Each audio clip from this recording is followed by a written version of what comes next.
Yo, if you're coming in on the VOD, okay, watching it back, I'm gonna try have the fights above here, like the names of the fights above here, and the timer should be right here. Timer should be right here so you can see what time we're at. So if you're trying to get to, my live reaction of whatever, if Dricus knocks Sean out, or if Sean knocks Dricus out, or any of the fights type of thing, the name should be above. I'm gonna try put together a highlights after it's done, just getting all like the good clips and like the reactions to knockouts and whatever happens to it. So that should be there, but in case that's not there, that's the best way to do it, is just to look at the name above my head. It should be the fight that's on. It will be the fight that's on, and then the timer will show you. I don't have a round count, but if you just scroll through, find the first round, you can find the second round. But what is good?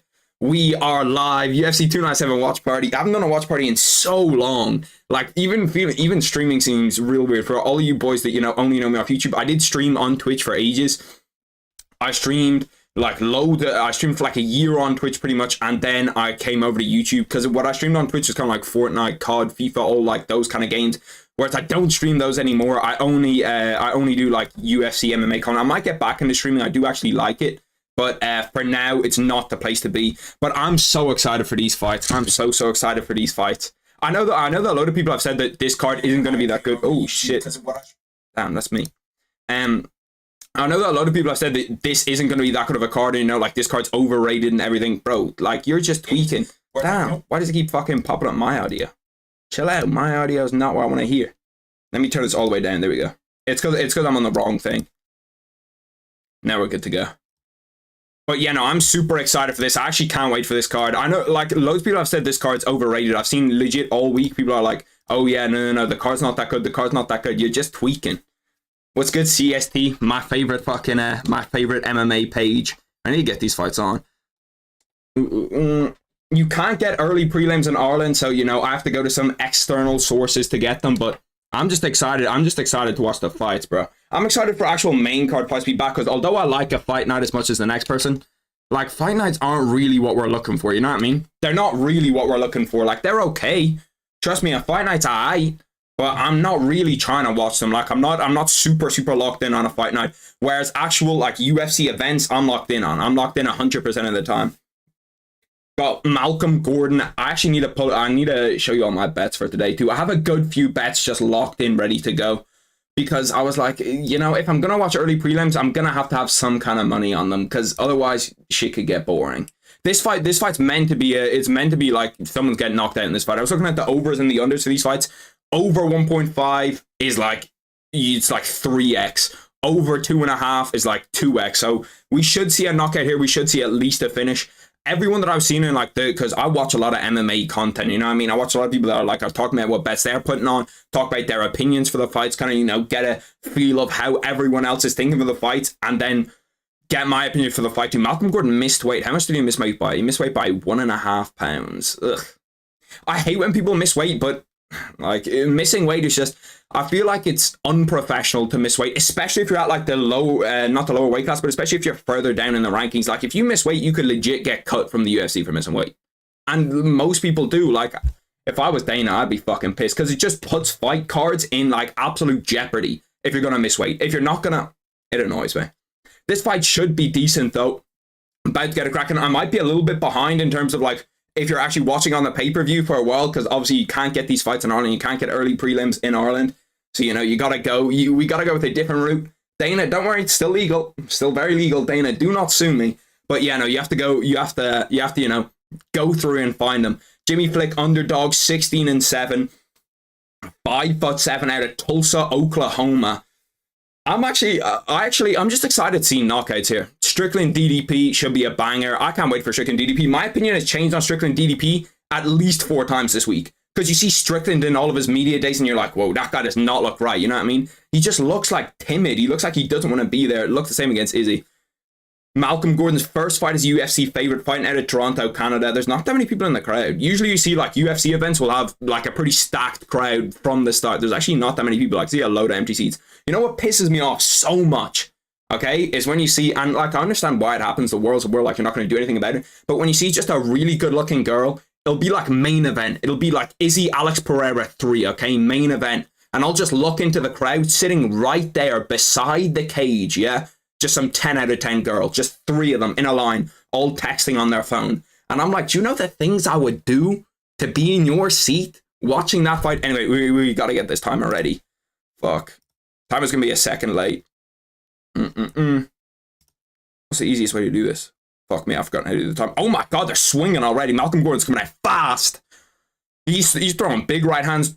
Oh my god, they were not wrong about this fight ending early. This fight looks like it's going to be done in fucking 30 seconds.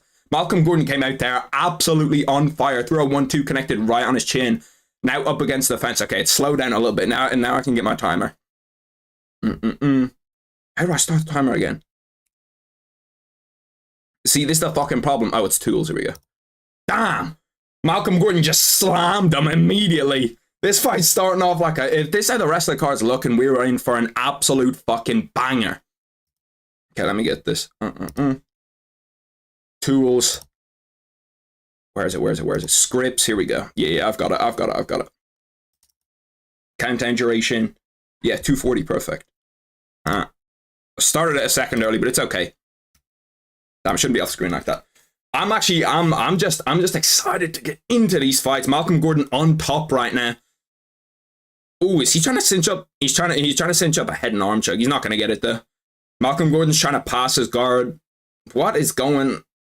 Is that locked in? See, for grappling, it's hard to like see it when you're not like cage side. You know what I mean? Most of the time I'm relying on commentary for grappling when it's like there's these big long grappling exchanges.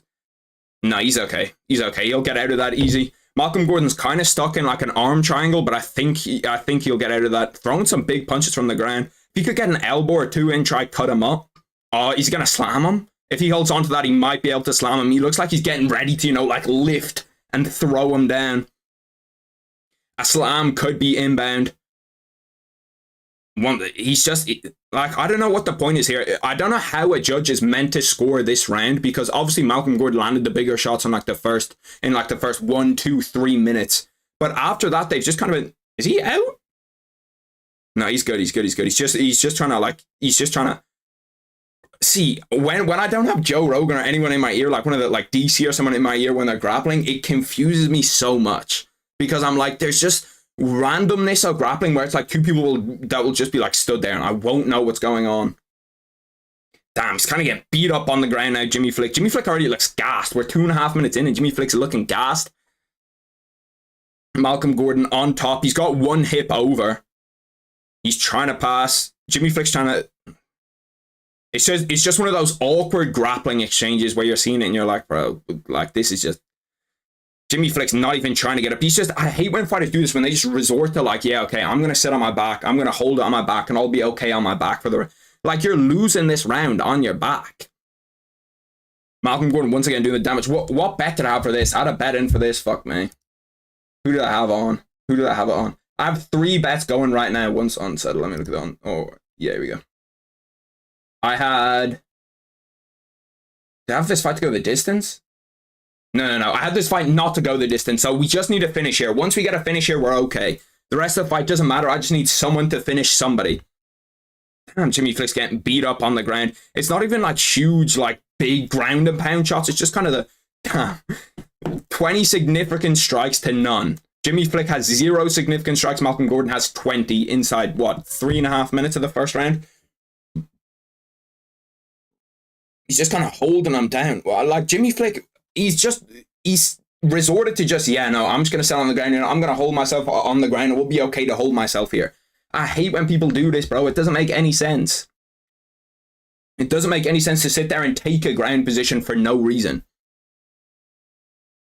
1 minute left. This is an easy round for Malcolm Gordon. Pretty much no matter what Jimmy Flick does here, unless he gets a finish, this round's an easily scored round for Malcolm Gordon.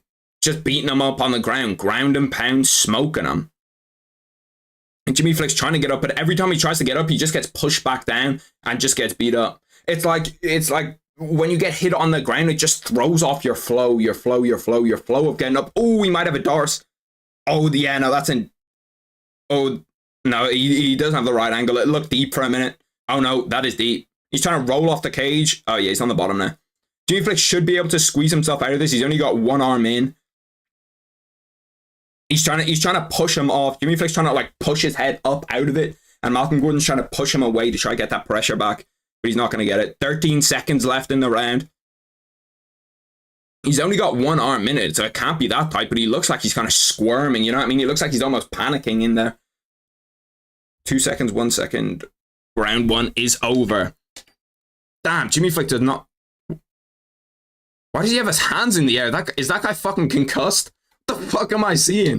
He just walked away. He just walked away at the end. After getting held down for 5 minutes, he walks away at the end of the round like this.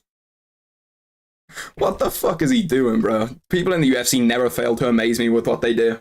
Like, how on earth would you have won that round? In what universe? In what universe is that round yours? He had a piss poor round there. Keeping it 100 with you, he had a piss poor round there. He just couldn't do anything. Like, he couldn't stand up. He couldn't fucking react to the shots that were coming at him, to anything that was happening to him. Anytime he tried to stand up, he just got beaten up in the ground and pound again. He just got smoked.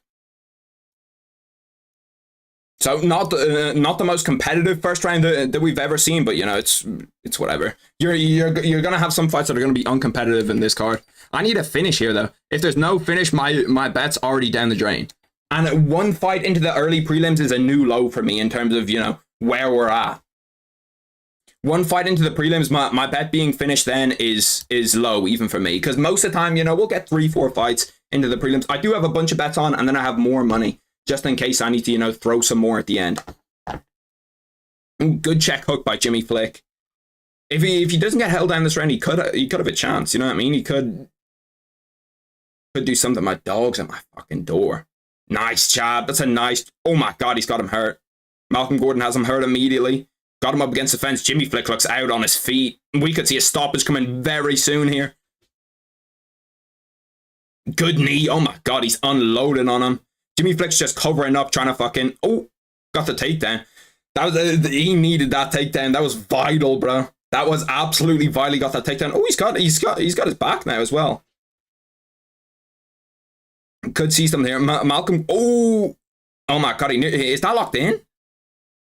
Oh, that looks deep. Head and arm choke from Jimmy Flick here. 4 minutes left in the round. It looks deep-ish. He's kind of at that point, you know, when you're at that point in submission where you're just trying to breathe it through and breathe out. Oh, that's deep. No, he's trying to roll out of it. It looks deep. Oh, yeah, he's going to tap. Yeah, he tapped. Jimmy Flick gets it done in round 2. Jimmy Flick, after being pretty much out on his feet at the end of round 1, at the end of round 1, at the start of round 2, getting beat up on the feet as well, and Malcolm Gordon comes out and loses the fight. Jimmy Flick gets it done like that. My dog's in my door. You're going to have to give me a minute. Stop.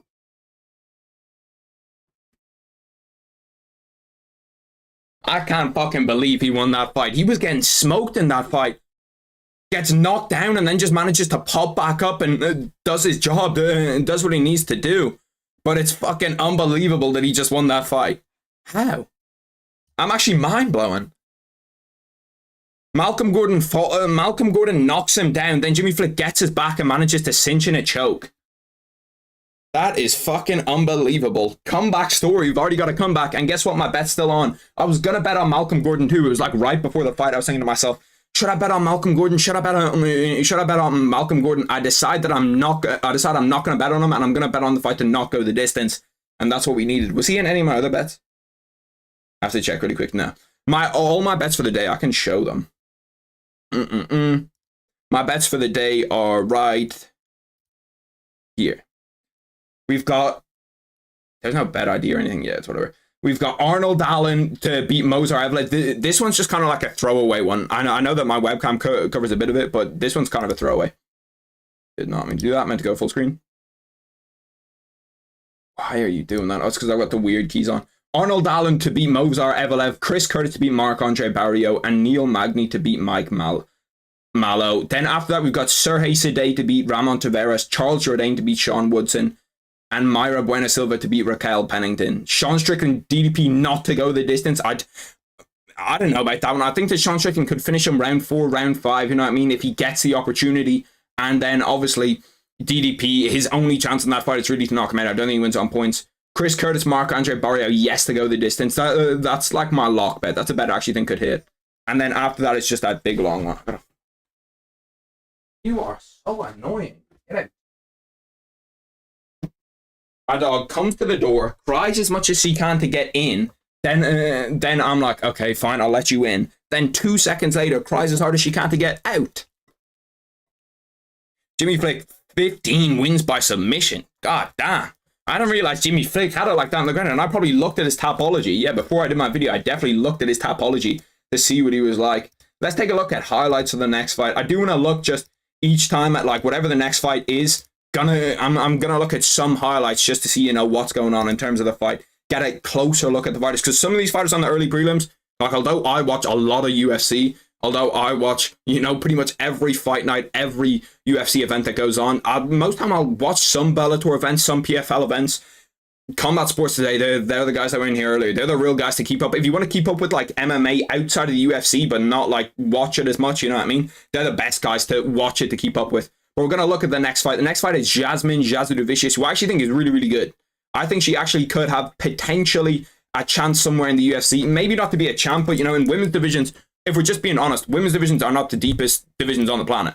So it's like, you could potentially win a championship in a women's division by not being that good. If you look at Jermaine Durandamy, all of these like different people, none of them are that great, and they've all managed to, you know, get to a title fight.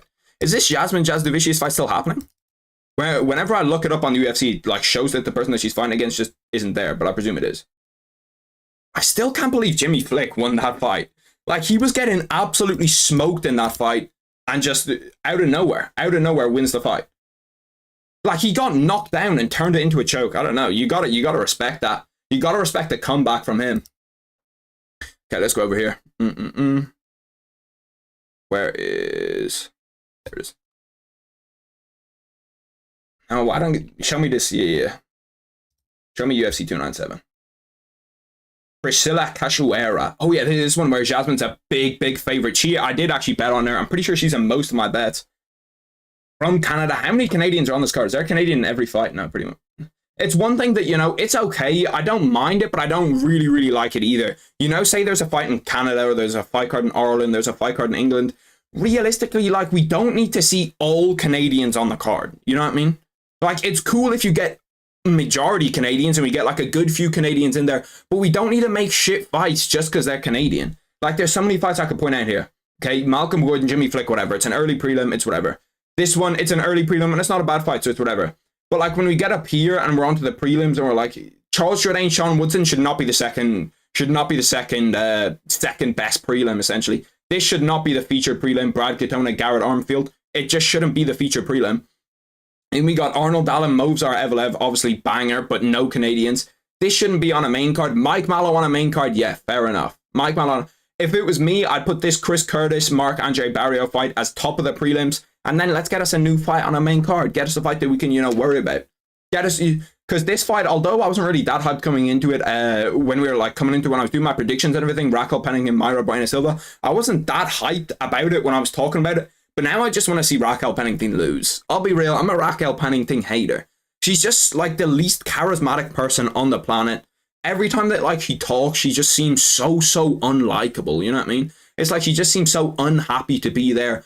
Her, like, when she's talking shit at someone, it's just awful. Like, she might be one of the worst shit talkers I've ever seen in the UFC. It's actually fucking embarrassing. But anyway, let's take a look at some Jasmine Jasou Du Plessis highlights. We go over here. How the fuck do I get to my... How the fuck do I get to my watch later? I saved them all to my watch later, so it's easier, you know. We can just, like, go through and find them all here. There. Watch later. Let's find it. It's going to be all the way at the bottom. Jasmine Jasou Du Plessis MMA highlights 2020. Let's take a look at her MMA highlights. See how she's cooking. Because some of these fighters, like, I presume I've never seen most of them, so I presume that you guys will not have seen most of them. Because like some of them, there's just almost no point in watching them. You know what I mean? Not no point in watching them, but like, unless you're like super hardcore, super want to watch, like, you watch every single fight, there's no point in really watching like a Jasmine Jasou Du Plessis Cage Warriors fight, especially for debut people. I always think it's interesting to go find highlight compilations of them just to, you know, kind of see what they're about, see what they've got in the locker. Okay, this is a great highlight compilation. They're just showing her getting introduced. Oh, that was a nice little knee. Bro, when you look at like low-level women's MMA, it's fucking so funny to watch. Like, the striking is just not good. That head kick was so nice. It's one of my favorite head kicks ever to watch. If you watch someone land like a clean, fuck me, I can't even remember its name now. What is its name, bro? I'm fucking bugging. I'm bugging, bro. What is the name of the head kick that I'm thinking of? If you watch someone land a clean, Usman Nurmagomedov had one in his last Bellator fight. He knocked out someone with it. I'm bugging. I can't remember the name. It'll come to me in a second. Damn. See, like, if you're fighting a women's UFC fighter and you're like low-level women's MMA, you're just gonna get smoked. At least kind of in the men's, just kind of like, you know, there's less of a gap. If you're like a high-level, say, Cage Warriors or any of those kind of fighters, you know, the gap between you and a UFC fighter might not be huge. But the gap between like a high-level Cage Warriors women's fighter and a top-level UFC fighter is like huge, you know what I mean? Takedowns look kind of clean, but like takedowns here, when you watch her takedown someone like this, it's just kind of like, well, what the fuck is going on here, bro? Like, she's just taking them down so easily. Damn, that's a nice joke. Since that one in fast. Like, she's just beating people up on the ground because the level is just, I feel like the level in terms of skill is so different. By the way, can we talk about the correlation between being an elite women's MMA fighter and being a lesbian? I feel like it's so fucking high. That was an illegal knee. Was that that knee is, oh no, that was to the body. Okay, I thought that was to the head. I was like, that knee is so fucking illegal. She looks like that Muay Thai style works though. It's going good. Damn. I thought she was fully asleep there. Damn, she is asleep. She fall asleep after she tapped? Why did she just like fall over like that? She's kind of like flopped over. Damn, that is definitely a man. Hold on a fucking minute. That is definitely a man. That is not a fucking woman. That's some T or T shit right there. Do you see who the fuck that is? That is not a woman. That is not a woman. I'm fucking convinced. Look at her arms. Look at her fucking arms. That is not a woman. What is that? Is that like the final test before you get into UFC? Let's just give you a man and see how you do. Look at her build compared to, I'm not even gonna say her. I don't know, him, hers, her. I don't know who the fuck that is, bro. But that is not a woman. That is not a woman. She actually looks alright in that highlight there. Like, she doesn't look bad. Oh, this is an actual full fight. I'm obviously not gonna watch the intros or anything, but I do want to see, because I feel like highlights can be kind of misleading as well. You know what I mean? Like, you could watch someone who's got one of the best highlight tapes ever, and then you watch them actually fight, and you're like, okay, wait, they're actually just kind of meaty. I feel like you don't get a feel for people until you actually like watch them just in general combat. She actually doesn't look bad. God damn, that jab was slow. Look how slow that jab is. Is that normal? Like, that's like even if you look at the other girl she's fighting, look how much more pop she has on her jab. It's like she's throwing the jab like, you know what I mean? It's like she's not throwing that fast. What is that, first round? To be fair, they're doing 5 3-minutes. I hate the way in boxing for women that they'll do like 10 2-minute rounds. It's like, why the fuck can they not just do 3-minute rounds? You know what I mean? Like, it's not that difficult. God, the striking here is not great. See, they both have the DDP thing. It's something you see DDP do a load. Strickland doesn't really, oh my god, she caught her with that right hand. Wait, let me go back to that. Is she buckle at that right hand? Look at that bot. She looked like she buckled for a second. But this thing that DDP does when he strikes like this. You know what I mean? So it's like you're just giving your chin to the other person. Where it's like, if I throw with you and then I throw a right hand as you jab, you know what I mean? You're just going to get smacked right on the chin. It's what I see. You see it a lot in the UFC. Where it's like people throw like that instead of just kind of like tucked. See, fights like this are weird too. Cage Titans is an okay promotion, but like there's varying promotions. There's varying promotions. Like you saw that they had her fighting against a man 2 minutes ago. They had her fighting against a literal man. I wanna go back and watch that fight. If I could find that fight, I'll watch the shit out of that fight. Jasmine Jasnovicius versus Male. See, the striking here just looks. I don't want to judge her off her striking because I don't know when this was. I know it's probably a while ago. I would try watch UFC footage, but then Dana White would come and fucking punch me right in the chin. He just right hook me. Anytime I use like 5 seconds of UFC footage, UFC are like, get him gone, he's gone, he's gone, he's gone. Jasmine Jasnovicius, the fight's coming up soon. I don't like the big gaps between early prelims fights. because they have obviously the 11:30 slot till the 1 a.m. slot for prelims, and I don't like that there's a huge gap. To be fair to Jazz Du Plessis, she has beat like good people. She beat Tracy Cortez in her last fight. She beat some good people. Damn, those knees to the body. People don't understand how much a knee to the body, like, even I don't really understand how much a knee to the body must hurt. I just understand how much a punch to the body hurts. You get hit in the body clean, it hurts bad. Like, you don't know the feeling unless you've been hit there, but it's just kind of like it's like a feeling, you know what I mean? It's like a damn. You feel it right away. So I can't even imagine what a knee to the body is like. A knee to the body must just fucking suck. Because even like, surely you're getting more power on a knee and like a tie clinch right to the body there than you are with a punch. Damn, Priscilla Cachoeira does not look like, she does not look sane. Let me pull up a photo of her really quick and show you her. She does not look fucking sane. She looks like someone, she looks like you could get fucking, I could get mugged by her. I'll be real, I'd cross the street if I saw her. I would not stay on the same side of the street as her. Let me find a photo. This is just her sure dog photo. Let me zoom in. Damn, she's beating her up on the ground. See, I feel like women's MMA is kind of a little bit weird too. When you see someone getting like smoked in women's MMA, it's different to seeing a guy get smoked. Why the fucking stop it? Look, that's Priscilla. I don't know how the fuck she. Like, she's got some fucking, there's something going on there. I don't know, there's some autism or something going on there. But something's not right with her. She's walking to the cage right now. I'm gonna, I'll keep the highlights on until Jasmine comes out. Priscilla, she looks okay. She looks confident enough. She's a huge underdog in this fight, though. I feel like women's MMA is so hard for, like, odds makers to know who's, like, a huge underdog, who's not. Because it's just kind of like 50-50 in what you see. Let's see, is there a finish at the end of this fight, or does it go the distance? I think it goes the distance. Gas tank looks okay. To be fair to her, okay, I was talking shit about her jab, but her jab has stayed consistent here for what? 12 and a half, 13 minutes? If nothing else, her jab is consistent. Whereas, like, I feel like with most people, when you see, like, the first jab that comes out, it's like, whap! And then you get, like, 13 minutes in, it's like, whump. You know what I mean? The little jab, the lazy jab. So to be fair to her, her jab is, you know, consistent for the first time, for the first, what, 15, 30 minutes? Or 15, 16 minutes? I do like the way the UFC does 5-5s, though. 5-5s for women fights, even though, like, sometimes they go to decision and they're just boring. Like that last fucking Cyborg, not Cyborg. What was I going to say? Fuck me. Oh, Amanda Nunes' last fight, snooze fest, bro.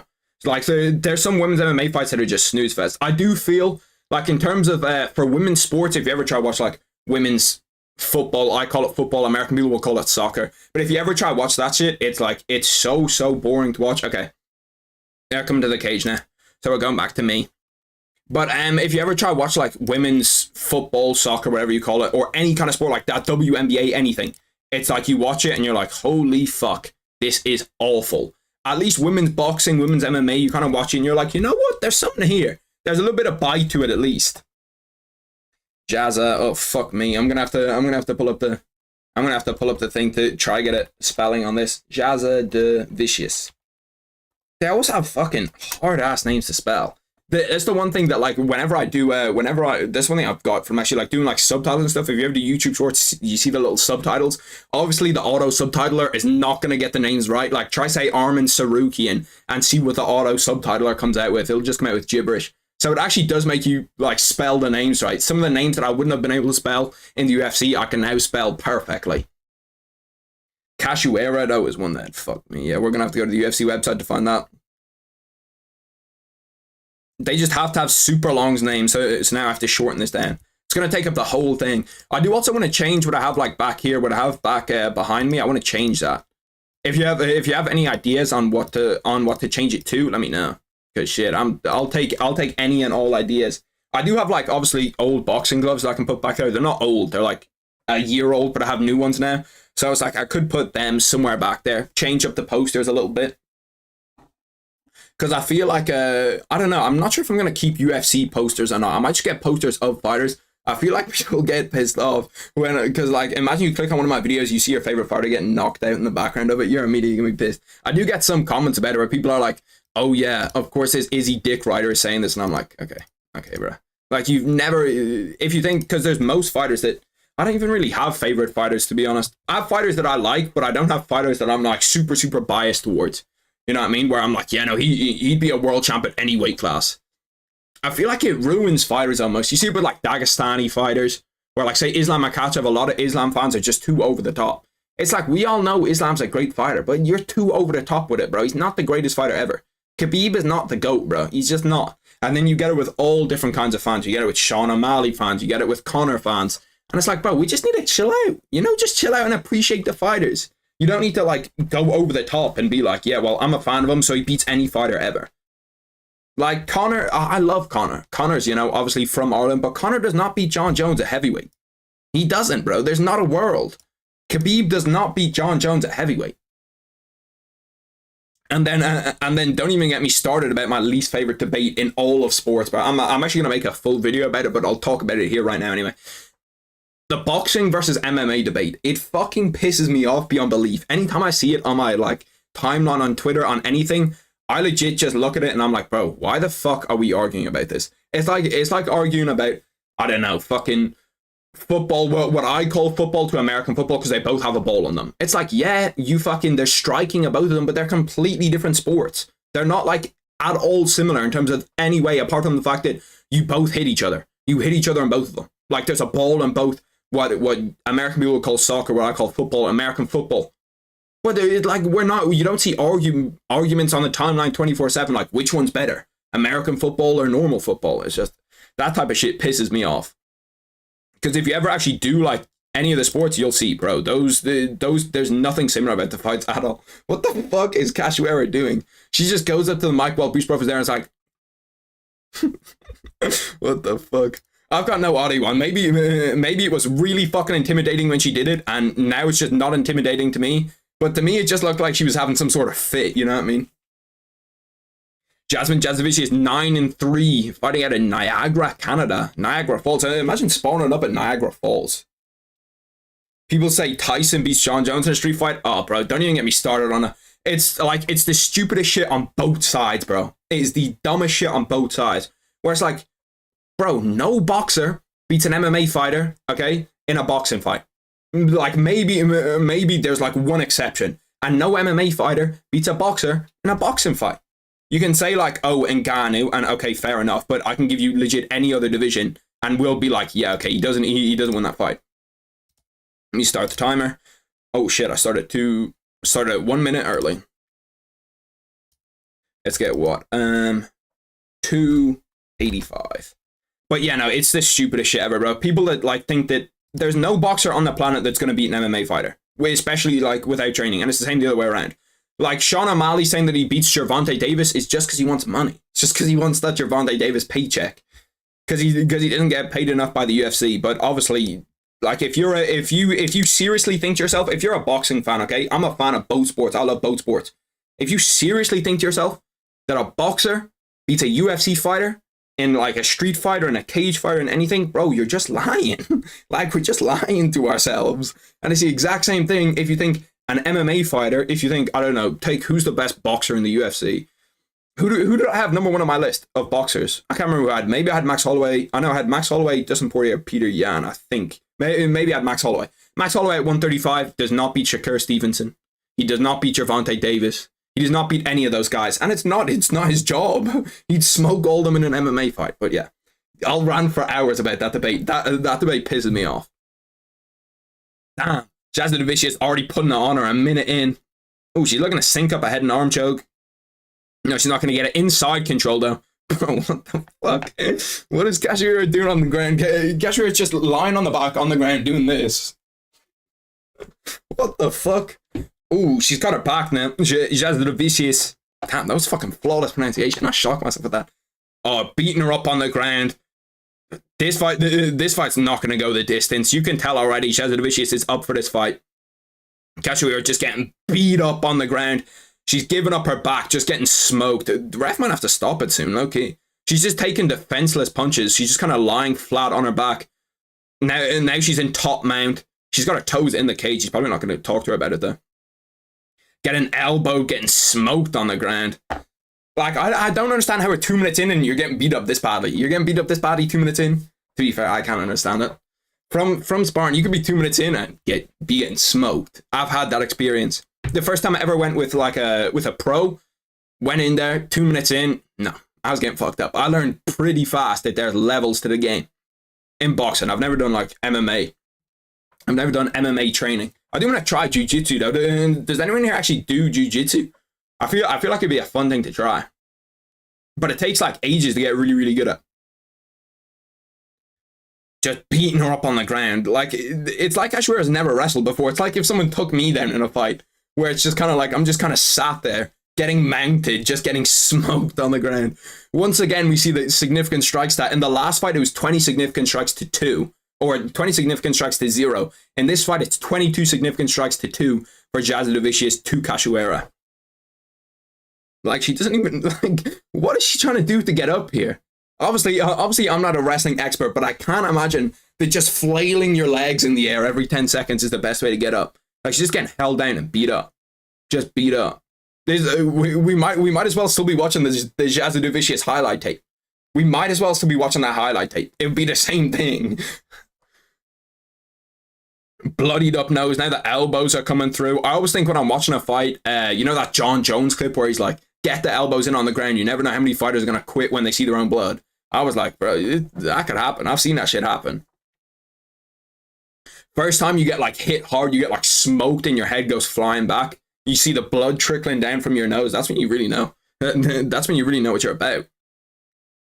Like, I can't see what our plan is here. Most of the time with fighters, you can see like what their plan is to get up. You know what I mean? You can see like a little bit like, okay, he's working to get different stages, try to get up. You know, he's rolling over, trying to give up his back. Then he's moving from this spot to this spot to this spot to this spot. I can't even see what our plan is to get up here. There's legit no plan. It's like, let me just take strikes. Let me just get CTE. What is the plan? Let's go Saber. At least 10 years to be a jiu-jitsu black belt. 10 years? Ooh, that's a long time. That is a long time. To be a jiu-jitsu black belt, 10 years is fucking ages. I need to put my shit live. My bad. It's back to... Let me just go over here. Yeah, okay. Now I can see all the shit properly, all the shit live. 10 years to be a jiu-jitsu black belt is so long, though. I suppose it's kind of like... It seems long now, but it does make sense. You know what I mean? It makes sense. Who was it? What fighter was it that got a jiu-jitsu black belt in like 3.5 years? Oh, who was it? It was someone in like the 2000s, like 2000s, 2010s. Like an old-time guy. I think BJ Penn. I'm pretty sure it was BJ Penn who like started doing jiu-jitsu and then got his black belt like 4 years. There's not much to say about that round. Round one's ended. Could be a 10-8. Cachoeira is just getting smoked. Just legit. Like it looks like if I was in a street fight against fucking John Jones. Just takes me down, just elbows me, fucking beating me up on the ground. Like, what can your corner even say to you after that fight? Yeah, it was BJ Penn. It was BJ Penn. What can your corner even say to you? Your corner can't say shit to you after that round. Don't get taken down and beat up again. Like, you just got smoked. Imagine, like, being that talented is absolutely wild. To get a black belt in, like, 3.5, 4 years is just, like, that level of talent's almost disgusting. Whereas, like, how is that fair? Obviously, he worked hard at it too. Like, he's doing it 6-7 days a week. But still, to get that much fucking, to get like a black belt in 3.5, 4 years. Because what I think to myself is a black belt in boxing is like getting to be like getting to the pros in or a black belt in jiu-jitsu. Sorry, is like being a high level ish pro in boxing. Like there's a lot of guys in boxing that are 6, 7, 8-0. But, you know, it takes a lot of work to get there, and you have to be really, really good to get there. Where, like, doing that in 3.5, 4 years, it's like Deontay Wilder almost. Where it's like, you've just got to... But Deontay Wilder wasn't even that talented, he just had stupid power. I can't even visualize it in my head. Round 2 started, I got to get the timer ready. I'm not even sure if there's a point in the timer ready. This fight could be finished. To be fair to Cachoeira, oh, she got knocked down. That was a big straight right. Went for a leg kick. Oh, yeah, she's done. She's done. Oh, no, she looks to have a little bit of life in her. We're just going to go to the same thing again. She's going to get taken down and knock it back up. Cachoeira went in for like a leg kick, a little calf kick, just got straight right down the middle, got knocked down. Fight could be over relatively soon. 40 seconds into the second round. I'm going to get my timer ready while they are grappling. 240. But like it's... I don't know. You've got to work on your defense if you're Cachoeira. For me, I feel like it's wrong for me to say that someone's defense is bad or anything, because if you ask me to like check a leg kick, I'd fucking die. You know what I mean? I'd straight up die. So I feel like when I watch people like this and their defense isn't good, I have to realize that they're doing every martial art at once. You know what I mean? They're doing kickboxing, they're doing jiu-jitsu, they're doing wrestling, they're doing boxing. But I feel like boxing defense is like, if you do it, if for boxing defense, you know, you just work on it a little bit, it's not super, super hard. It's not super hard to just have obviously if you're like Floyd Mayweather, Shakur Stevenson, Andre Ward, all these guys that have like elite level defense where you're like slipping, rolling, you know what I mean? Predicting what they're going to do. Obviously that's incredibly difficult, but just for a basic boxing defense, just, you know, get your elbows tucked in, get your head up high. I feel like that's not super difficult to maintain. But I don't know, to be honest, I've never done kickboxing. I won't do Muay Thai, I won't do kickboxing. It's just the leg kicks. Like, I don't want to get my leg kicked, you know what I mean? Those calf kicks I saw, what was it? You know the clip of Eddie Hall? Is that his name? I'm pretty sure that's his name. Eddie Hall, like the strong man, the powerlifter guy who's like fucking jacked to the brim. I remember the first time I saw him, he like pulled up his t-shirt. I expected him to be real fat. The guy's got like a six-pack, but it's just like belly six-pack. I don't know how to describe it. But essentially, yeah, he got leg kicked by like a 9-year-old, calf kicked by a 9-year-old, and was like dead. His leg was dead. And at that point, I saw that and I was like, yeah, MMA is not for me. You know what I mean? I'm not dealing with the calf kicks. You see the guys rolling out in wheelchairs. Who was like Chris Weidman in his last fight, rolled out in a wheelchair. I was like, fuck me, bro. Those calf kicks are different. Just once again, it's the same thing in this round, to be honest. There's not a whole bunch for me to talk about. You've got Jasmine Jasudavicius just absolutely beating her up in this second round. Holding her down, beating her up. Not even really threatening submissions that much. Just because like she can just hold her down and just elbow crack her, you know, really inflict some damage. Very rare to see Muay Thai in MMA. Why don't they use it more? You don't see specific Muay Thai fighters in MMA, but you do see a lot of Muay Thai. You see like Charles Oliveira uses Muay Thai really well. Rafael Fiziev uses Muay Thai really well. Valentina Shevchenko uses Muay Thai really well. Edson Barbosa, they all use like, you know, the elbows, the knees. Anybody, even Islam Makhachev uses a Thai clinch really well, uses his knees really well. So you don't see like straight up Muay Thai fighters that much transition over from Muay Thai to MMA. But you'll see a lot of, you know, the concepts of Muay Thai, like a lot of good Muay Thai technique brought over into MMA to be used in MMA. So you do see it a little bit. Like if you ever watch Charles fight, Charles always, you know, the elbows and knees. That's a guy I'd hate to fight. Ooh, submission locked up here. Jasmine Jasudavicius has like a head and arm choke locked in. It's just, bro, they just cut to her face, bro. Cachoeira, and it's just blood everywhere, bro. It's seeping. It's like watching a Tony fight. Just got her trapped.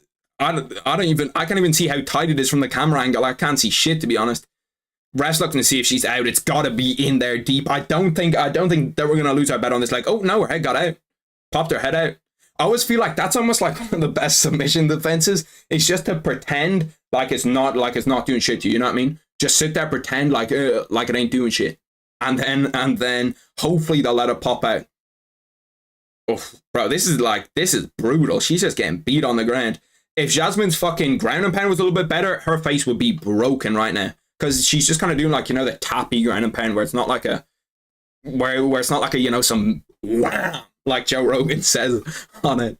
That's still one of my favorite Joe Rogan clips. If you haven't seen the clip, it's him talking about elbows, the 12 to 6 elbow, where he's like, you've definitely seen the clip where it's like, I could do it like this, I could do it like this. He gets some force, but when I get it like wham, and he just puts everything into the fucking mic.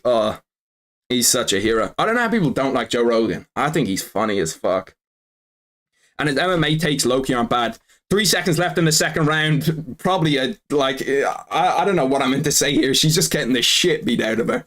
Like at this point, you're almost looking at a towel, because her whole face is beat up. Her whole face is just fucked. Let me find that photo of her that I found earlier and show you this photo, because it's legit the exact same thing.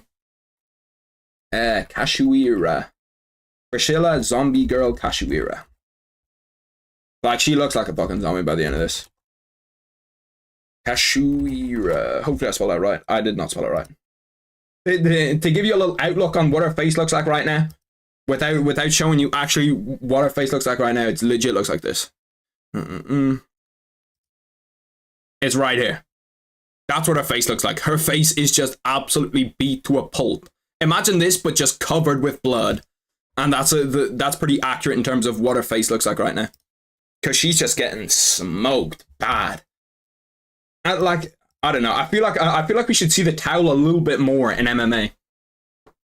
Just because, like, we don't see real fighters really throw in the towel because they're kind of afraid to lose it with their corner. Like, a lot of the time, if someone throws in a towel, they'll get fired. You know what I mean? You see a lot in boxing. You saw it with Deontay Wilder. Deontay Wilder against Tyson Fury, where they threw in the towel and then the cornerman that threw in the towel got sacked immediately. So they're trying to keep their jobs too. Let's get this script ready. We are at 290. Bang. My bad. 10 seconds into the second round. Sometimes I get locked in on something else. Main event predictions though, boys. Who do we see? DDP or Strickland? I feel like this is one of the closest main events of the year. Ooh, that's a nice right hand by Jasmine Vicious. Kashira's hands are too low. Her hands are too low for someone who doesn't have, really elite of the elite head movement. Like, the hands are just down at her side. So, like, every time that Jasmine Vicious throws that right hand, it just lands pretty clean. Her hands are still low. It's like they don't... I don't know. Maybe it's something to do with their style that I'm not seeing. There's some of the body kicks or something you just want to see. Would you make a UFC baddies tier list? I don't know about that. I feel like that's just kind of like bottom of the barrel. You know what I mean? That's like shit. What do I do? Let's make a UFC baddies tier list. I'll comment. Oh damn! Kashira. I thought Kashira knocked her down for a minute. I think she just slipped. Kashira must like love getting punched or something. She must be, I don't know, CT study number 1 or something. Give her that gum shield that they gave Sean Strickland. You know the gum shield that they gave Sean Strickland? See how much they get hit in sparring? She'd put up Wilt Chamberlain numbers on that gum shield.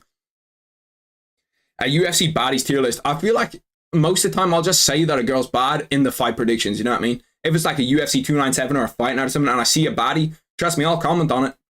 And if there's a baddie fighting, I'll tune in. Tracy Cortez fighting, we're there. We're there. Paige Van Zandt when she was in the UFC, we're there. We're there. We're watching. As Sean Strickland said, who were the 2 fighters that Sean Strickland said yesterday? Some baddies. It was Paige Van Zandt and one other person.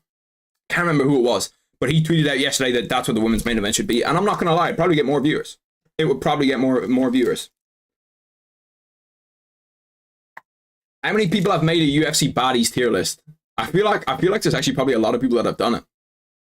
Jasmine Jasdovic is just putting it on her, bro. He's just putting it on her.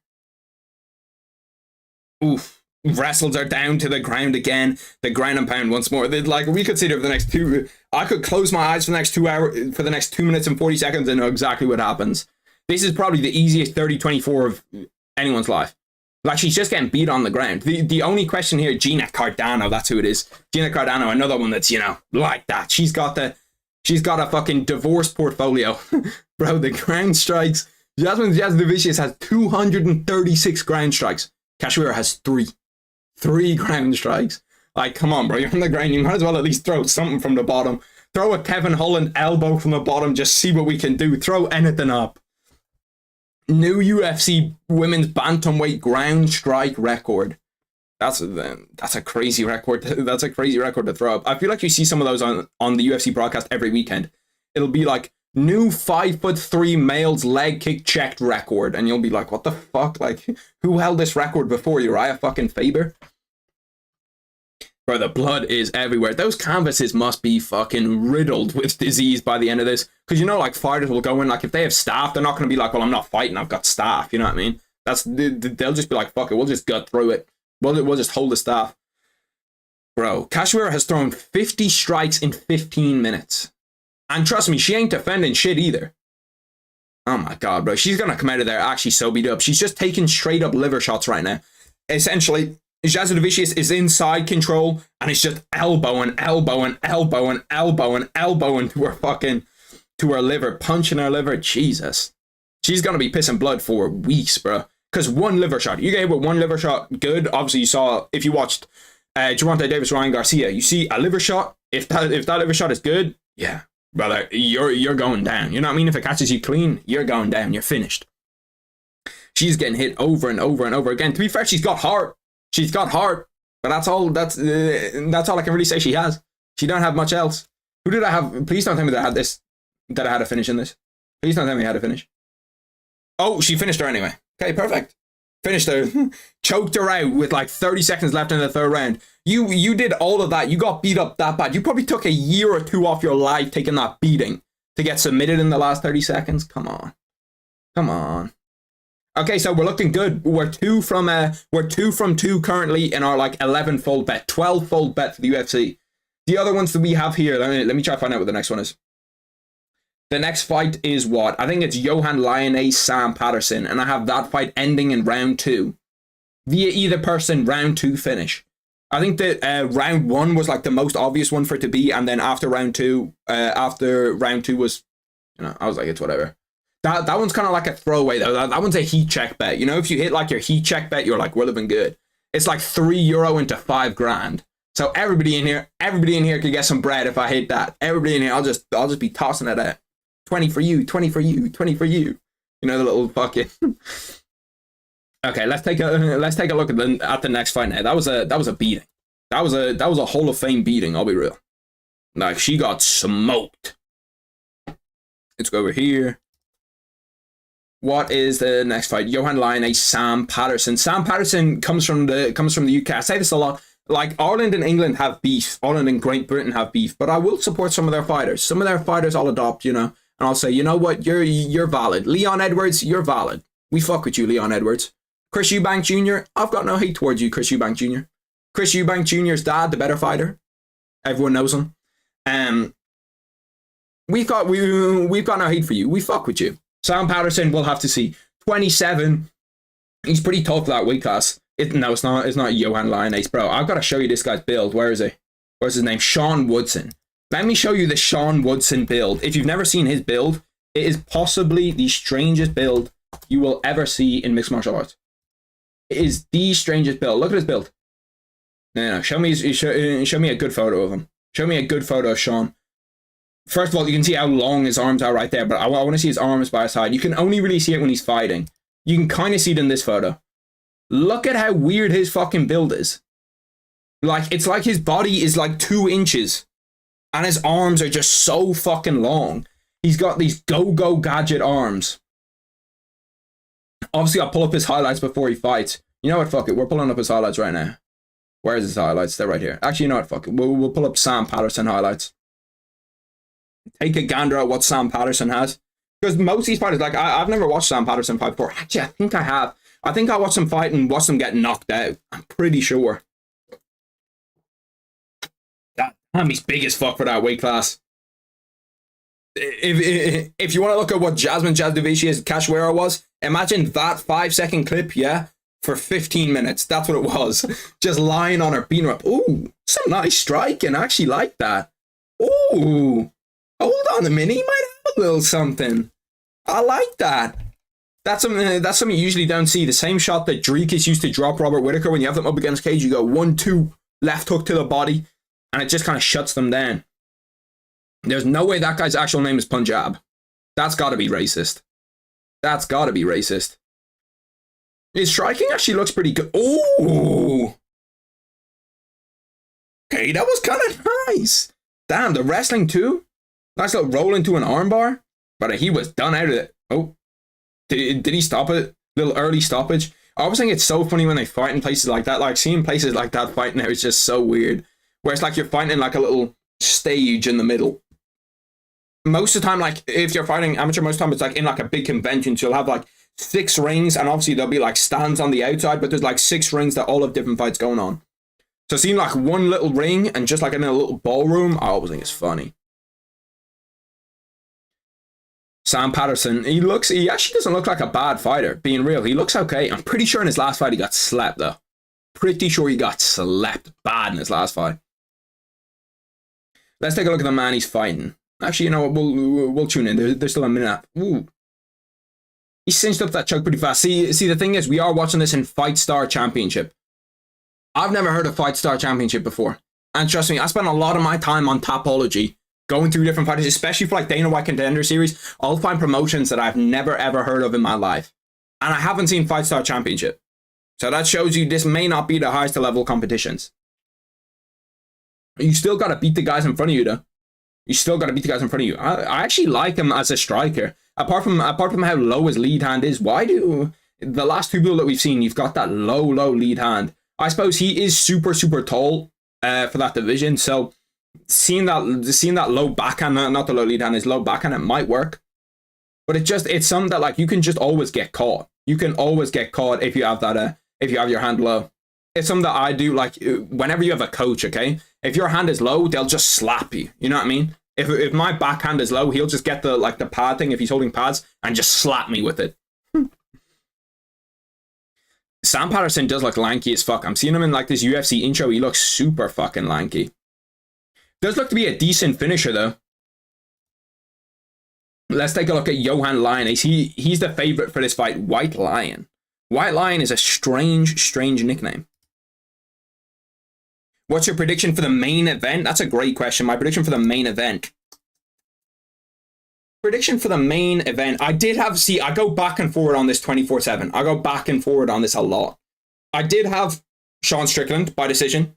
Then I went to Dricus round 3 KO.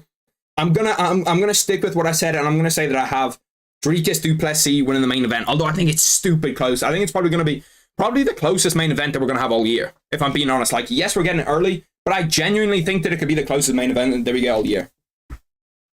Let's take a look. See, Johan Lion, he just looks big. He just looks like he's big for that division. You know what I mean? Sam Patterson looks in shape.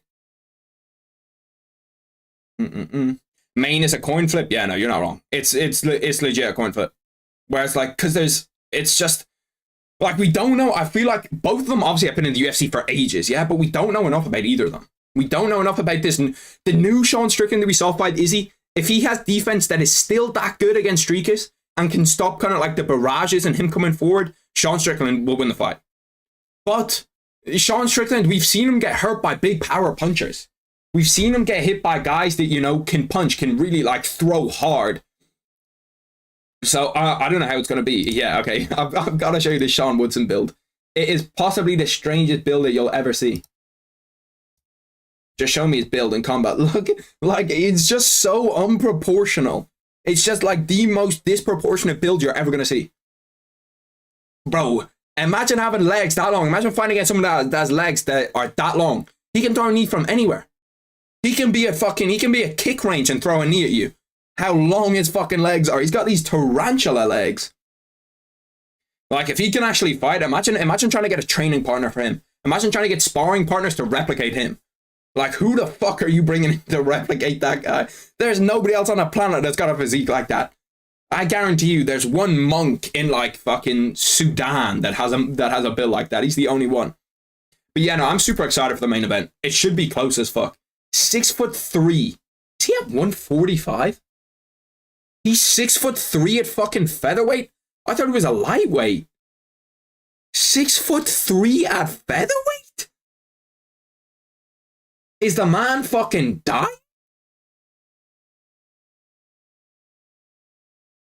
Wait, hold on a fucking minute. 6'3" at featherweight.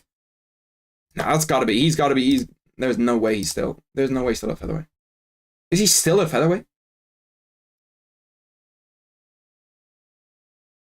Bro, how in the fuck does he make featherweight at 6'3"?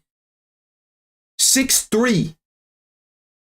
Israel Adesanya is 6'4" and fights at 185 pounds and has to cut to get to that. Yeah?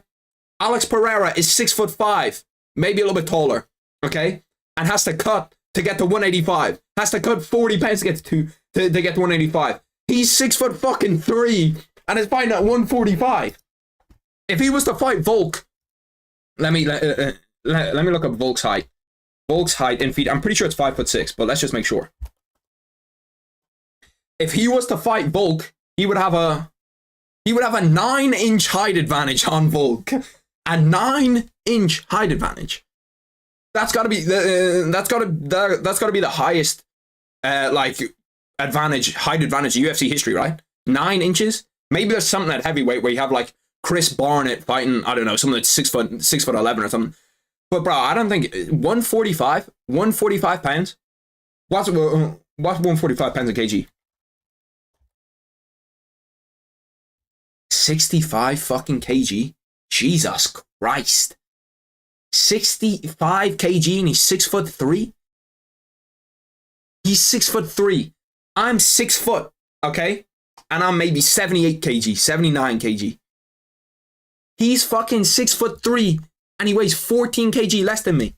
And listen, I'm not in fighting shape right now, but I'm not in shape either, you know what I mean? I'm in okay shape. And he has 14 kg less on him with 4 inches of height above me. That brother is different. Different gravy. Anyway, this fight's a better start. God, I went on a tangent there. That fucking blew my mind, bro. That actually blew my mind. That blew my mind. How the fuck? That guy must be a menace to fight against. How are you meant to game plan against that? You're fighting 170s, just trying to get a sparring partner that's the same height. How the fuck does he even lose? That brother's gonna be a problem. If he's got any skill set, he's gonna be a problem at 145. Now I'm super excited for that fight. I can't wait to watch him fight. I don't think I've seen him fight before. Surely I'm remembering him fight. Surely I'm remembering if he's fighting. If I see a 6'3" fucking featherweight, a 6'3" 155. How many fights does he have in the UFC? How many fights does he have in the UFC? Let's check. I will start the timer. I know the timer's gonna be ready here. Sean Woodson has how many fights in the UFC? He's 4-1. Okay, I've definitely watched the fight. If he's 4-1 in the UFC, I must have just not seen it. He must have been fighting against someone else that's big. Okay, here we go. Clock has started. Okay, on to him. Oh, fuck me. I've started this clock at a shit time. Clock is 10 seconds ahead. Give me 1 sec. I'll fix it. Sure, I can just do it. I'll fix it. Give me 1 sec. This actually looks to be a good striking fight. Both of them look decent on the feet to start it. Bro, it's so... Because I have to put this in seconds. It blows my mind every time I'm trying to think of what second we're in. 270. Yeah, okay. Bang, we're good. Looks to be a decent striking fight. Both these guys at least have their hands high. Both kind of feint. I love when I see UFC fighters feint. Because feint is something that I feel like are kind of underutilized in the UFC by a lot of people. Sean Strickland likes to feint a lot. Izzy obviously likes to feint a lot. Any like elite striker that you'll see in the UFC feints a ton. And feints are legit like the best thing to do. Anytime that I ever fight, anytime you ever see any good boxer fight, they're gonna feint a lot. Because you just kind of get the reads and then you get them baiting on someone and it sets up everything else. Every one of your strikes when you're striking should pretty much be like set up by a feint. Or in some way they're set up by a feint. Damn, they're both striking right now. Sam Patterson looks to be getting the better of those exchanges. He's just got the distance right where he can just kind of weave out of the way and then come back in with the right hand.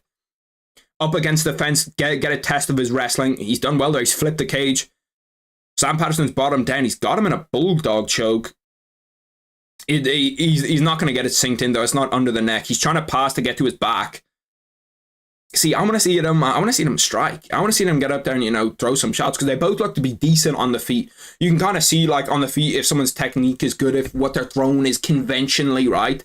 And these guys look like their technique is good. He's taking his back.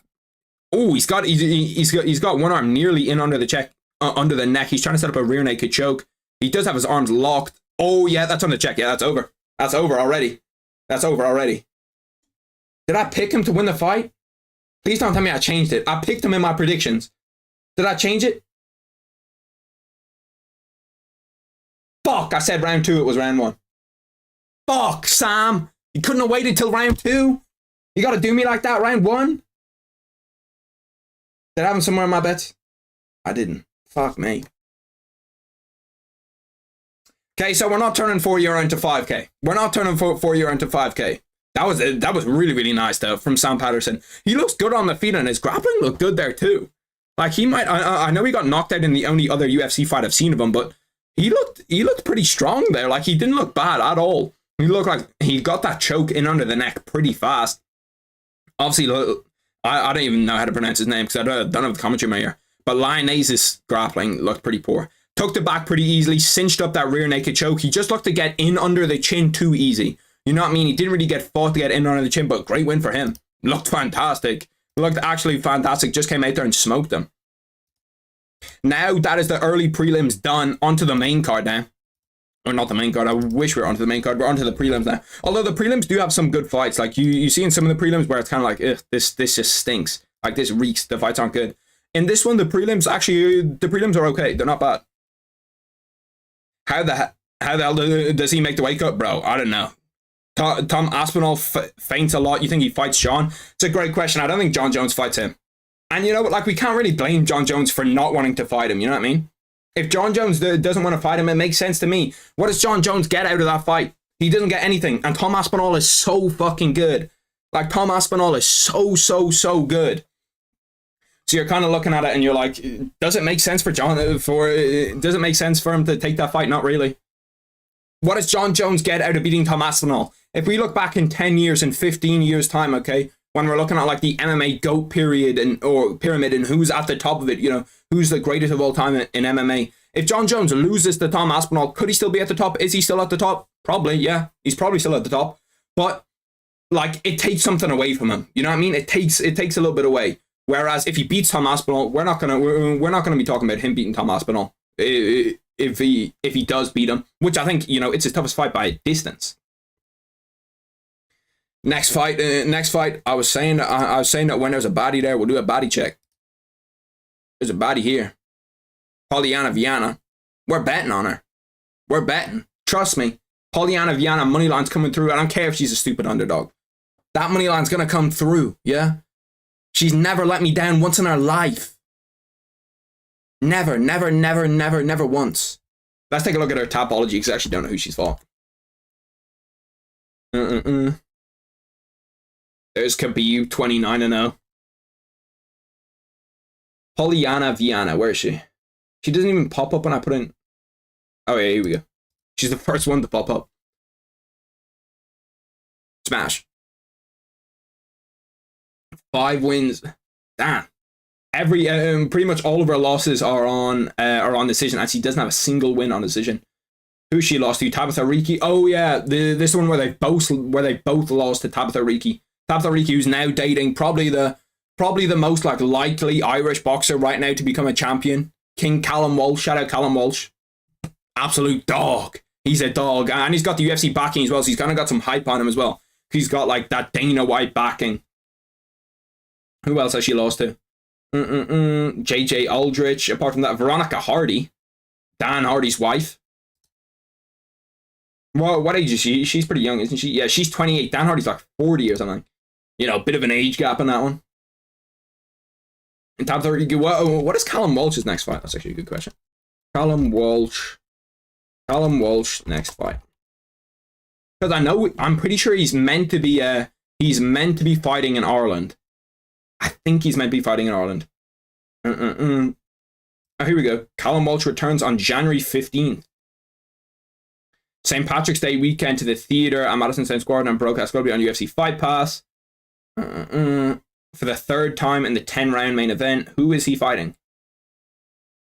Ismael Villarreal. He's actually a good boxer. I've watched him fight. I've watched him fight before on an undercard. I can't remember what undercard I watched him fight on. He's actually a decent little fighter though.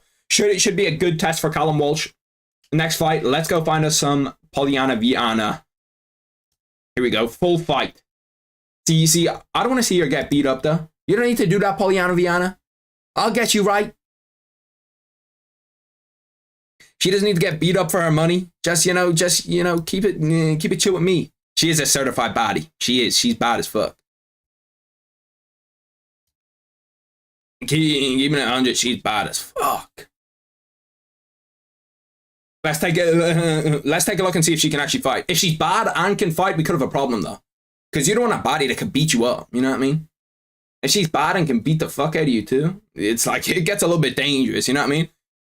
She puts you in I don't know, a rear naked choke. She's got you in a crucifix, just fucking elbowing you. Like, nah, I'm not down for that. Nice calf kick. I hate people who do that, who stick their chin out, especially like unless if she's trying to set up traps, she's just a higher level striker than I thought she was. But anytime she strikes, she like sticks out her chin. If you see that, she's the one on the right. You can see that like when she's striking, her chin just goes kind of like this, like out in the open, and I hate when people do that. It's like unless you're trying to set up a trap, you're gonna get fucking smacked doing that. You're gonna catch her right under the chin, and it won't feel nice. Amanda Ribas is also in the UFC. This is actually good competition then. I feel like who scouts out the women's divisions for the UFC? I feel like it's gotta be a difficult job to find someone that's like good at it, because it's so hard to judge women's talent. Why are they playing Conor McGregor holding up 2 championships at the UFC event? Empower, support, motivate. What the fuck is that, bro? The Canada broadcast is just different. Why are they throwing up empower, supportive, trust at the UFC broadcast on the UFC broadcast? What the fuck is that? Yo, low key though, these Dricus Du Plessis, Israel Adesanya promos have been so hard. I've got a few of them like saved for later, for when that fight's about to happen, for when the main event's gonna come on. I've got a few of the promos saved for later. We can watch them. But some of the promos for these fights are so fucking hard. I miss when we used to have like really, really cool promos. I feel like 2 or 3 years ago the promos were better. In terms of like YouTube promos, you got guys that made promos for fights and they were just fucking sick.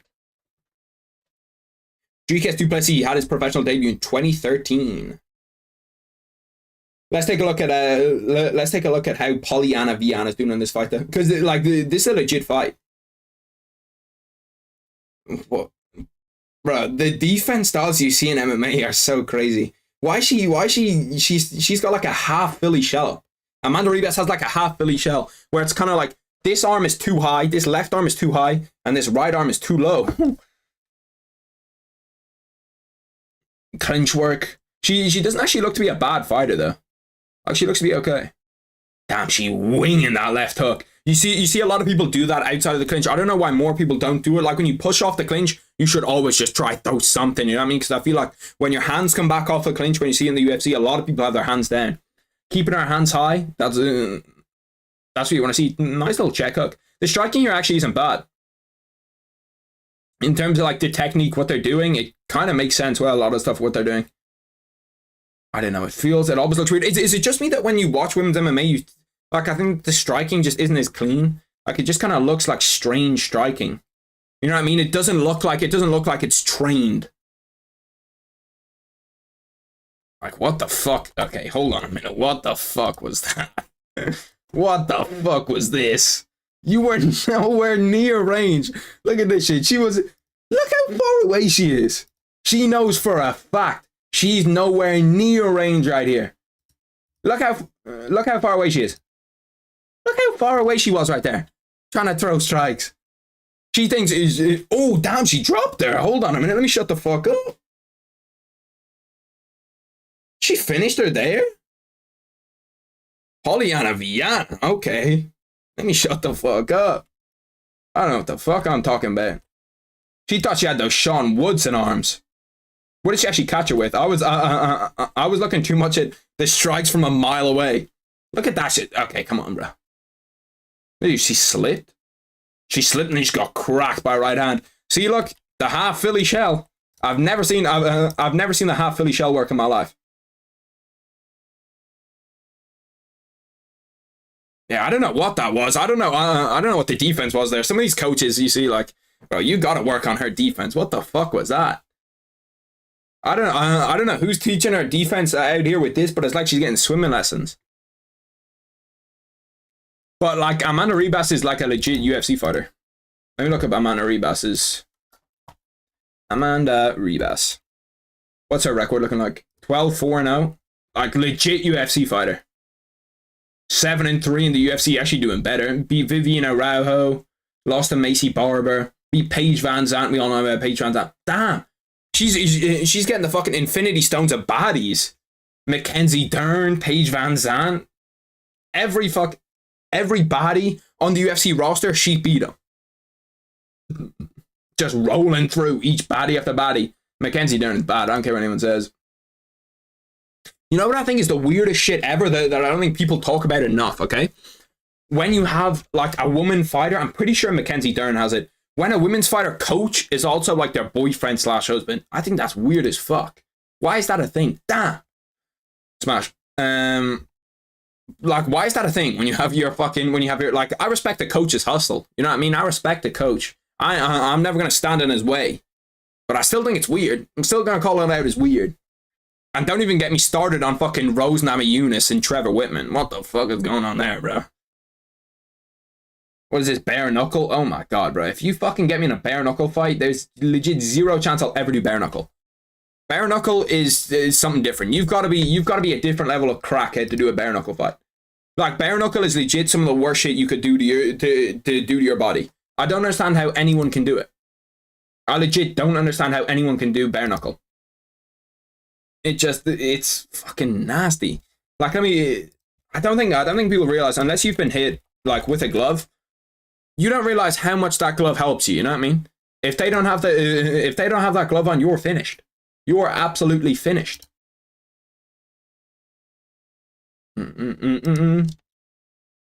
Like, look, they do have their hands wrapped, I guess, but still. Like, if you're getting hit bare knuckle, bro, you're getting smoked. Especially when they train them since their teenage years. Yeah, bro. Like, with Trevor Whitman, bro, it's weird as fuck. It's weird. Trevor Whitman, that's just straight up fucking weird. You're a weird Donnie. We're not fucking with that. That is not cool. That is not 4PF.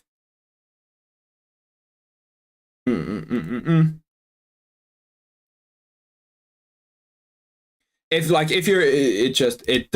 not, bro, why is this shit fucking lagging like crazy? Where do I need to close here? Task manager. Close down all the shit that doesn't need to be open. But like, if you look at bare knuckle and you look at people's faces after bare knuckle, like even the knuckle in your eye, if you like push like your knuckle up here, okay? I've gotten hit a lot in the face. Yeah, okay, in the nose, in the eyes, everything, like right on the chin.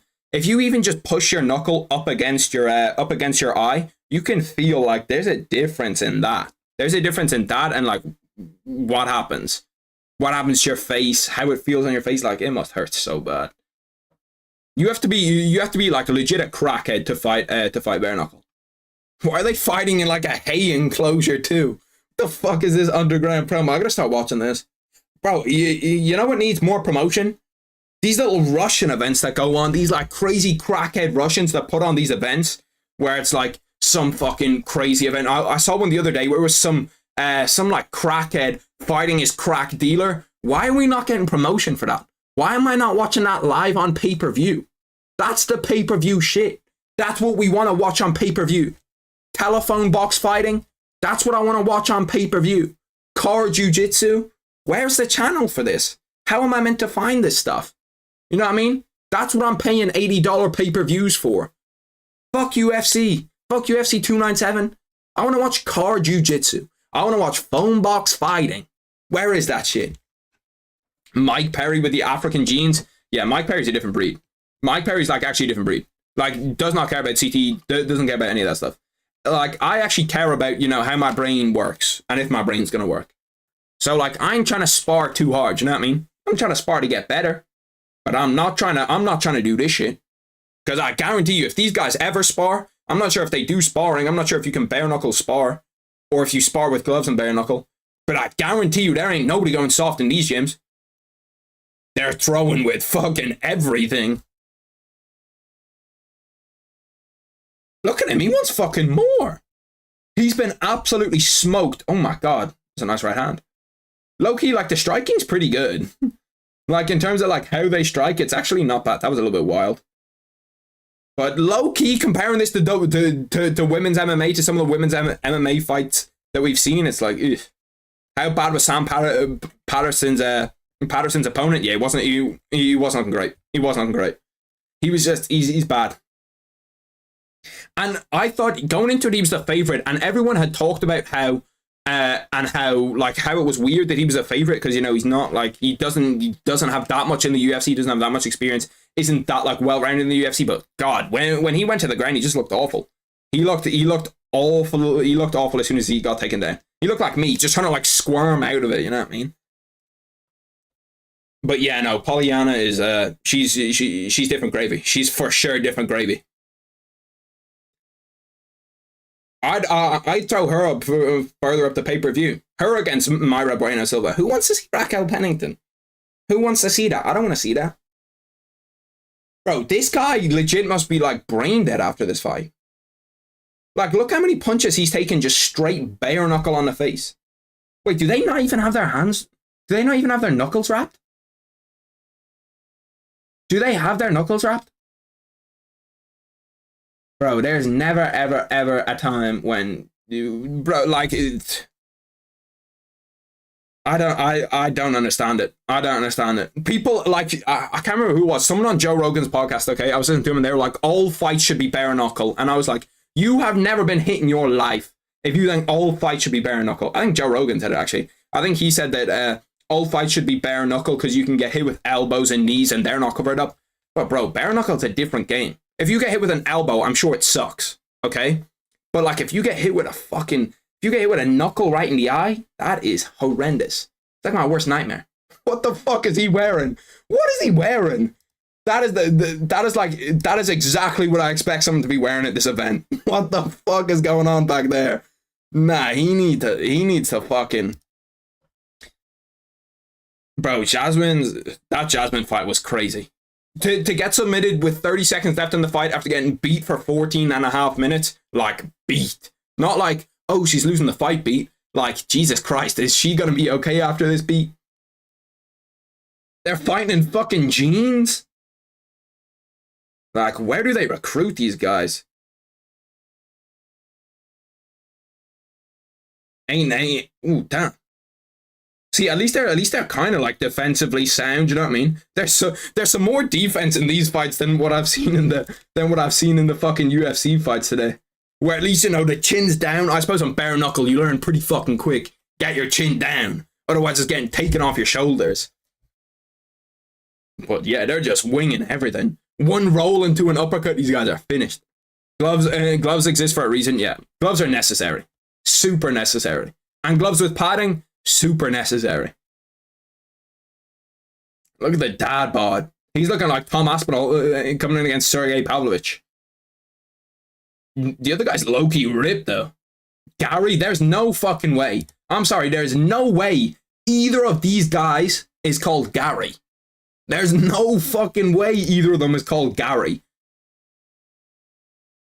Who's the Gary out of these two? It's gotta be... No, the guy with the dad bod's gotta be Amelia. You can take people down in bare knuckle? Since when can you take people down in bare knuckle? I swear you weren't able to do that. Wait, they do 5-5s? No, 5-2s, okay. I thought they did 5-5s in bare knuckle. You gotta be a different breed to do this shit. Look at them just swinging. Just swinging, trying to take someone's head off. Like, your hands must be broken in this all the time. You must break your hands pretty much immediately. Because these guys don't know how to punch correctly. You can see from how they're punching that, like, if you're just winging shots like this, you know what I mean? You don't know how to punch correctly. So you're already going to hurt your hands. Bear in mind, you punch a bare knuckle, you're going to fucking break every single bone in your hand. I do want to see where's Mike Perry? Bryce Hall. I don't give a fuck about Bryce Hall. Mike Perry, I'm working towards my shot. Oh, Traveler boxing. Yeah, no. We want this. This is what we want. Traveler boxing. Traveler boxing is exactly what we need. Oof, oof. Oof. It's a nice little check hook. Yeah, no, he's fought before. This guy in the orange shorts has fought before. Ooh, smoked him. Yeah, he's done. He's done. That's like Johnny Walker last week. That's like Johnny Walker last week, where Johnny Walker got hit in the nose and immediately was like, "Oh fuck, my nose." It threw me off so bad. When I saw him get hit, his nose was obviously broken, but he immediately just went like, he wasn't thinking like, "Let me cover up my face, I'm still in a fight." He just went like, "Oh, my nose," and then left his other hand, had his other hand at his waist. Out of body experience. Most brutal German bare knuckle fight, no rules. How the fuck do you get people to sign up to this? Like, what are you getting out of this? Gary looks like Strickland. He low-key kind of does. Like, this is the fucking... Bro, how the fuck have you ever... How the fuck... You should never come out of a fight looking like that. I'm actually convinced I could go 25 with John Jones, okay? With a prime John Jones. Yeah? Steroided up. No USADA, and I wouldn't come out of the fight looking like that. I'd come out of the fight looking like that. I might be coming out of the fight dead, but I'd look better than that. Because, God, like, he is so fucked up. How do you even have that? I thought that was when, like, you break your neck. There's, like, neck brace thing. Basic bare knuckle boxing training. Okay. Let's see what you got for me, Coach Joey. we're going to do a little bare knuckle training. So basically the biggest difference. Cheers for that, Joey, son. The biggest difference, in case any of you boys didn't know, by the way, the biggest difference between normal boxing and bare knuckle boxing is that you have no gloves on in bare knuckle. It's in the name.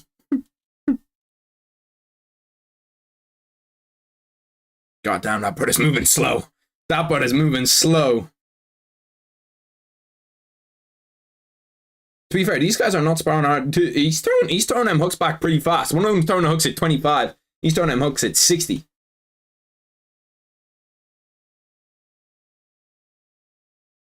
It's the correct thing to do, but that's just boxing training. That's not bare knuckle. That's just boxing. Okay, let's take a look at this. I know that I do have. I think I saved it. Where is it? Yeah, here we go. Skinhead versus Street Fighter. UFC fights aren't on for another 5 minutes, so we might as well watch the real fight. If you don't want to watch, if anybody here wants to watch Gillian Robertson fight instead of this, you're crazy. You're absolutely crazy. You're out of your mind. We want to watch Skinhead versus Street Fighter, Prison Beef, Dirtiest Heavyweight KO. Damn! That brother is juiced up to the fucking gills. What is it with the fucking jeans?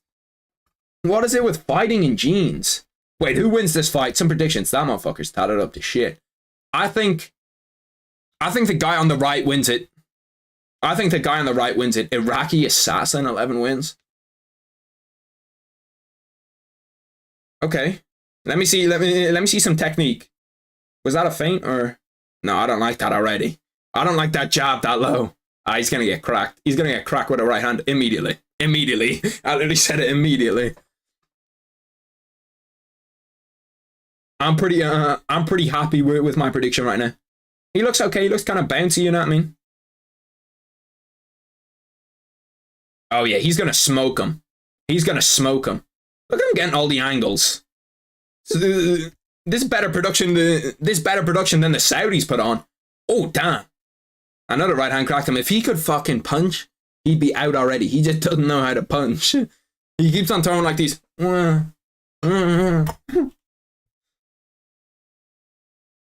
What does his back tattoo say? Does that say dog owner?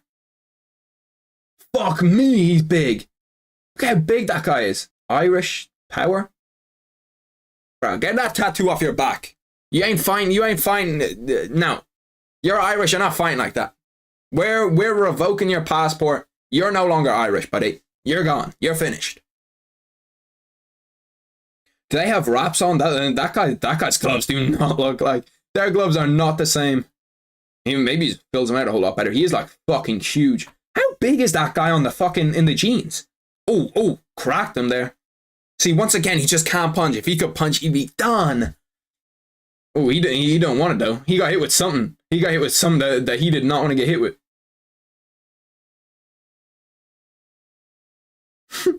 Why does he have the fucking... What's that guy's name? Why does he have that Popeye ass stance when he's coming forward in a fight?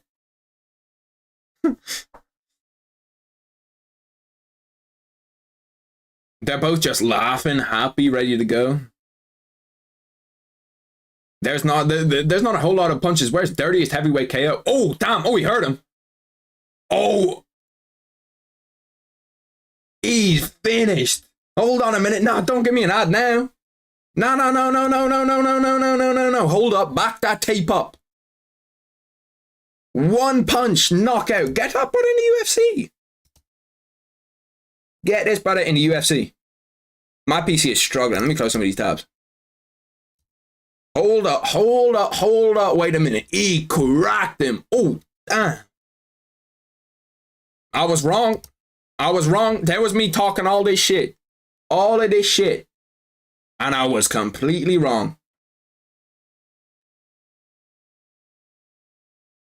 Brother, you've got your passport back. We've given you your passport back, and we want you to come fight for the country. Olympics, heavyweight, yeah? Because that guy must have stupid natural power. He just slept him. Brother, why are you showing me 10-second finish here when I'm trying to see? Let's 0.25 this one real quick. You know what, 0.5. We need 0.25 on this. What do you throw? Jab to the body. Oh, comes up top with the right hand. Absolutely cracks. You can see he's done. He's done.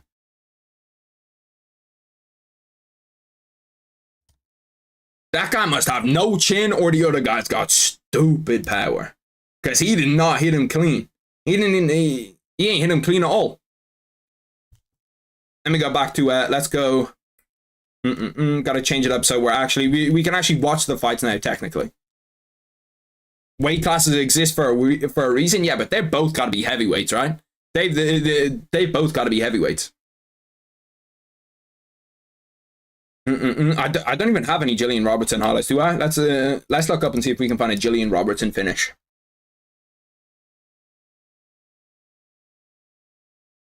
Molly McCann. See, I can't watch like a full thing because then they'll pack me up. Dana White will pack me up immediately. He'll say, no, you ain't doing that.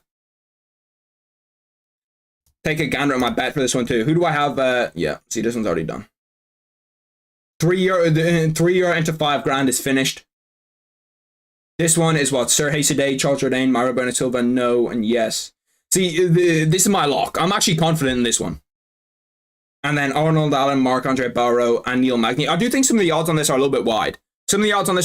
Like Arnold Allen, we haven't seen enough out of Movsar to really prove, like, yeah, no, for sure, he should be that guy. Oh, look, they're bugging me. Thanks for showing it to myself. Show it to other people. Fight's about to start. Let's go back. It actually took them ages to get into that. It was 20 minutes. Didn't feel like 20 minutes in between those fights, but it was 20 minutes. We are big Pollyanna fans over here. We're big Pollyanna fans. That's who we want to see. We want to see the baddies at the top of the division. Robertson. I feel like there shouldn't be a woman with the second name Robertson. I feel like it's a very manly second name. Get the timer ready to go. Who do you think's winning this fight, boys? Jillian Robertson's a big favorite, but Polyana Viana's a 10 out of 10, so it's got to be close. It's got to be close. It's pretty much a lock. We're pretty much the same. Kevin McDonald. I don't think I've ever seen him as a ref. He looks like someone in like a gas station commercial. The ring girls in Canada. We need to step up the game a little bit. Fuck! I started the timer way too early. Can he fucking start that fight? Why did he take ages? He was like pointing at her for like 5 seconds, like, you ready? Okay, let's go. Starting off with Pollyanna. Ooh, oh my gosh, she got cracked. I mean, they both on that big right hand 10 seconds in. Pollyanna can triangle choke me if she wants. You're not wrong. You're not wrong. And I agree. We fully agree. Pollyanna's looking good on her feet. Nice kick to the body. The jab's looking all right. The jab's looking okay. A bit of snap on a jab. That's what I want to see. Ooh, nice little check hook when she's coming into. Getting takedown. Let's see the takedown defense. Not great. Oh, Robertson's already nearly past her guard. She's like half side control. She needs to keep that leg trapped. If Jillian gets that leg over. Oh no, and she's giving up her back. Why are we giving up her back? No, she hasn't given up her back. She's reset the position. That's what we want to see. It's already not looking great. Pollyanna, I think you can do it. I think you can do it. Oh, it's not looking great. She's kind of like in a half side control. If she can keep that leg trapped, she's actually okay. Maybe she can even flip it to the point where she's on, where Pollyanna's on Robertson's back.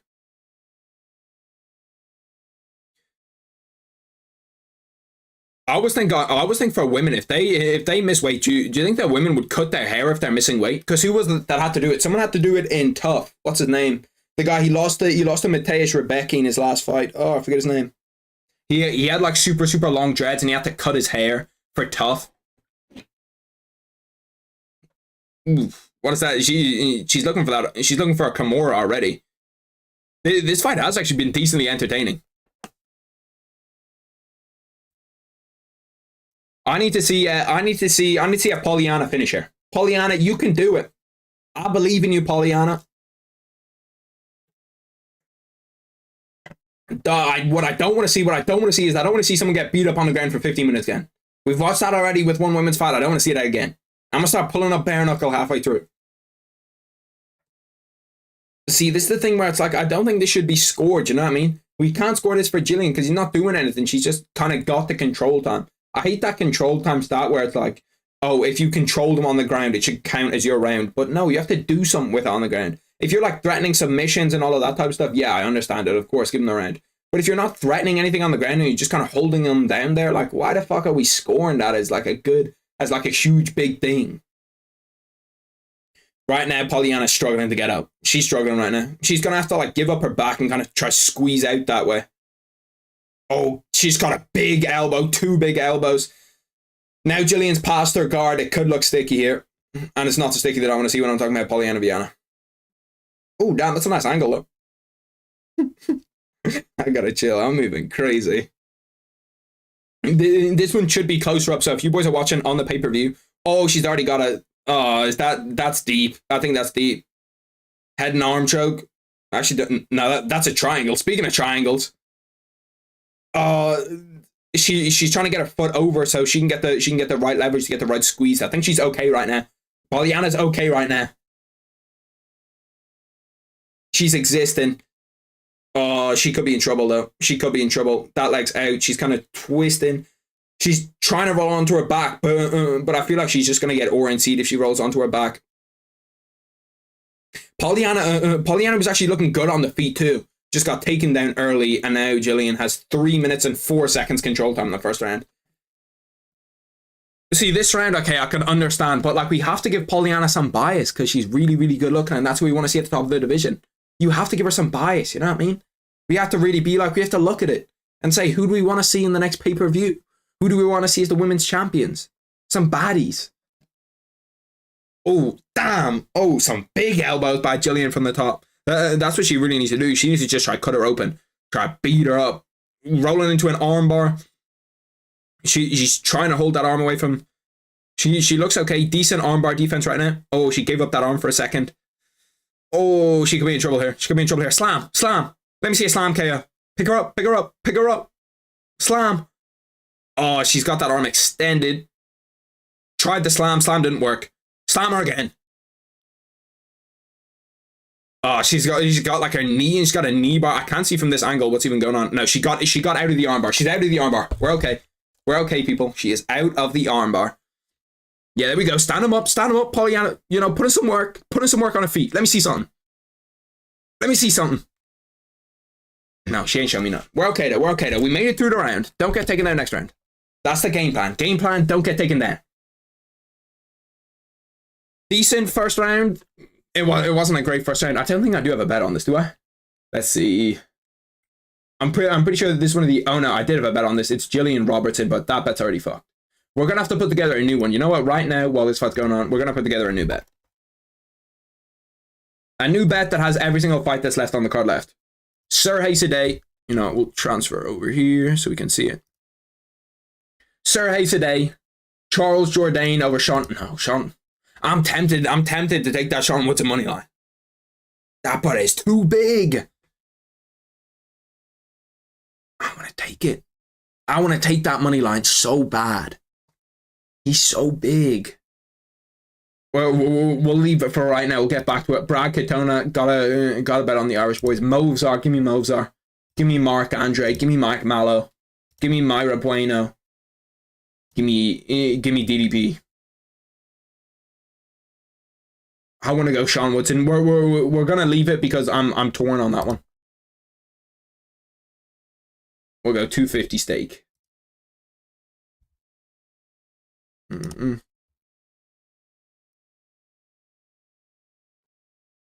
Oh, I can't wait for this one. Come on, Pollyanna. Come on. Show us something here. I need to get the timer ready. My bad. Give me one sec. Get the timer ready. Scripts timer. What are we looking at? We're not 3. What are we at? 240? 270. Some good work on the feet here by Pollyanna. Yeah, I like that. Nice body kick. She's putting in some work now. We're getting some work. Keep her on her feet. Keep throwing that jab out. Throw that jab out. Throw a little jab to the body. 1, 2. Switching stances. Okay. Going southpaw now. Southpaw on southpaw. I fucking hate fighting southpaws. Back to orthodox. The hands just look, they just don't look, she's not throwing them in tight enough, you know what I mean? She's not kind of in there and just like, what, you know what I mean? That's what I want her to throw it. Everything nice and tight, everything defensively okay. Oh, fuck, she got taken down again. Come on, Pollyanna, I know you can get up. And if you can't get up, get this fight finished, because I want to watch the rest of the fights. Come on, Pollyanna, get up. Get up. I feel like David Goggins when they start wrestling. Come on, Tony. Tony, you can't let him take you down, Tony. Is David Goggins one of the worst coaches ever, one of the worst cornermen ever in a UFC fight? Probably not. But it was crazy how in the same event we had Jack Black and David Goggins as cornermen. Like, what other sport are you going to see that in? What other sport are you going to see that in? Let me actually take a gander at the NFL. My favorite team in the NFL, the 49ers, are currently playing. And I think one of my friend's favorite teams, the Packers, they're playing them. And I can't wait for the 49ers to smoke them. Oh, Jillian's there pushing her on the ground. She's in trouble. Damn, the Ravens beat the Texans 34-10. Smoked them. Pollyanna's currently in trouble. She's in trouble. She's getting beat up. She's just getting held down. This is in both women's fights that we've seen today. They've just been held down and just beat up. The good thing is this is the last women's MMA fight till we have the co-main event. Co-main event title fight, and that one should be okay. I'm lying. It's a title fight, so it should be okay. I hope it's good. Come on, Pollyanna. I know that you can get through this. Think about all your fans supporting you from here, from all the way in Ireland. She just can't get up. She's given up her back. She could be in trouble here. She's just kind of like resigned to the fate. Oh my God, she's getting elbows. She's getting cracked with those elbows. It's legit a replica of the situation that we had in the first fight. Gets taken down, gets beat up on the ground for 4 minutes. Gillian Robson must have 5-6 minutes control time right now. Oh yes, fight's been stopped. Pollyanna loses the fight.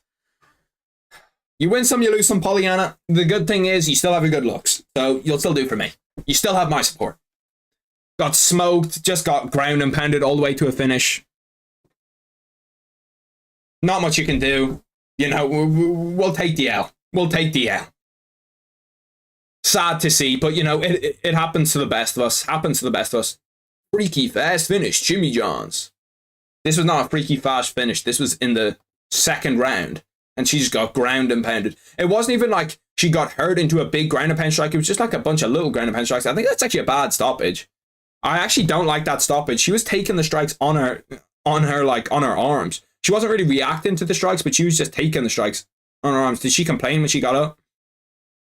No, I think she was pretty happy that the fight was done. Pollyanna, we need you out of the fight game, brother. We need you out of the fight game. UFC 297. Let's take a gander at what Twitter thought about that stoppage.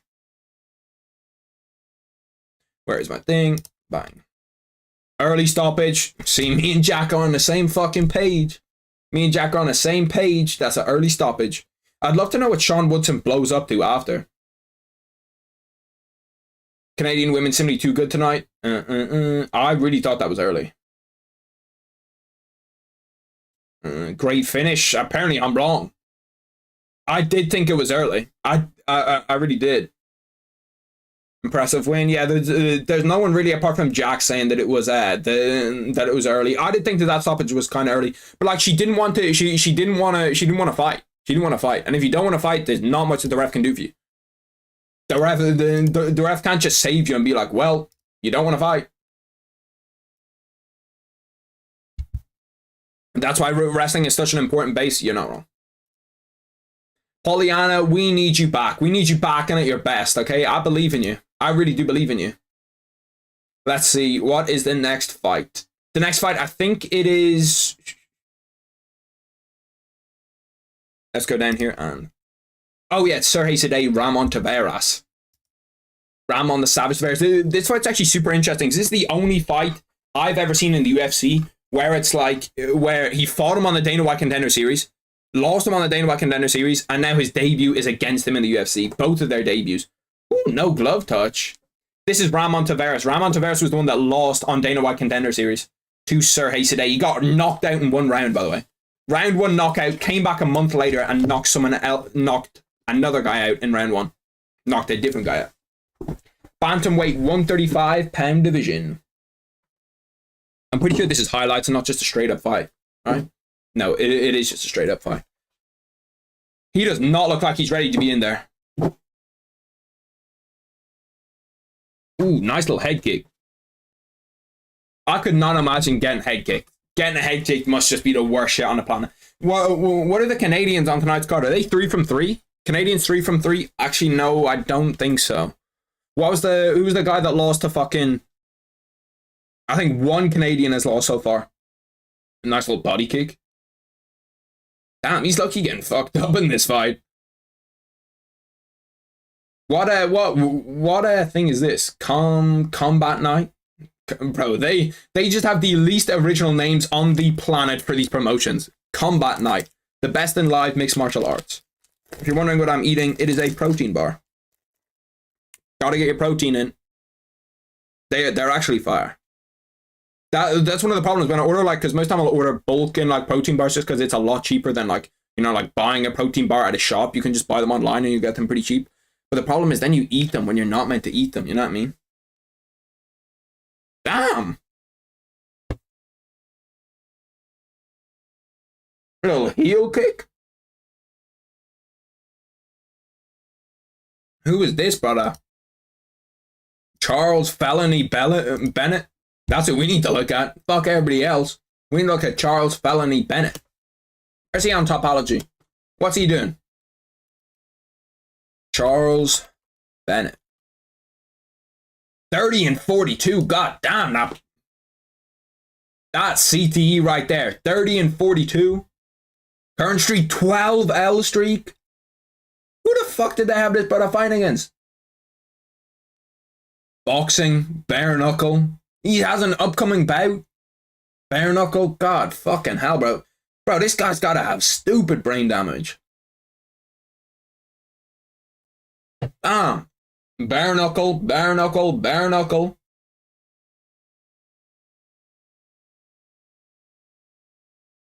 Someone's gotta tell us gotta hang it up at some point. He's gonna come out of the fucking cage a vegetable. Okay, apparently the guy he's fighting against is not as good as I thought. I was thinking he was low-key out there swinging, you know what I mean? He wasn't fighting bad. Little spinning hook kick, he was throwing some good shit out there. It wasn't bad. It wasn't bad at all.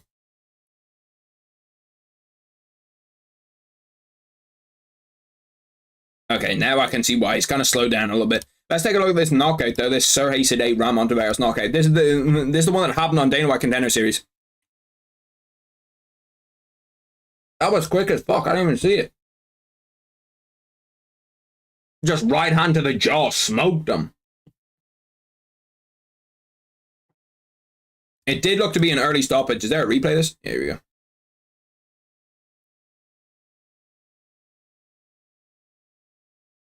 He does kind of fall over, though. Yeah, no, I think he's okay here. Yeah, no, he's okay. I'm pretty sure that's the same guy that reffed the last fight, is it not? What's good, Guru? How are you, G? That stoppage, yeah, no, that was definitely early. That was at least a little bit early. At least a little bit. Even he's like, what the fuck? That was early. Charles Jourdain. See, actually, I'm actually super excited for this fight now. I wasn't super excited for this fight until I found out that he was a 6'3" featherweight, 145 pounds at 6'3". God damn. I want to do some. We're gonna have to do some research on him. Let's find some Sir Hasadeh highlights. Bang! It's already looked up for me. I don't really want full fights. I just want highlights. You give me highlights? But I did not click on that shit because I want to see you. I want to see highlights. Let's watch Sir Hasadeh versus Walal Watson. That does not even sound like a real name. Walal Watson? There's got to be a finish in this bitch, right? Ooh, round 1 finish? Let's take a gander at it. Probably Sir. Damn, that's actually a pretty big event. Like, that's a pretty big room. Pretty big, like, stadium type thing, you know what I mean? Oh, beating him up.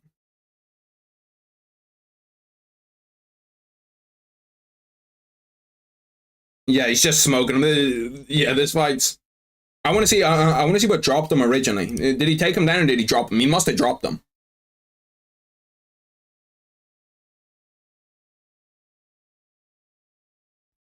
Nice calf kick. That's a nice calf kick. Oh, that was a nice overhand too. He's low-key a good striker. Striking looks clean.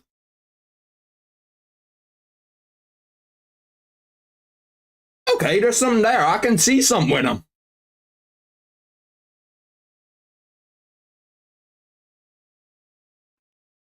Protein bar is finito. Now we are back. He's actually, I actually like his striking. He's thinking about what he's doing. You know, like a lot of people when I watch them in MMA, they're not like thinking. They're not like thinking, okay, if I do this, then he does this, then I do that. You know what I mean? Like it's not going through their head what they're meant to do, what they should do. I have Sir Hayes today in. Although that was an early stoppage, if we can get cracked like that inside 30 seconds, I think we know where that fight's going. Ooh, hurting him. Yeah, okay, and so that's where it comes from. What are you dropping with? I didn't even see it. Wait, what the fuck? That wasn't even a... Wait, what did he hit him with? Surely it's not that right hand, right? How the fuck did he get dropped by that right hand? That wasn't even to his liver. That's on the wrong side. He just dropped him with like a straight up just body shot to his side. I don't know. It didn't even hit him clean.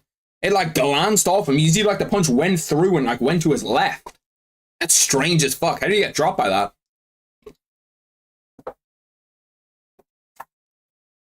But the ground and pound does look good though. He does look good in terms of ground and pound. What is this? Fight Promotions, BTC Fight Promotions. Let's see if we can find another one. This him in the UFC. UFC, please don't bomb me for watching this, bro. Like it's not me. You know what I mean? I'm just watching highlights. They're in black and white too. It's like 1950s. Who you think's winning the main event today, Guru? You think you think it's gonna be DDP or Sean Strickland? I don't know. I'm still super like I'm super 50-50 on that main event. The main event is just such a like toss-up fight. Most of the time I'm able to think through it and be like, that's who I think's gonna win. This fight I legit can't. What did he finish him with? His striking looks good. He likes to swing in that pocket. I hate doing that. I hate being in a pocket and just like anytime I'm in a pocket, I'm like, oh, we're out of there. You know what I mean? We're out of there. You think Ankalaev deserves to fight Alex Pereira? It's a good question. I think that there is some people ahead of the line for him.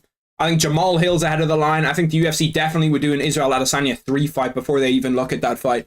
I think that there's a lot of fights that we could see before that fight, but I think Ankalaev does deserve it. You know what I mean? But Alex Pereira is one of the UFC's biggest like superstars right now. In terms of like superstars from Brazil, Alex Pereira is pretty much it right now. And I don't think that the UFC is going to want to sacrifice that by giving him a wrestler until he's at least got a little bit more, got a little bit more fights, got a little bit more reps. So he's like, okay. So he's an okay wrestler. So he can do a little bit more. Because right now I feel like if you toss Ankalaev to him right now, he's going to get smoked. He's going to get smoked by Ankalaev just purely because Ankalaev is too good of a wrestler. And I think he'll just hold down Alex Pereira. Chael picked Strickland to win, Rip Sean. Yeah, to be fair, there's so many curses. There's like the Drake curse, the Chael curse. There's all of these different curses.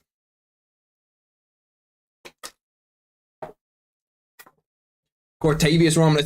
To show you the craziness of this, I did talk about it in my predictions video, but look. Gets knocked out in round 1, then a month later comes back and knocks someone else out in round 1 in 29 seconds. Oof. That's getting his redemption. Fully getting his redemption. Amateur results. I never see any like amateur MMA promotions. CN Combat Night. I wonder who's come from Combat Night. Anybody know of any good fighters that have come from Combat Night? The one thing I don't like about like production, it's way better in the UFC than it is in boxing, but sometimes it just takes ages to get in between fights, you know what I mean? Like random things are happening in between fights. They've showed like 5 Strickland promos on this shit. Let's take a look. 1-0, 4-1, 4-0. Who's he lost to? Mateo Vogel's also in the UFC. Or was he? No, he was Dana White Contender Series too. Yeah, he was Dana White Contender Series. I always mess up who's on Dana White's Contender Series and who's actually in the UFC. Like, if you get onto Dana White Contender Series and I'll like look at it and I'll look to your Tapology, I'll immediately think, yeah, no, he's in the UFC now. You lost to Timothy Kawamba. How's Timothy Kawamba doing? He won. Oh yeah, I remember that. They like wrestled each other for 15 minutes and he just didn't get a contract. I swear this guy was in the UFC, was he not? Was Josh? Is there a guy with the same name that's in the UFC? I swear there's a guy with like a super similar name to that that's actually in the UFC. Maybe I'm bugging. I must be. Let's look it up. Because I swear to God that there is. Am I tweaking it? Or Ben? No, that was 2018. No, I'm tweaking. Fair enough. Okay, let's go back. I always end up doing that. Does anyone else do that? Whenever I'm like on BoxRec or I'm on Tapology, I'll just go into like a little hole, you know what I mean? Where it's like a bunch of different fighters that I've never heard of, looking through like some guy that lost on Dana White Contender Series, only other loss, and then eventually I'm on some random fucking promotion in like Africa. This is who I actually want to look at though. Sergey Zadeh. Has he beat anyone of name? Austin Russell, Russell Watson? I don't know any of those names. Amateurs, don't know any of these names. Okay, so he's not beat anyone that I know. Came from BTC, Battlefield Fight League. I see this one a lot. For Dana White Contender Series, you see a lot of people come from Battlefield Fight League. He looks like he can just crack though. Like he can. This fight's gonna be over early. This fight's not gonna go the distance. I can guarantee you that. I can guarantee you that it is not gonna go the distance. Let's take a look at the plays on this. What is for it to go the distance? It's 2.9 to 1 to go the distance. I genuinely think this will be a round 1 finish, boys. I think it'll be round 1 finish done. I don't see this going very far. If I could find more Ramon Taveras fights. Sergey Zadeh versus Avinash Chowti. Like, there's some fucking names in this that you do not sound real. This is BTC. You finally get to see the promotion. Let's take a look and see how he's looking. Let's get towards the finish. Or was there not a finish? Does anyone remember when this happened with the UFC? They had like some open roof thing where there was a leak and they had to wipe down all of like the canvas because the canvas was super, super wet and they were like slipping on the canvas. That happened with the UFC.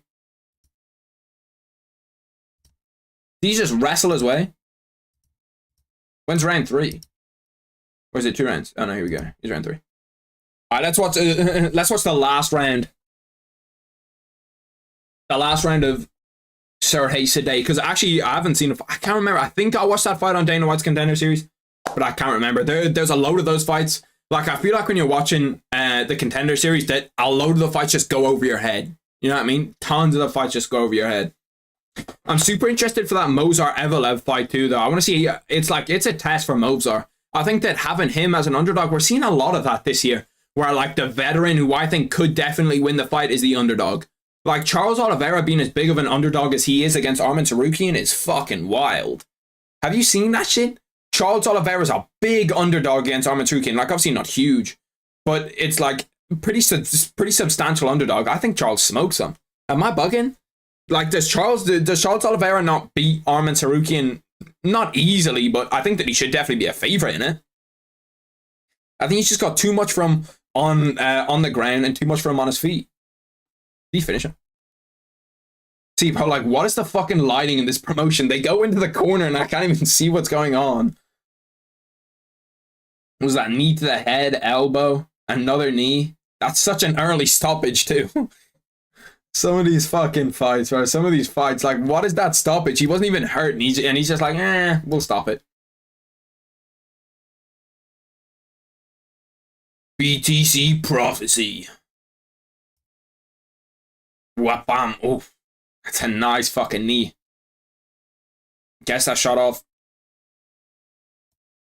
To be fair, I'm actually excited for this fight. There's one or two fights on this that, like, before I knew the backstory kind of to the fights, that I wasn't excited for.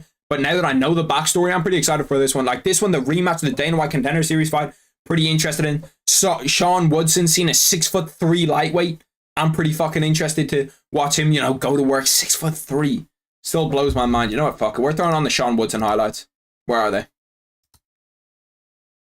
Let's watch Sean Woodson cook. Where is he? He's somewhere up here. Sean the Sniper Woodson, 6'3" UFC featherweight. Bro, like, look at his fucking... I don't understand how he gets down to 145 pounds. Because it's not even like... He's not like skin and bones, you know what I mean? He's not like super unbelievably skinny. But he's also not like... He's not like... I don't understand it. I don't understand how he ever makes 145. I wonder if he struggled with it in his career. Like, does he miss weight a lot? Because he looks way too big to make 145. Way too big. Sir Hayes today, 6-fight win streak. I don't like on TNT Sports 1, which is the platform that's like you get all the UFC fights on if you're on the UK or in Ireland. I don't like the way that they don't show you, like the fights that they show you, they don't show them. What was I going to say? Oh, they don't show you like build up to the fights. They'll pretty much just show you like them walking out, you know what I mean? And then apart from that, they'll just show a shitload of ads. It pisses me off. Like, look how fucking big he is. He's just so much bigger than anybody else that he's fighting against. Ramon Tavares has a 5 in... oh, what the fuck? I didn't realize Ramon Tavares came in 5 pounds overweight. He came in stupid overweight. Okay. Fight is starting. Who do we have in this fight, boys? 5 predictions for this. What are the predictions? I can't remember who I bet on. Oh, I bet on Sergey today. I'm going Sergey today via KO. Round 2. Round 1. We're going Sergey today via KO round 1. I think that, you know, he knocked him down in the last fight, fucked him up in the last fight. I think that we could see a similar thing in this fight. Sergey today coming from Ukraine. He's Ukrainian but fighting out of Burlington, Canada. You see people change their flags like that all the time. You see it with like anybody from Russia. You saw it a lot in boxing. Anybody from Russia was from like Kyrgyzstan or like they're from anywhere around Russia that isn't Russia, you know what I mean? Bivol said that he's from Kyrgyzstan just so they could get a fight so they weren't labeled as like Russian. Damn, that ring girl is so bad. She's at like all of the fights. I'm not sure what her name is, but I would like to know. Ooh. She is unbelievably bad. When are we getting the ring girl scrapping? That's what I want to know. A little ring girl scrap, I'd watch the shit out of that too. Fight has indeed started. This one should be a good stand-up battle. I can already see Sidey's kind of thrown out, you know, some feints, trying to get some reads. Tavares lands a leg kick early. I hate people that fight with that hands down style. Tavares is kind of southpaw. Sidey's orthodox. I hate fighting southpaws. Fighting a southpaw is just weird because it just doesn't, like, it just throws you off so bad. He's swapping his stance. He's looking fluid out there, Tavares. Oof. Sergey today nearly caught him. You can see the hands are lightning fast. He's got really fast hands. Threw an uppercut into a left hook that just missed. Kind of stalking him down now, kind of pushing him up against the cage. He definitely has the field positioning. Or the cage positioning, I guess. Shoots for a takedown. Good takedown defense from Tavares. Got a nice wide base, but he is up against the cage right now. He could throw those Conor McGregor shoulders. I was watching that knockout. I think it was maybe 2 days ago. Conor McGregor against Donald Cerrone. Them shoulders were crazy. Getting your nose broken by a shoulder. Wild head kick from Sidey misses. Tavares' defense, his range management is looking pretty good right now. A minute into the first round. Decent bit of action. Nice body kick from Sidey. Keeps switching stances. Sidey seems to be picking up on when he swaps stances, and when Tavares swaps stances is when he throws. He throws a leg kick when he swaps stances. Tavares lands another nice leg kick. It should be a good strike about. Nice left hook by Sidey. It's going to sting him. He fights a lot like I fights today. He's like in and out, in and out, in and out. Like, I'm getting in and then I'm staying there. I'm coming back. Oh, nice head kick from Sergey today. Another nice jab. He's doing well on his feet. Kind of starting to put shit together. Kind of starting to get that range right. Obviously, Tavares coming in super, super overweight. I'm always not sure if that's an advantage or a disadvantage. Obviously, like, it's an advantage. Oh, he cracked him. Both landing on each other. This one's not going to go very far. One of these guys is going home in a fucking ambulance. See, they tried a front kick, just missed it, just weaved out of the way, Tavares. Trying to line it up, trying to catch the hands. Tavares keeps on trying to like tap that front hand. I never do it, but I do see a lot of people do it. He loves to throw those kicks up the front today. He's throwing like, cracked them. Tavares dropped him with a body shot, landed it right on his liver. You can see that he's hurt right now because see his hand used to be higher. His hand when he was fighting used to be up. Now it's down here a little bit. You can see that he's trying to just protect his body that little bit more. Cracked him with that. That was a really, really nice, well-timed shot. As today was coming in, Tavares just came in under, cracked him with a little left hook. He's fighting well. He's fighting better out of the southpaw stance than he is orthodox. If I was him, I'd stay southpaw. Seems to be giving Side trouble. Nice head kick. And Side starting to get the read on him biting on that head kick. Maybe, I'm not sure what the setups are that you can do off of that. But you can, maybe head kick into a left hook. Feint the head kick, throw a left hook. Feint the head kick, throw that elbow. John Jones did that. It's been a great fight so far, though. It's been fight of the night for sure in terms of, great head movement by Tavares. Gets out of the way of the 1-2, tries to return fire, can't get it. Right on the line, though. Kind of tapping about. This fight's been really, really good so far. This has been a really, really, really good fight. And it's been like a really technical fight. These are the fights that I want to see. Are you actually showing DDP versus Strickland? Nah, I can't actually show it. Dana White would pack me up. I'd be finished.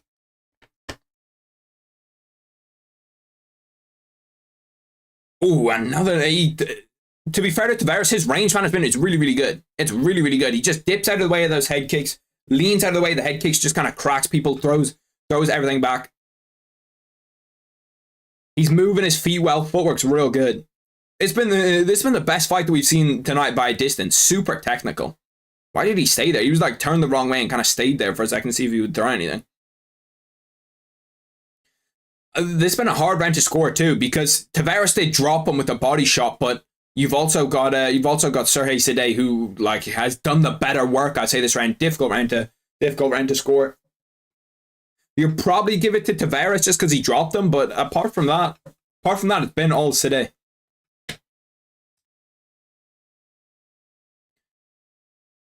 Stalking him. The one thing is Tavares for this whole fight has been on the back foot. He's on the back foot. So it's difficult to being poor sucks, bro. Ooh, Tavares cracked him last 3 seconds of the fight. Trust me, bro. I know the feeling.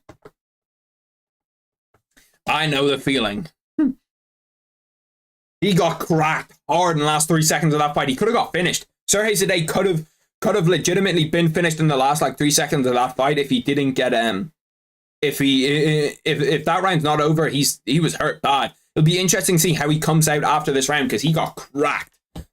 Like he was wobbled there for a second. He was kind of falling back into the cage. If he had maybe 5 more seconds, probably would have got finished. After that last shot, you're definitely giving that round to Ramon Tavares. Ramon Tavares had a good round. Just keeps on landing that clean right hand. His switching stances is kind of throwing him off. It's throwing him off bit by bit by bit. He just kind of manages to land that shot, crack him, and then when he's switching southpaw, it's just throwing off the timings. I hate fighting against people that can switch stances, so I know his pain. My pick right now with Sergey Side is incorrect. I did say that it would be done in round 1, so it's not down in round 1. Although it would have been. It would have been done in round 1 there if there was more time. If he had more time to finish that fight, for sure it's done in 1. Done in 1 easy. Round 2 starting now.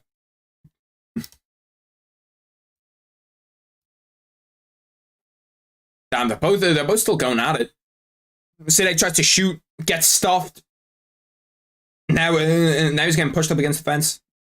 Tavares looks clean on his feet, man. He looks really, really good on his feet. Really good on his feet. Side keeps on trying to throw that front kick up the middle, but he's not throwing it. But it's not landing. He's throwing it. He tried to get him in a tie clinch. He's not winning this distance war. And it's weird because he definitely has a longer reach. Oh, cracks him every time. Tavares with that right hand. So when Side, because he's fighting like this, okay? He's fighting with that lead jab. He cracked him. Tavares cracked him. Or sorry, Side cracked Tavares. Big right hand, wobbled him for a second. Tries to throw a head kick after gets blocked. He literally did what I was saying with the John Jones elbow. He cracked him right there. They're both landing clean shots on each other. Both guys have been hurt in this round. Side's come out much better in this second round. He's kind of managing that distance a little bit better.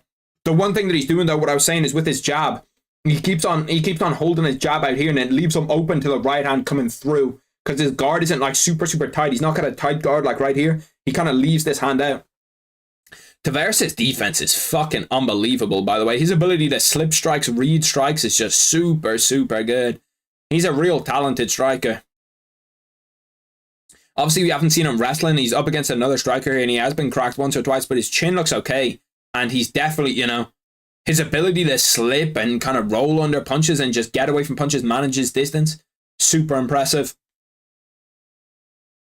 Side's been cracked again. He got dropped again. Big right hand through the middle. Big right hand again. And again, that's 3-4 right hands that have come through the middle. And he's to tighten up his guard a lot. His nose is completely fucked. His nose is probably broken. He shoots again today. Stuffed again by Tavares. Tavares looks super good this fight. Side tries to throw a hook, gets rolled under, lands a right hand. Oh my god, his face is absolutely fucked. Side's face is like blood red. Tavares 4-4 on takedown defense. Just kind of holding him on the outside of that cage. Wow, his defensive ability is so good. In terms of like, he almost, this performance, obviously it's not against as good of a striker as Dominic Cruz is, but it almost looks like Cody Garbrandt against Dominic Cruz, where every shot that he's throwing is just slipped. He's looking unbelievably good. He has been cracked once or twice though. Holy fuck, his nose is unbelievably broken. Sergey Side's nose is completely fucked. Like, completely broken. There's blood dripping from his head, blood dripping from his nose. His whole face is just red. Legit red with blood. Oh, good right hand again. It's that right hand where when he switches to southpaw, the right hand always comes through because it fucks up his distance. It fucks up Side's distance when he goes southpaw, so the right hand's there. The only thing that Tavares does that I don't like is, if you remember that Benoit Saint Denis Matt Favola KO, where he's kind of like running along the side of the cage and then he gets head kicked. He does that a lot. Tavares does that a lot, where he runs along the side of the cage. To be fair, he's still in this fight. He hasn't given up on this fight. Oh, big shot, big left hook by Side. Tavares tried to run along the side of the cage. Well, I was just saying, and got hit with a left hook clean on his chin.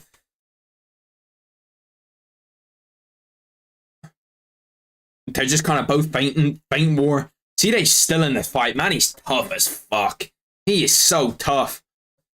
He hurt him there. I think he wobbled Tavares. Tavares kind of hobbling along the cage for a second, hobbled. If he throws that kick to the body, instead of the kick to the head today, he could be in business. He's still walking him down. Even though he's getting hit with big shots, he's still walking him down. Another left hook just clips the side of his nose.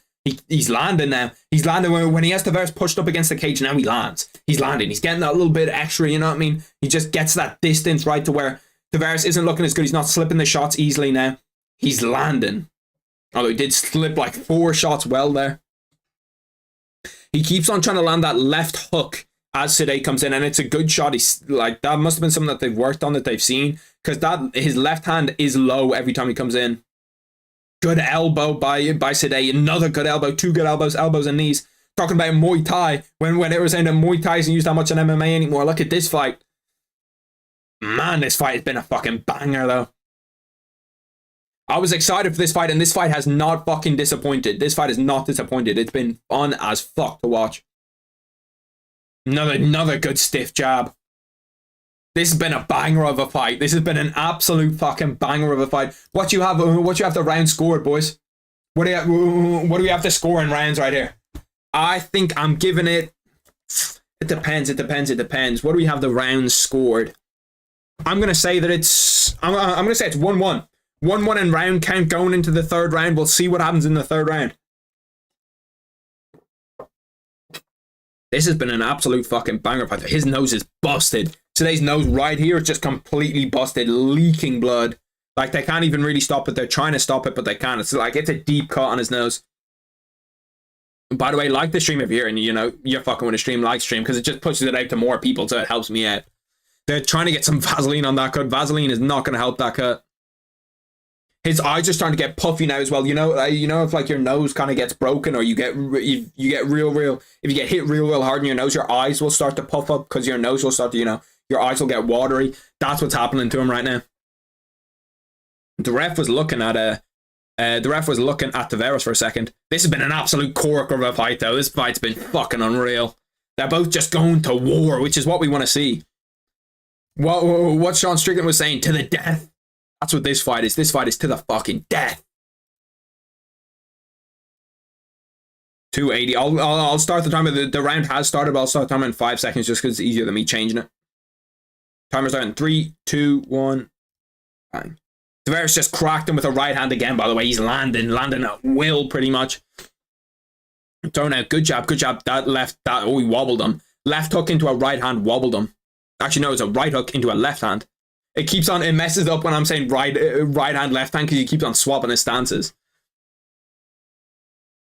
But I think that stance swap, to be fair, see, they started to, you know, get a little bit more control of that stance swap. He's throwing that kick to the body. I said, throw the kick to the body. I think it'll work, and it is working for him right now. In terms of head, body, leg strikes, Side's landed more strikes to the head, more strikes to the body, and they've both landed 6 strikes to the legs. He keeps on trying to throw that kick up the middle. That kick up the middle isn't working for him right now. Oof. Every time he goes for that body kick, though, they've obviously, Tavares' camp have obviously studied today and know that his lead hand likes to drop a lot. Oh, cracked him again right on the nose. Tavares hit him with a right hook into a left hand again. That shot's been money all night. That right hook into a left hand, money all night. He's just, I don't know. I don't know if I'd be playing those lead hand games with him. It's the problem for Side is that he keeps on he lets Tavares get his foot on the outside, and when you get your foot on the outside and you're fighting a southpaw, you can throw that left hand right through the middle, because it's kind of like through the gap in between your legs. Good leg kick from Side right on his fucking, right on his calf. He tries to throw that head kick. Tavares' defense getting away from the head kicks has been really good. The press conference was wild. Did you see Sean ripping the reporter? Yeah, I thought, you know, I'll fuck with Sean Strickland. I think he's a good guy. And him ripping the reporter, that's a W. That's a W. I saw the thing after where it was like, TikTok, do your thing. This guy's still fighting in a main event. Shut the fuck up. Shut the fuck up. I like Sean Strickland. I'm a fan of him. I like Dricus too. I really like Dricus. I think they're both funny. They're both good on mic. Obviously, Sean Strickland, I think, is the best in the UFC on the mic. Good body shot by Sade. That's something that he could do when he's trying to use head movement. Sade is a minus 425 favorite right now, so they obviously have him winning this third round. His gum shield fell out. I was laughing my ass off. Yeah, no, it was funny as fuck. Like, I don't know what that guy thought he was doing. Like, surely he doesn't know Sean Strickland. Came up to the thing thinking he was like some fucking righteous guy, and everyone was gonna be like, yeah, no, look at him. Look at what he's doing for the LGBT. Bro, he thought he was the fucking best guy on the world when he was like, I'm an ally of the community. I was crying laughing when he said that. He thought he was that guy when he said that. Damn, these guys are swinging for the fucking fences. Side Tavares, they're both throwing everything behind their fucking punches. Tavares' like defensive ability is really good.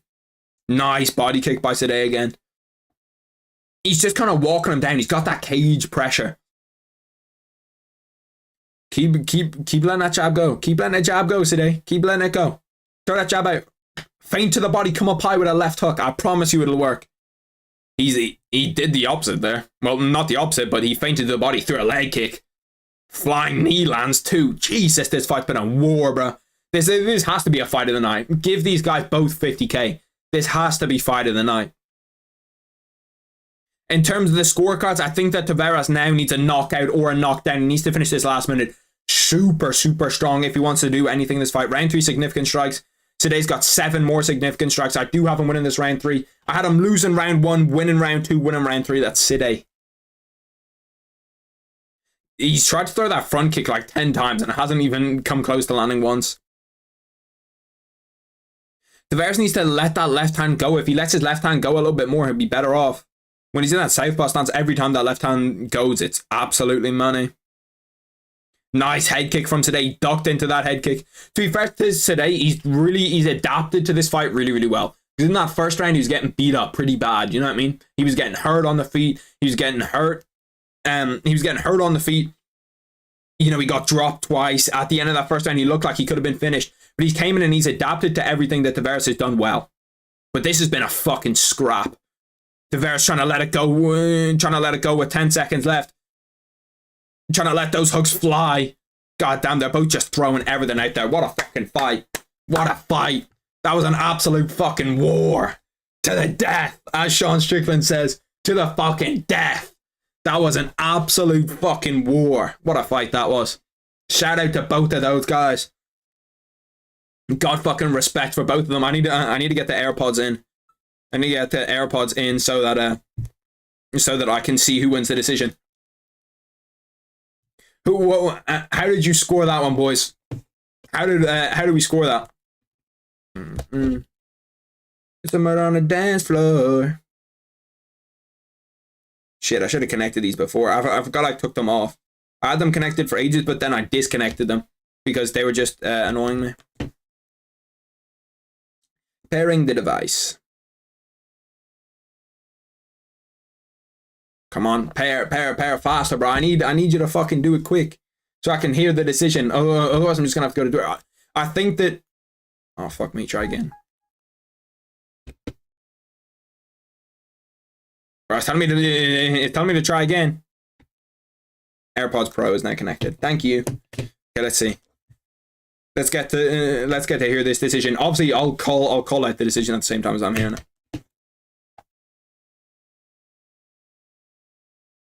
Banger fight. I had it as 2-1. I had it as 2-1 to fucking Sergey Sadeh. I have the name in my head for a second. Absolute banger fight though. You gotta fucking respect those guys just putting it all on the line, just throwing. He's got a half Canada, half Ukraine flag, repping both sides. That's like the nightmare. Half Canada, half Ukraine. That's Joe Rogan's nightmare.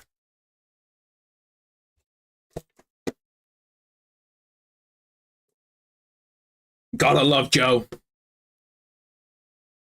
Okay, decision's coming up. I think it should be a pretty clear decision. Today was like a -500 going into the third, so.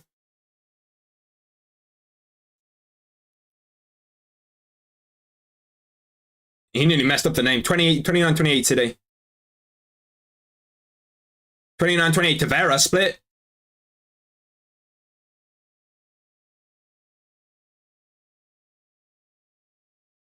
Damn. They gave it to Ramon Tavares. I'm not sure about that. I'm not sure about that. I don't think he won that fight. I don't think he won that fight. I thought he lost that fight. What do you think about that decision? I thought he lost that fight. It was a close fight, but I thought he lost that. I thought he won the first. I thought he won the first round, lost the second round, lost the third round. I'm not sure about that decision, boys. I'm really not sure about that decision. I think that's a shoddy decision. We'll go. Let's go take a look and see. Let's go take a look and see what people are saying. What's the Twitter sphere saying about this? No way Tavares won that fight. Amazing fight, horrible decision. Completely understand the split decision, but that's the correct score. Winner. Really bad judging there. First fight ended with bad reffing. Second fight ends with bad judging. Don't agree with that decision. It seems pretty unanimous that people don't agree with the decision. What did we think, boys? That's a robbery. I'm not sure if I go robbery. I definitely did have it scored the other way. Unless they scored. No, they couldn't have even scored the first round at 10-8. At 10-8 and a draw round, maybe? No, because that would be 29-27. The fuck you celebrating for? You missed weight by 5 pounds? I actually forgot about that. He did miss weight. Not a robbery, by the way. He dropped him in the second. Did he drop him in the second? I can't remember. One bad stoppage, one bad decision. The right thing to do is have a trilogy. A trilogy on the way into the UFC is crazy. Was that the right decision? No. The Canadian fighter gets robbed in Canada. I'd be fucking livid. I would be livid. I would be fucking livid. If I'm from Canada and they're robbing me in my own turf, in my own homeland, they're robbing me. Although I think that it wasn't a robbery. I do think that it was the wrong decision, but I hate using the word robbery now. I think it's overused. After this, finally, we're on to Sean Woodson, boys. We're on to Sean Woodson. We get to see him fight. We get to see our 6'3" lightweight fight. Let's take a look at the highlights. Let's go back to the Sean Woodson highlight tape so we can see his shape. Let's see how he's moving. Damn, that was a nice head kick. How the fuck are you meant to see that head kick coming?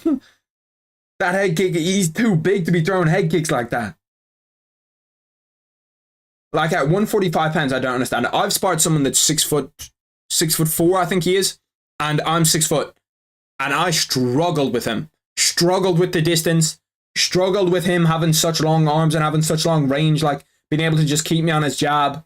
I had to sit there. I sparred him on a Friday, and then I sparred him next Monday as well. And I game planned on the weekend. I went Friday, Saturday, Sunday. I was thinking, what do I have to do differently? So I can't imagine what they're gonna do for him. I'm actually gonna drag my thing over here because I think it makes more sense. I'm beating him up against the case. Them long ass limbs. He fought Terrence McKinney in the Contender Series. I did not know that. You learn something new every time you watch these highlights. You learn something fucking new. Did Terrence McKinney beat him? He must have beat him because he was pretty hyped in the UFC for a while.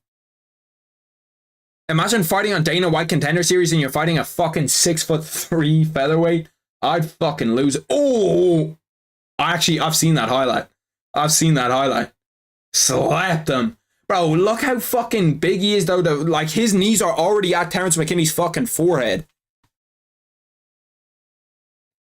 He's way too big to be throwing knees like that. Way too big. Look at that knee. Just goes to shoot and just gets vamoosed out of there. Knee straight to his fucking forehead. Damn. Let's take a gander at Charles Jourdain. One of the best fighters coming out of Canada. One of the best fighters coming out of Canada for sure. Weight bullying? Yeah, he might be. He might deadass be weight bullying. Because Charles Jourdain's a bad man. Charles Jourdain is a bad man. Damn, flattened him. That was a nice combo. Flying knee into a 1-2. Oof, oof. Finished him at the end of the second. He is one of the baddest men coming out of Canada. Him and Mike Mallow. Is there any other Canadian fighters that I'm not thinking of that are good? Marc-Andre Barrio. That's really it though in terms of Canadian MMA. I'm trying to think. I feel like there's one that I'm missing. What am I missing? I'm missing a fighter. Am I streaming the Strickland fight? No. Cannot. I'm not trying to get my shit copyrighted immediately. I accidentally showed a knockout last time I did a stream for UFC 296. I accidentally showed one of the knockouts I was on. I just looked up like hashtag UFC 297, on Twitter to see like what people thought of the fight. It was the Bryce Mitchell Josh Emmett fight. Showed the Bryce Mitchell Josh Emmett knockout and UFC copyright strike me because I showed like 4 seconds of the knockout. UFC do not play about their copyright.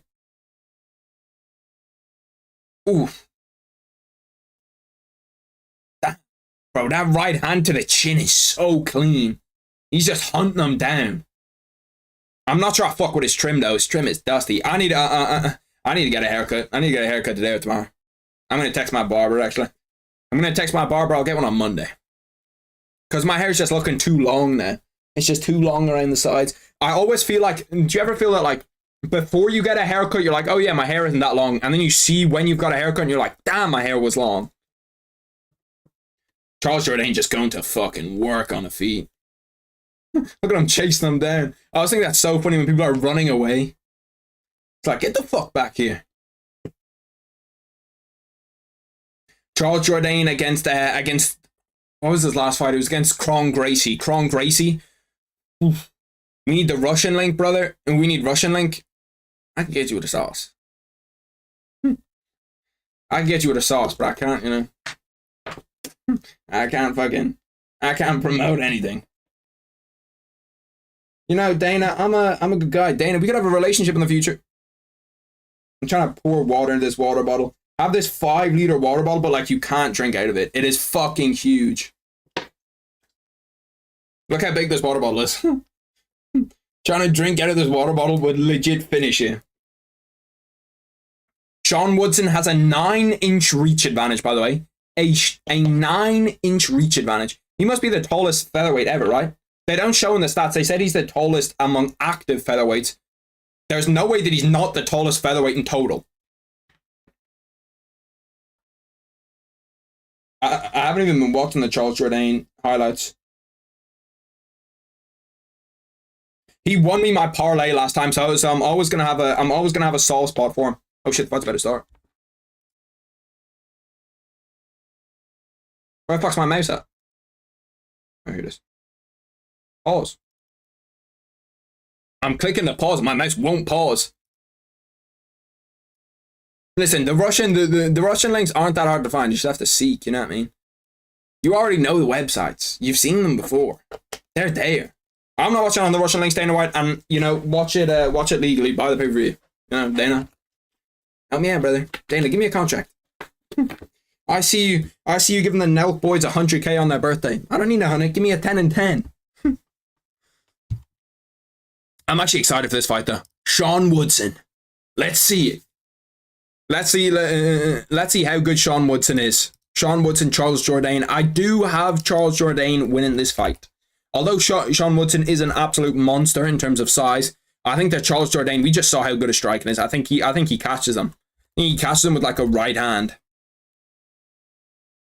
I'd love to. Does Charles Jourdain have a YouTube channel? I'd love to see how he planned for him. Like what his game plan was for. The fight has started. Starting the timer in 3, 2, 1.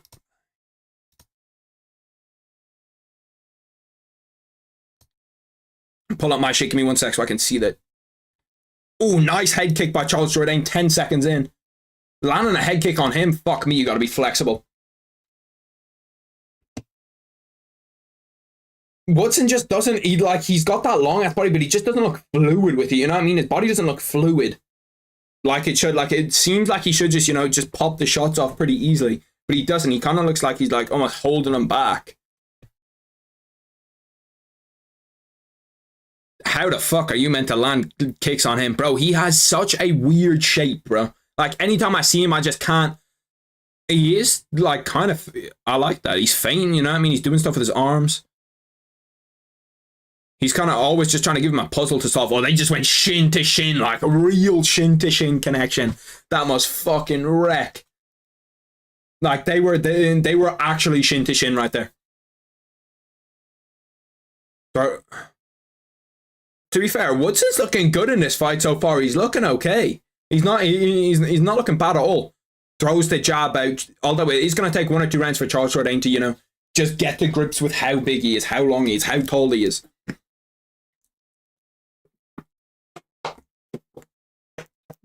He's kind of starting to, you know, throw those feints out, trying to get the feints, trying to go 1-2 feint. Listen, if you need the Russian link, I might be able to search it. Hit me on Twitter. Woodson looks good. Yeah, no, he does look good. I feel like Woodson's always going to look good in, like, the first round, though. You know what I mean? I feel like when you're that... Oh, my bad. The timer's on the wrong side of the screen. It's on me, brothers. I feel like Woodson's always going to look good at the start, like first 1-2 minutes of a round, because it must be so difficult to find people to emulate his style and like how big he is and how long he is, how rangy he is. And even the way that he's fighting here, like what he does with his hands, where he's constantly like moving his hands up and down, you know, kind of doing this kind of stuff, kind of shuffling his stances, moving his stances. It must be so difficult to find a sparring partner to kind of emulate him. So I feel like for the first 1, 2, 3 minutes of the fight, it's going to be very difficult to figure him out. You know what I mean? Oh, he clipped Charles Jourdain just right on the top of the head with a hook, kind of wobbled him a little bit. He kind of doesn't seem to load up on his shots, though. He doesn't plant his feet like you kind of want him to. He's kind of, you know, throwing it out there with just kind of like arm punch. He's not really planting his feet and getting his shoulder into it, getting his hip into it. Ooh, nice head movement by Charles Jourdain, just rolled under that hook. That one he sat down on. That one Woodson sat down on. Ooh, Charles Jourdain comes over with a left hand just over the top, cracks him right on the chin. Bro, that uppercut from Woodson came from maybe 10 meters away, and he just threw it like, whoop. Charles Jourdain trying to close that distance, trying to step in, you know what I mean? Really close down that length, close down that distance. If you legit just taught Woodson how to jab properly, it would be like, you'd be good. The amount of weight he gains after rehydration must be insane. Yeah, we're going to have to look up. We'll look up after this round. I'll try see if I can find anything about what weight he walks into the cage at, because he must walk into the cage at, like, it's stupidly high. 1 minute 15 left in this. Charles Jourdain cracks him with the right hand again. Every time he throws that jab, Charles comes under it and throws a big left hand over the top. Throws kind of like a wrestler's overhand. Woodson is struggling to keep it at a range, though. He's struggling to, you know, kind of keep that there. Charles Jourdain's landed 12 leg kicks this round, beating up the legs. It's not something that I'd really think about doing a whole lot, because, like, it's not like he throws anything with a lot of power. He's not a huge power striker. He's looking good, though. Charles Jourdain is looking good. That switching stances when he steps forward. He steps forward into a swap stance is kind of confusing Woodson a little bit. Hit him with a nice 1-2, Woodson. Nice body shot. Those arms just go so long. It's weird because, like, he looks in shape and not in shape at the same time. He's doing this weird kind of like taunty stuff. Kind of like, oh, landed a big knee right on his chin. Woodson landed a huge knee. Charles Jourdain's holding him in a single leg, trying to take him down. I think he's just gonna take 10 seconds to recover. It must be easy-ish to take down a guy like Woodson, just because his balance can't be that good being that tall and weighing that little. He's got to have somewhere where he's not good. Charles Jourdain went for a hook into a spinning hook kick, didn't work. First round done. I don't know who I'd score that round for. That was a super, super, super close round. I think I'd give it to Charles Jourdain. Woodson did look good. Actually, no, I'd probably give it to Woodson. See, I don't know. That's probably the closest round we've had today. That's the closest round we've had today in terms of how I think each fighter was looking. That was a close fight. It was a very, very close round. Tough round score. Let's take a look and see if I can find Woodson weight in the cage. Because he must be, what do you think he is? Maybe 170, 175 in the cage? Like, I can't imagine. He did a 24-pound weight cut in 4 days. Jesus fucking Christ. The only thing, it's Reddit, but someone does say that he is, the 31-year-old records a weight of 170 pounds and comes in at 6'1". That's docsports.com. They say that he's 170, 175 in the cage, which is big. For 145, what's your Twitter? It's just the same as my YouTube. It's Harry101.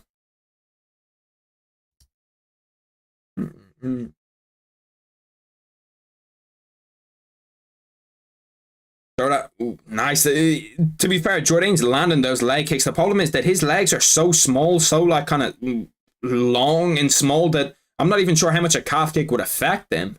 You know what I mean? Like, it's hard to get your shin right on his calf because it's just fucking bone. Like, there's nothing there.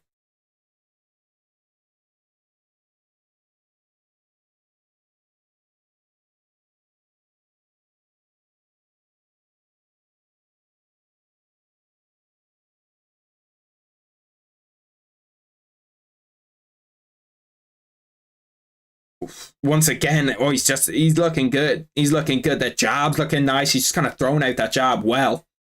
Oof, overhand lands nice as well. Charles Jourdain's fine. He's fighting really well. He's fighting really, really well. No, nice leg kick from Woodson.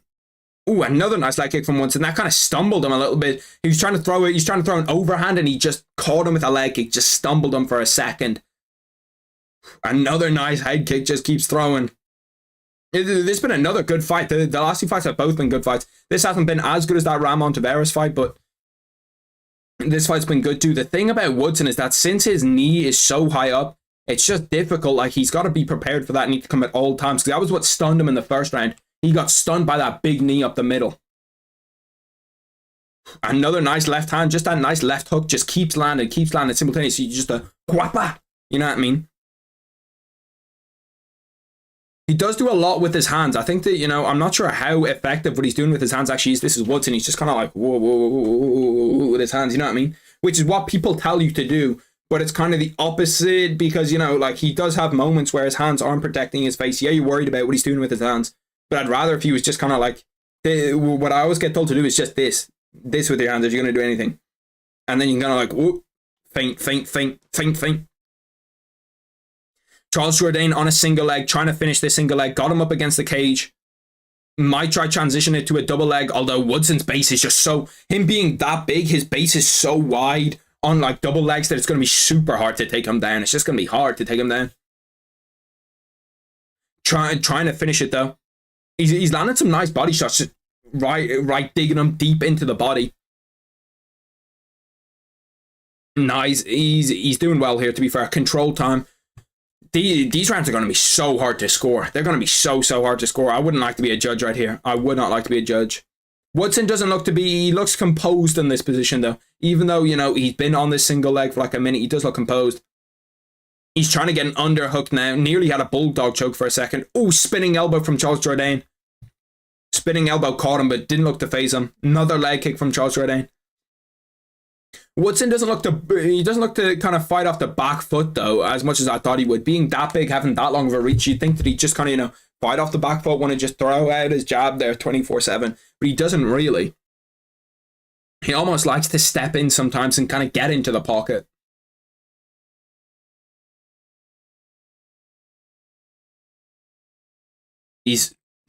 I do like how much he feints, though. Charles Jourdain doesn't feint enough. I feel like if he feinted a little bit more, if he just landed a nice like jab to the body and then jab to the body, come up high. Woodson going for a takedown attempt doesn't land. Charles Jourdain gets a big knee off on the break. Left hand lands from Charles Jourdain. Flicks that jab out. That jab can just come from so far. Nice body kick, and he steps into it from Jourdain. Body kick, and he stepped in. 1-2, bang. Goes for a takedown. Once again, the base is strong from Woodson. His takedown defense has been really good. His takedown defense has been really good. Gotta respect how good it is. But Charles Jourdain is currently winning this round. He's done the bigger things. He's had control time up against the cage. Big knees to the body for him. Ooh. Every time they come off the clinch, what I was saying about throwing off the clinch, Charles Jourdain does that. He just threw a left hook into a spinning, into a fucking, what was it? Spinning wheel kick, I think it was. My fucking kick knowledge is terrible. Oh my god, he just tried to like flying karate kick him. It's like a Bruce Lee kick. It wasn't even like a front kick. It was legit like a karate kick. It was like something you see Wonder Boy do. Just kind of walking him down though. Woodson hasn't really been able to, you know, impose himself on Charles Jourdain. Charles Jourdain had a good, nice head kick. Again, catches him, Charles Jourdain, with a head kick. Done well that round. Give that round to Charles Jourdain. The first round was super close. Second round's Charles Jourdain's round, and we'll see how it looks going into the third.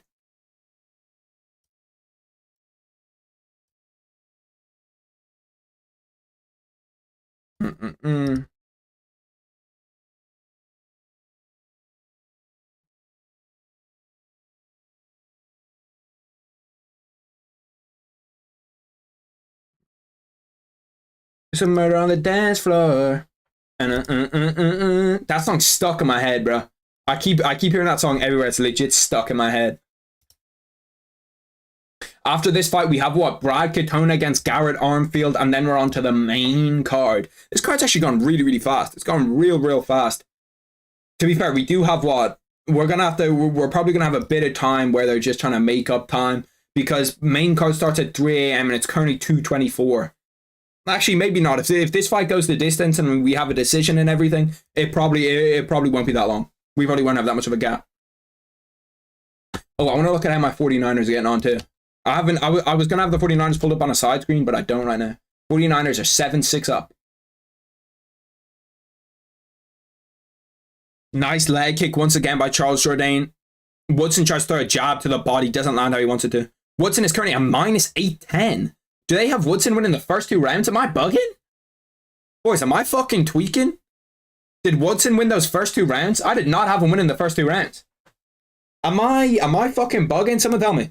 Someone let me know. How are you boys scoring this fight?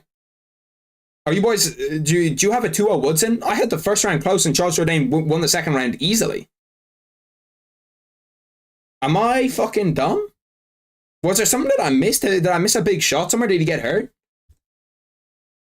Nice jab to the body. To be fair, Woodson is avoiding a lot of these shots, but I feel like Charles Jourdain's doing the more meaningful work, getting inside, landing big shots, landed a big shot to the body there, big right hand to the body.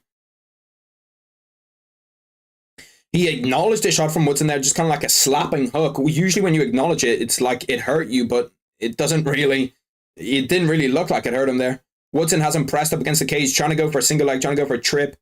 Has his back now up against the cage. He's still trying to finish off on that single leg. To be fair, he must be hard to grapple with just because he's got such long, rangy limbs. Trying to just hold him off and push him up against the cage. If anything, if you gave me money to bet, I would bet on Charles Jourdain right now to win this fight. Or to be winning this fight on the scorecards. Nice right hand by Charles Jourdain. Knee up the middle too. Trying to finish that double leg. He keeps on trying to get to that double leg, but he's just struggling to, grasp his arms around and really finish off that double leg. Has him pressed up against cage, so good knee to his leg. Another good knee. He needs to just kind of let his hands go when he's here. Let that left hook go. Let something go. Try to hurt him. Even let a shoulder go. Let an elbow go. He is doing well to pressure him coming off. When they come out of the clinch, he pressures them. Make sure that he's not, resting. Make sure that he's not getting any space there. He's just going. Nice jab down the middle. To be fair, every time he throws that jab, Woodson throws his 2 down the same center line, so it is kind of difficult for him. Avoiding the leg kicks. We'll have to see the scorecards because I must be bugging. I had it as Charles Jourdain won the second round pretty convincingly, and right now I have him winning the third round too. Nice shot to the body from Charles Jourdain. That is, every time he presses him up against the cage, he just manages to land a nice shot to the body. Sean Woodson just landed a nice liver shot too. He does have a good ability to roll away from shots. When there's shots coming his way, he's rolling away from them, rolling away from them. Another good shot. Charles Jourdain is landing good shot after good shot after good shot. He keeps on trying these like spinning wheel kicks and all of these like fancy kicks when he's at the edge of the cage. They're yet to land. 1 minute 45 left in this one. Fuck me, I forgot to do the timer for the third round. My bad, boys. That is on me. I went over to look at the timer because I didn't. Sometimes that happens to me when I'm too locked into a fight. I'll just forget to do the timer. Charles Jourdain's doing this thing now where he's feinting the knee up the middle and then throwing that left hand. Is working well right now. I actually like it a lot. He's trying to finish off this single leg. To be fair to Sean Woodson, for being that big and that like long at that weight class, his balance is pretty fucking impeccable. He's tried to finish that single leg 3 or 4 times and he just hasn't been able to finish it. Nice little teep up the middle. Hurts Woodson to the body. Get that knee flying up the middle. That's what I want to see, really. I want to see him putting knees up the middle. I want to see him land a little bit. So Woodson has outstruck him in terms of significant strikes in every round, but I really thought that Jourdain won that second round. I really did think he did. Surely with that control time up against the fence as well, where he was controlling him up against the fence, trying to finish takedowns, trying to do purposeful shit. This third round, who knows? I don't know about this third round. I think I'd probably give it to Charles right now. I'd probably give this third round to Charles Jourdain. See, it's throwing me off because they had Woodson down as a minus 800. Minus 800 is a fucking crazy favorite. Like, minus 800 is like, this fight's almost sealed, like signed up and sealed. Whereas I really don't feel like it's that. Woodson, Charles Jourdain tries to sink in a guillotine. 10 seconds left. It doesn't look like it's super deep. He's trying to cinch it in. No, Woodson's head's going to pop out. I don't think that he's under the chin. Yeah, Woodson's head pops out. 3 seconds left, 2 seconds left, 1 second left. Woodson finishes the fight on top. Charles Jourdain did have a choke in for a little bit there. Both fighters have their hands up. We're going to go to a decision. Well, what did you boys score that fight? What did we score that fight? I don't know what I had it as. I had it as 2-1 Charles Jourdain. Let's check Twitter really quick and see what Twitter's saying about it.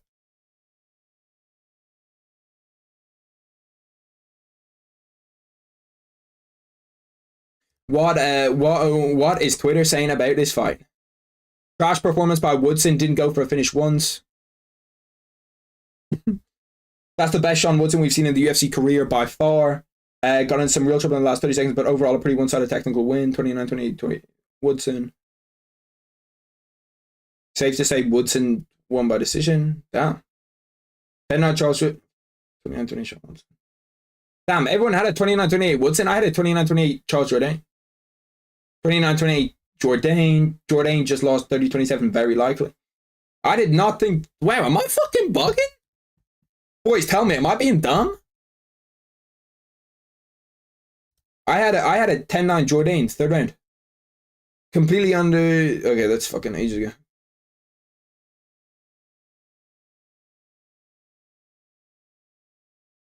I've been wrong once tonight, but give me Woodson by decision here. I think he utilized all his weapons perfectly tonight and was through all the way in the end with that guillotine, but hey, he secured a takedown.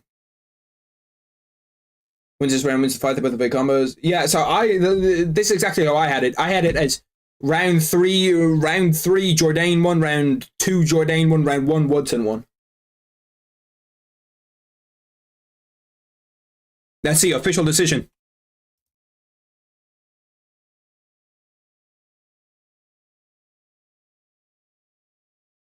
$29-28, Jourdain.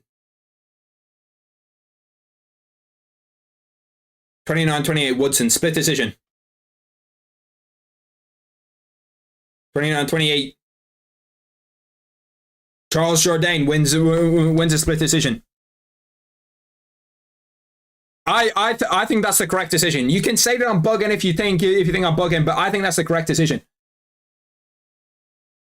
I think that's the correct decision. Wait, what? Sean Woodson won? Sean Woodson won the fight? Wait, what the fuck is going on here?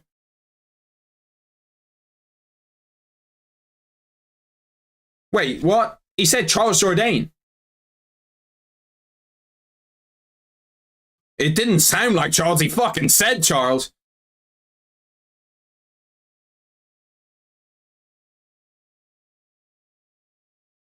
I really thought that Charles won that fight. Well, hey, close fight, definitely not a robbery either way, close fight. Close fight, but I really did think that, what the fuck happened there? Bruce Buffer definitely said Charles Jourdain. He definitely said Charles Jourdain. What the fuck happened there? That was weird as fuck.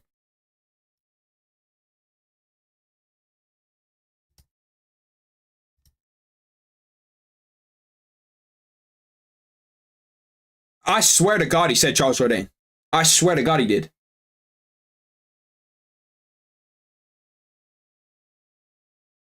He said Charles the Sniper Woodson. Oh, okay. What the fuck?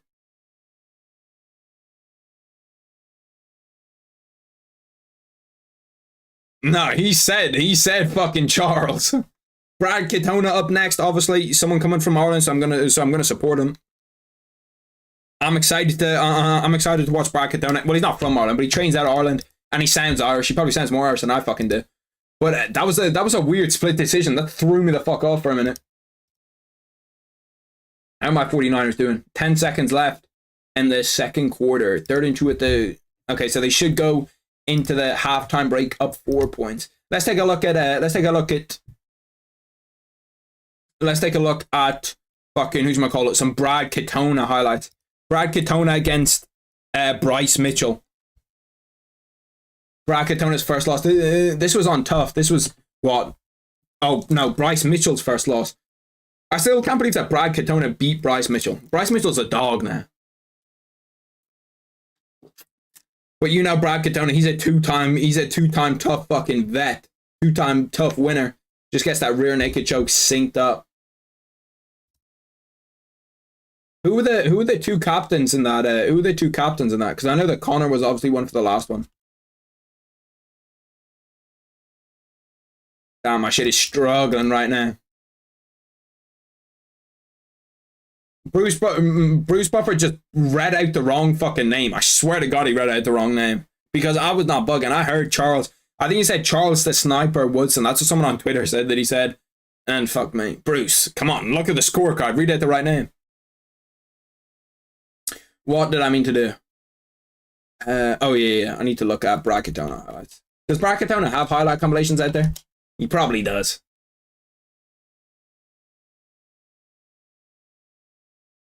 Brad Katona against Borislav Nikolic. He must have a tough.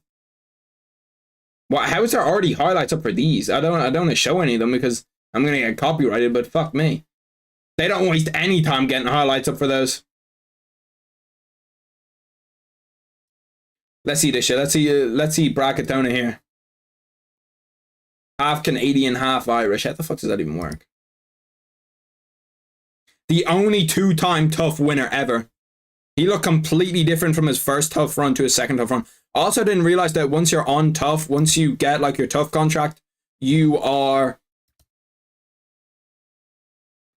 I didn't... Fight time? Question mark. Like what time is Sean Strickland's fighting at? Bet365 says he's fighting at 5:10 a.m. So it's probably somewhere around 5:10. Or it'll at least be close to that. The good thing is it's 2:36, so they're gonna have like this fight get on pretty fast because this fight could be a decision. Neither guy's like known for finishing fights, so it could definitely be a decision here, and they don't want to have it spill over into the main card. So at least it's not going to be like with some of the fights where we're waiting like 30 minutes for the fight. You know what I mean? How many finishes have we seen on this card?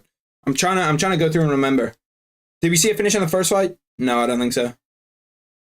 I think we've seen a finish in half of the fights so far, which isn't bad. A finish in half of the fights is okay. In terms of like a finish record, you take that.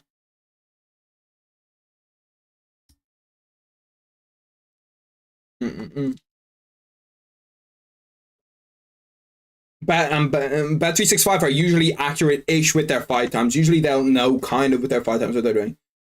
Most of us have seen Brad Katona fight just like throughout tough. You're going to have seen him on one of the tough seasons. What card did he fight on? What card was that tough finale? It could have been, I think it was that Sean O'Malley card. I think Sean O'Malley Aljo was a tough finale. And that was a good card. I can't wait for the rest of the cards this year. Actually, you know what? Fuck Brad Katona highlights. We're looking at the rest of the cards this year, and I'm showing you how stacked the rest of these fucking cards are. I don't know what they're going to do for the cards after these. Obviously, this fight night's it's kind of meaty, you know what I mean? Or no, this is a good one. Randy Brown, Muslim Sidecar from, did he say Nasruddin Imamov? Nasruddin Imamov, one of the guys at 170 that's, you know, right up there. Bernardo Moicano, Drew Dober, good fight. Vivian Araujo, good fight. Ali Shab, Kariziev, good fight. There's some good fights on here. Charles Radke, good fight. Molly McCann's on that. Azat Maxim's on that. So yeah, no, that's a banger. Joe Piper's on this. If you watch Joe Piper, I always feel like any fighter that goes on Joe Rogan's podcast, I come off it liking them that much more. You know what I mean? I come off it being like, yeah, you know what? I fuck with that guy. We got Volk Ilya. This is also a fucking unbelievable card. This Volk Ilya card. You got Robert Whittaker, Paolo Costa, Jeff Neal, Ian Gary. Can't wait to see Ian Gary back. Ian Gary's gonna prove all the haters wrong. Ian Gary's not a cook. I just think it's funny. He takes himself a little bit too seriously, Ian Gary. That's his problem. Then you got Merab, Henry Cejudo. That's a fight I'm really looking forward to. And I know people are going to be like, why the fuck are you looking forward to that fight? But it's a fight I'm looking forward to. I want to see Merab against an actual high-level wrestler. Anthony Hernandez, Ikram Aliskerov. Ikram Aliskerov, my number one guy at 170. Or at 185. I think he's going to be, you know, one of the guys at 185 by the end of this year. Justin Taffa on the prelims. That fight's a guaranteed knockout on the prelims. Justin Taffa against Marcus de Lima. Fucking guaranteed knockout. I thought it said Tai Tuivasa was on early prelims for a second. I was about to say, what the fuck? They do my guy Tai Tuivasa like that? Sean O'Malley, Cheeto. This card is, bro, we all know about this card. We've heard about this card. We've seen it. This card is fucking stacked. Sean O'Malley, Cheeto, Dustin Benoit. That fight is not going to be here. I can guarantee you Macy Barber, Caitlin Shukagian is not there. Then you've got Mateus Gamrot, RDA, Curtis Blades, Jalton Almeida, Pedro Munoz, Kyler Phillips. It also has Kevin Holland, Michael Venom Page, Michel Pereira against Michel Ola. I'm not going to try to pronounce it. I think he was either close to making my prospects list or did make my prospects list. Yeah, these are just all the fights. They have Gilbert Burns, JDM on this card. Fuck, it's a stack. Peter Johan Song Yadong. Holy fuck, that card is stacked. This guy, if you don't know him, if you don't know Rebels, this Spagni, he's like 6'9", world champion kickboxer. Ilya sees himself as champion, 15-0 on his Twitter. Yeah, no, he's funny as fuck. You've got to respect him. Like, you have to be super confident to do that. But this is the guy, yeah, gold medalist in the Olympics, 6'9", signed for the or 6'7", signed for the UFC, has knocked out everyone he's fought against. This Garrett Armfield fight is starting now, so let's pull it up. Let's get ready to go. Come on, Brad. I know you can do it, Brad. I'm always going to support the Irish guy, no matter what. So these changes from Woodson Jourdain to Katona versus Armfield. Brad Katona's changed up his hair. He looks like 10 years younger. Is that just me? He legit looks way younger. Fighting out of Dublin, Ireland. He's like half Canadian, half Irish. Bro, if you haven't, I've talked about his accent a little bit before in videos. If you haven't heard his fucking accent, it is quite literally the strangest accent you will ever hear by a distance. Big John Kavanagh in his corner. You know he's always good in Ireland. Kevin McDonald as a ref again. He really looks like someone. I just can't decide who he really looks like. But he really looks like someone. He reminds me of someone so much, and I can't remember who. Fight's about to start. Getting ready. Brad Katona, Garrett Armfield. Predictions, boys. I'm going Brad Katona wins this. Fight. Here we go. Coming out fast. They're both coming out fast, kind of throwing feints. Brad Katona's showing them the takedown feint already. I think this one's going to go to decision. Garrett Armfield looks good. He landed a body kick, landed a leg kick already, like 10 seconds in. Throwing that jab out there. Ooh, stiff jab from Armfield, caught Katona. Every time that Brad tries to calf kick him, he gets a jab right to the face. It'll be interesting to see what the corners say. I'm not sure if they'll show corner cams on these. To be fair, this fight kind of needs to hurry. Because if this fight goes to decision, we're going to be going into the main card slot. Which is kind of good because it means that we're not going to have to wait super long for those main card fights. There's nothing worse than when there's 40 minutes that they got to fill up time. There was an eye poke or something there. I think Katona eye poked Armfield. He said he was okay though. Maybe it was a low blow. Good shot by Brad Katona. Caught him with a 1-2 as he came in. Nice head kick by Garrett Armfield. Just that head kick is nice. He just kind of winds it up and it's fast. Good job. To be fair, they're both moving. I always think that these lower weight class fights, nice. He rolled under that well. Brad Katona rolls under Armfield's hook. And you could see that he was off balance. If Armfield stays off balance when he throws it, that's the perfect time for Katona to shoot. Hasn't shot yet, a minute and 20 seconds in. Kind of relying on his hands a little bit more. But they're both orthodox right now, so it shouldn't be anything too difficult. Nice one too by Armfield to the body. Armfield's defense is looking good too. He's in and out pretty fast. I need to check my bets. Because I actually can't remember what other bets I have on. Stay logged in. I have 4 bets on right now. I think that they're all finished. No, there's 2 that are unsettled. Okay, my 250 to return. Oh, that was low blow by Brad Katona. Going into a timeout. Yeah, Armfield's hurt. Yeah, this one's going to go into the main card time slot. Fuck, let me pause my timer. And go. 300, that's 190 seconds. It's a good start to the fight so far, though. If it's still... No, it's not still ticking down. Well, if it is still ticking down, just know that I have it ready. I have the timer ready.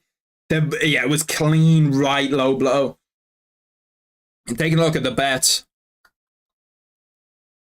I should have started it and stopped it. Yeah, okay, perfect.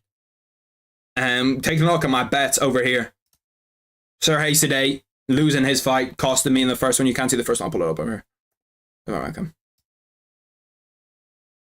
Oh, fuck, they're fighting again? Okay, you're gonna have to give me a second. I didn't think he was gonna come back that quick. It looked like a hard shot.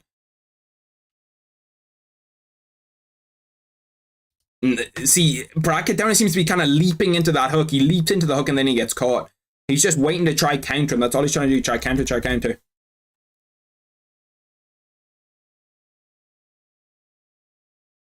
Okay, there we go. Timer's back and fixed. Nice body kick by Garrett Armfield again. Garrett Armfield's winning this first round for me. He's, just landed the cleaner shots, getting out of the way of Bracketona shots, doing well. Just in and out, in and out, in and out. Let me pull my chat back up there. Just subscribe. I appreciate that, brother. That's love. Thanks for the link, bro. I owe you big time. No problem. Just, keep on the down. Keep on the down. I don't want Dana coming in here. I don't want Dana coming in here doing anything. You're welcome. You're welcome for the link to the UFC Fight Store. I love promoting the UFC and the UFC fighters gear. Use code Harry101 for 10% off the checkout. I don't know the code. Yeah, it was legit directly right on the fucking thing. Oh, it was nasty to see. Nice job again from Armfield. Armfield's winning this round one. He's winning this round one. Oh, Bracketona goes in for the first takedown. He's got underhooks right now on Armfield. Armfield's doing well to defend the takedown, though. He's not letting him get a trip on, and he gets out of it. Armfield's fighting really, really well here. Fighting real well. Bracketona, I think he just needs to shoot a little bit more. He's kind of feinting that shot and trying to come up, but he's not got that takedown. He's not imposed himself in a takedown for him to really think, okay, shit, I can't get taken down here. I can't get taken down here, you know what I mean? Yeah, he took the kick to the nuts like a champ, and bro, it hurts. It hurts. I've never been kicked, but like if you get hit, it hurts. You feel it right away.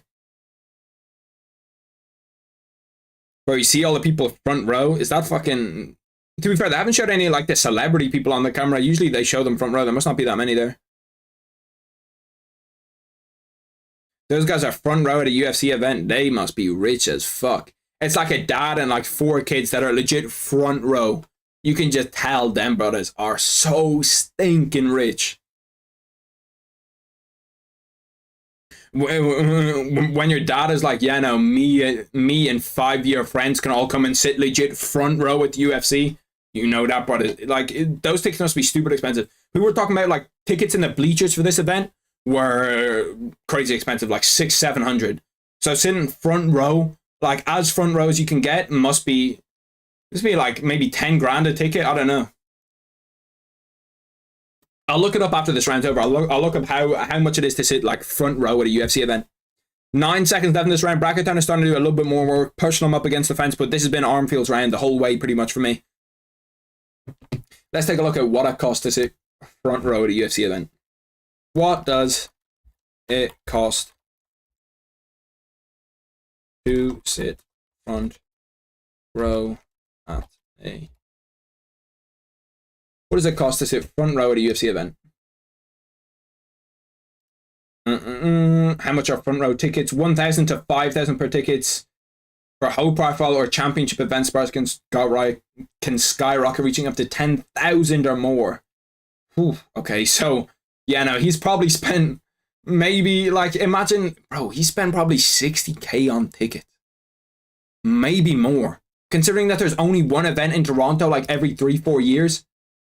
Bro, that guy has fucking probably spent like 70k on tickets. 70k. 70 G's on tickets, bro. That is fucking outrageous. 70 G's. 70 G's on tickets, and 3 out of 4 of them are on their fucking phone. 3 out of 4 are on their phone, and he spent 70 G's on tickets. You man are bugging. You man are bugging. There's something. Yeah. One day, boys. We'll get there one day. We will get there one day. 70 grand on fucking tickets is crazy. That's like 10 cars. He could have got 10 cars and instead of sitting front row. Just buy the pay-per-view. To be fair, even buying the pay-per-view, I'm like, I can't. No, I'm lying. Dana White bought the pay-per-view. No, I didn't buy the pay-per-view. I'm watching on TNT Sports 1. Bracketona's come out in the second round, swinging for the fences. He's got a sense of urgency, which is good. I hate when fighters' corners are telling him like, no, you're winning the fight. Brackettone is still a big favorite. I don't know why. They must have thought that he won that first round. I thought for sure he had lost that second round. I thought he'd lost it pretty easily too. Lands a big right hand on Armfield. Timer has started again, by the way. We're 4 minutes, 10 seconds into the round. My bad for not starting it at the correct time.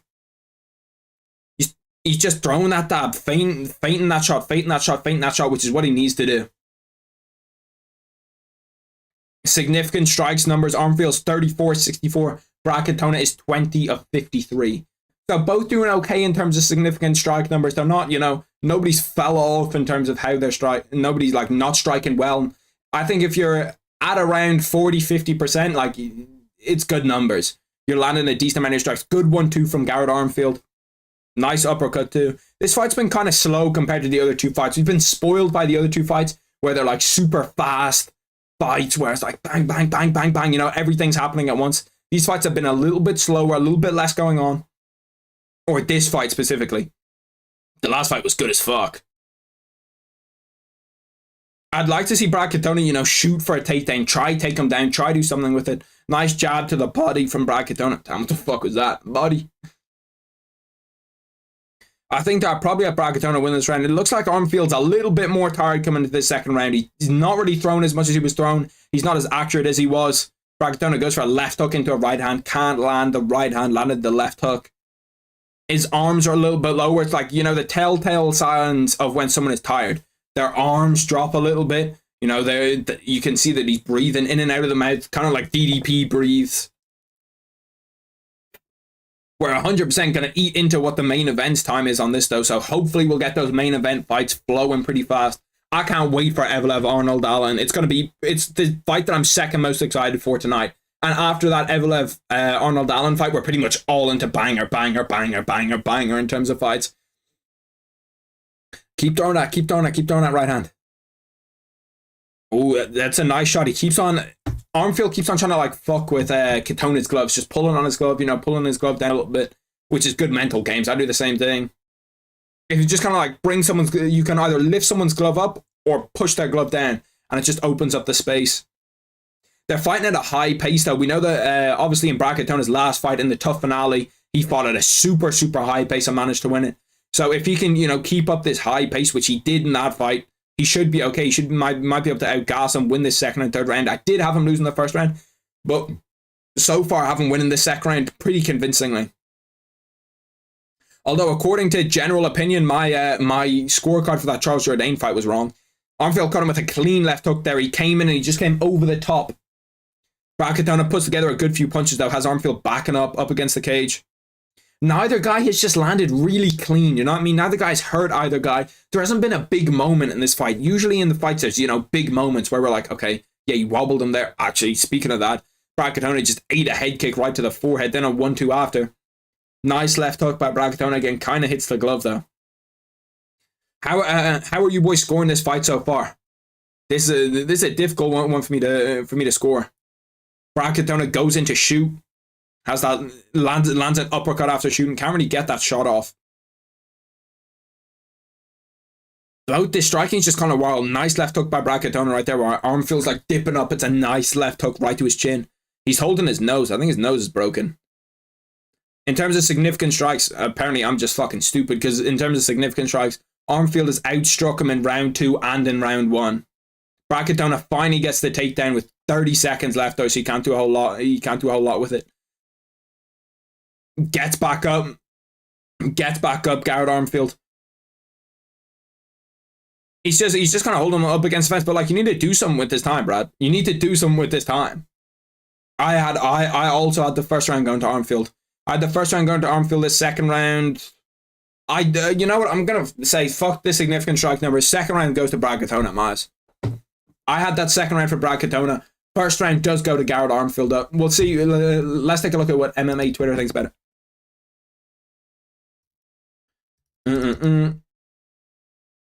Fine.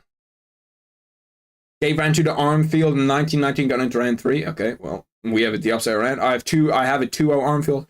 Strong fish by Katona at the end of the round, but I still think Armfield gets this round. 1919 after 2. I think most people have it as 1919 after 2, which I pretty much agree with.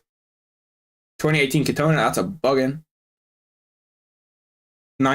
How many people gave 1919? Okay, so pretty much the rounds go different. Some people have round 1 for Cardona, some people don't. Some people have round 1 for Armfield. But right now it seems to be general consensus-ish that we have it 1919 going into round 3, which I agree with. I think 1919 going into round 3 is fair. But we've seen some wonky scorecards already today, and we've seen Bruce Buffer, not read out names correctly, so fuck knows what's going to happen at the end of this decision. Have we had, 3 decisions in a row now? I think we have, right? Going into this third round, it's kind of just going to be the gas thing. Brad Cardona is a minus 230 favorite right now. So they obviously think it's 1-1 and that Brad Cardona is going to have the gas tank going into the last round to actually, get it done. Which I probably agree with. If you gave me money to bet right now, I'd bet on Brad Cardona. Armfield might be exhausted. I think he is tired. And we know that Brad Cardona can fight at this pace. He can fight at this pace. Throw that jab out. Yeah, pretty much everyone's saying that it's a very, very close round. Kevin Ioli said that it's 2018 for Brad Cardona. 2018 for Armfield. Same with Ryan Frederick. He said 2018 for Armfield, but I'm not sure I agree with that. I'm not sure 2018. So, I could see it, but I'm not sure. Brad Cardona gets a takedown 4 minutes into the round this time. Okay, he could work with something here. He needs to chill out. Make sure he can't get up. Armfield isn't near the cage. I think that he's going to try work his way towards the cage. Oh, he's trying to sprawl. But Brad Cardona's... he's gotten up. He's gotten up and gotten himself to the cage. It must be so frustrating. Big knee to the head by Brad Cardona on the side of the cage. If he can hold that left arm and keep kneeing him, yeah, he's got his head to the other side because he was not liking those knees. He was not liking the 2 knees that he took. Big knees to the legs by Brad Cardona. This could be another one where we see weird scorecards. Because who fucking knows, bro? Who knows? The scorecards could be anything here. He's just holding his take. If he can hold him here for the next 3 minutes, I have him winning this fight. But I think that he has to go for a finish. I think that just looking at how general consensus is, looking at how weird some of the decisions have been tonight, I think that you're only right to go for a finish in this instance. Fuck me. My bad. Timer was off the screen. I don't know how that keeps happening where my timer just shows up on the wrong side of the screen. Michael Chandler has 2-0 Armfield as well. Fuck knows, maybe I'm bugging. I don't think my scorecard's wrong though. I think my scorecard's actually okay. I'm going to stick with my scorecard. Once again, Brad Cardona just has him held up against the fence for the last last minute of this round. And he's just kind of trying to finish this double leg. Garrett Armfield's got that strong base, trying to make sure he can't finish the double leg. Oh, Brad Cardona takes him away. Should be able to finish it. To be fair, Garrett Armfield's done real well in the clinch, done real well sprawling away from, sprawling away and making sure he can't get taken down, making sure if he does get taken down, he's hard to keep down. But right now, I have Brad Cardona winning this round. He's done it. He's done a lot of the heavy work, holding him up against the cage. He's got 1-2 takedowns. Nice uppercut, just misses Garrett Armfield's forehead. And Garrett Armfield does look to be tired, so does Brad Cardona. It's just about who's had a better camp, you know what I mean? Who's done those extra bike rides, who's done those extra hill sprints. That's pretty much all it is. Oh, nice right hand by Brad Cardona, wobbled Armfield. He looked to be wobbled there for a second. I think Brad Cardona might need to finish. Goes for a takedown again, gets the takedown. 2 minutes left in the round. He's not in a terrible spot here for 2 minutes left in the round, has the takedown, has controlled most of this round. If he can get a finish here, it would just rule out the judges' scorecards. He's trying to pass his guard. He's trying to get that leg over. But Garrett, nearly has an arm triangle set up. No, he doesn't have one. He's got one leg over. Garrett Armfield's trying to give him his back. He's trying to sprawl away. He's done well there, but he does have his back. Brad Cardona's on his back. Once again, got him pressed up against the cage. I think he needs a finish here. Got away from it. He goes for the takedown again. He's just he is relentless, Brad Cardona, bro. He is legit relentless. He just goes and goes and goes and goes.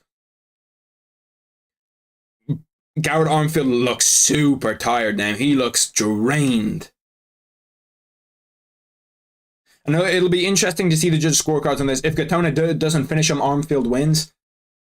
Yeah, it's close. It's a close fight. It's a close fight. I don't like if you had a score that way, I wouldn't disagree. I have Katona winning this fight right now, but it's super close. There's no way I can be like you legit whatever scorecard you have, unless you probably have 2018 Katona right now, then I could probably be like, I don't agree with that scorecard. But any other scorecard, it's like, I don't know, bro. It's so close. 15 seconds left in the fight. It looks like neither guy's going to get a finish here. It'll be interesting to see what the decision is. Garrett Armfield shoots last second. Nothing's going to happen with this, though. Both standing up. 5 seconds left in a Muay Thai clinch. Head kick last second by Armfield. That's it. 15 minutes done in the bag.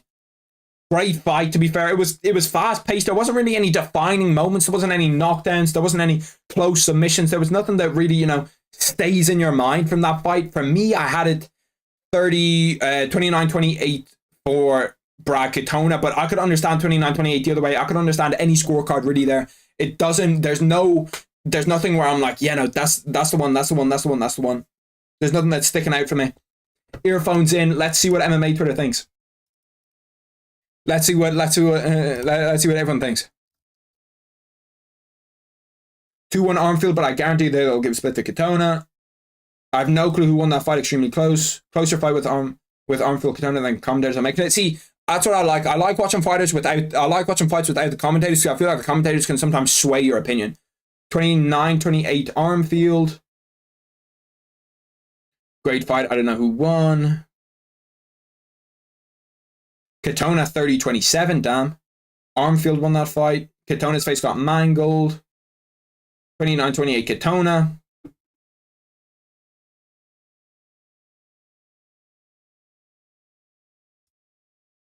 He was 4 for 9 on takedowns. It's not bad. Did I have any bet for this fight? I did not have a bet here for this fight. After 3 rounds, UD 29-28. Garrett Armfield wins it 29-28, unanimous decision.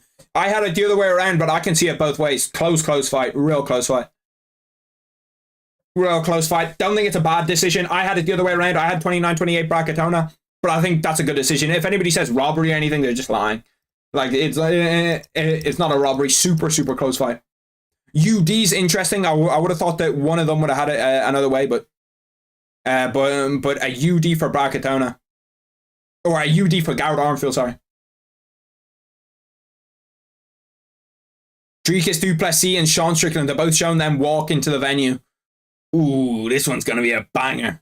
He's wearing a Canada Goose jacket. Dricus Du Plessis so cold. He said one of the coldest lines I've heard. Like, it wasn't like super like a super viral line or whatever, but I heard that line at the press conference and I was like, fuck me. That is a nice line. He said, what did he say? He said, be careful what you wish for. He asked for death. Your wish shall be granted. And I was like, what the fuck? I did not expect Dricus Du Plessis to come out with something that's that fucking hard. I was like, that's like a Mike Tyson in his prime quote. I was like, what the fuck? That's like the type of thing where you're like, damn, okay, what the fuck? He's moving like that.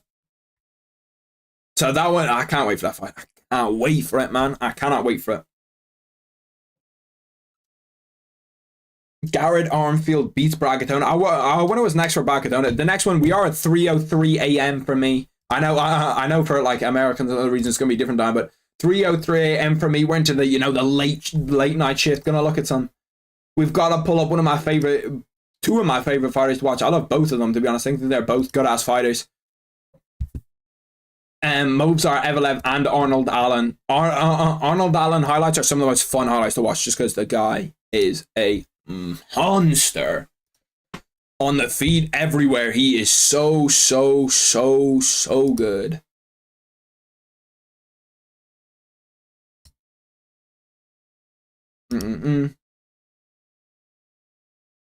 Nah, Mike Tyson will say, I will. Yeah, bro, I know exactly what Mike Tyson quote you're talking about. That Mike Tyson quote is crazy.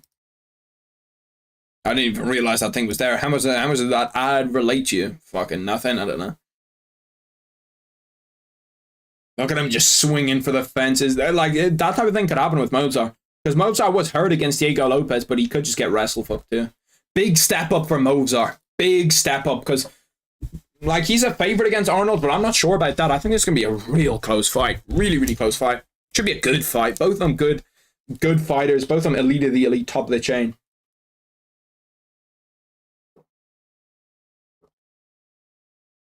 Arnold Allen manages to get the finish. And obviously he's lost to one guy in the UFC, and that one guy is Max Holloway. Bear in mind, he stomped pretty much everybody else. Like, he's beat some unbelievable guys in the UFC. And like, losing to Max Holloway, legit everyone in the division loses to Max Holloway apart from Alexander Volkanovski. Legitimately everybody. Everybody in the UFC loses to him apart from Volk. Volk just has something different. Volk's built different.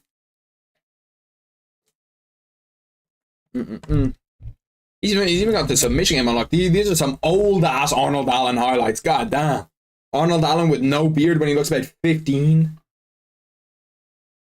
Damn, cinched up that arm triangle fast as fuck. Yeah, that shit is so tight. I watched an interview. I think it was today. I watched an interview of Arnold Allen where he was talking about like back then, and he was like, "Yeah, no, I just want to be the best mixed martial artist in the world." And I was like, typical from that. I'm pretty sure in that promotion, I'm pretty sure then in Cage Warriors you're allowed to stomp. Why is he just holding onto his leg? What the fuck? What kind of strategy is that? Just holding onto the leg. Oh, he's finished. You gotta stop that shit. As soon as someone's like holding onto your leg and you're like dragging them, apparently Izzy is going to be cage side. He doesn't deserve a rematch. I think he will get a rematch. I think it just makes sense. He's the biggest name. And there's no one at the 185 that makes sense right now. You know what I mean? Robert Whittaker isn't fighting till when? If they want to get him on 300, if they want to get the middleweight title on 300, Izzy's the fight that makes the most sense. Robert Whittaker, I think he fights at what, 298 or 299? I can't remember. He fights on one of the upcoming pay-per-views though. And there's no one else really at 185 that deserves a shot. I keep on saying 170. 185 that deserves a shot. Hamzat Chimaev, no, in my eyes. You got like Jared Cannonier, no, doesn't really deserve a shot. So I wouldn't mind to see Izzy get a shot. Izzy DDP would be super, super fun just because the build-up would be fun. And I think in terms of the fight, it would get like, both of them would be training as hard as they could. Like, Izzy would be training as hard as he could. Dricus would be obviously training as hard as he could. Fuck, that would be a banger of a fight. And obviously Strickland, Izzy too. I think that'd be a good fight too. I'm interested in both fights. Whereas I'm not really that interested. To be fair, I am actually more interested. At the start of the week, I wasn't really interested in Myra Branislav against Raquel Pennington.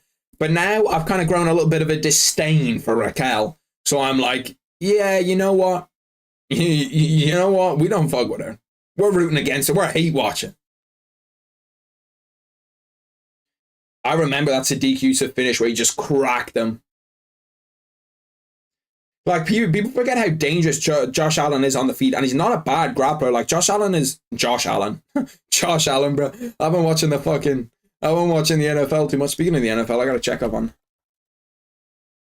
Damn, the 49ers are losing 13-7. 13-7 to the fucking Packers. Bro, if the 49ers lose, I will never hear the end of it, bro. Never. I'll never hear the fucking end of it. I really need them to win, bro. Please, 49ers, I need you to win, bro. I need to see you win that game. I would like to see you blow them out. Please. I would like to see you smoke them. I'm getting a little bit worried. I think DDP versus Izzy is more interesting. Yeah, no, it is definitely more interesting. But I'd still watch Strickland. I'd still watch Strickland Izzy. The second half of this fight, let's watch some Movzar Evelev highlights. My PC is struggling, bro. It's struggling to load shit because I got too many tabs open. To be fair, I think this is the last bet that I have left, and it's the 3 underdogs. I was just thinking to myself, like, there's a lot of underdogs here that could win in fights here. There's a lot of good underdogs. But yeah, DDP Izzy is for sure more interesting than DDP Strickland is. Damn, is this shit okay, bro? Can you fucking load? Stop buffering.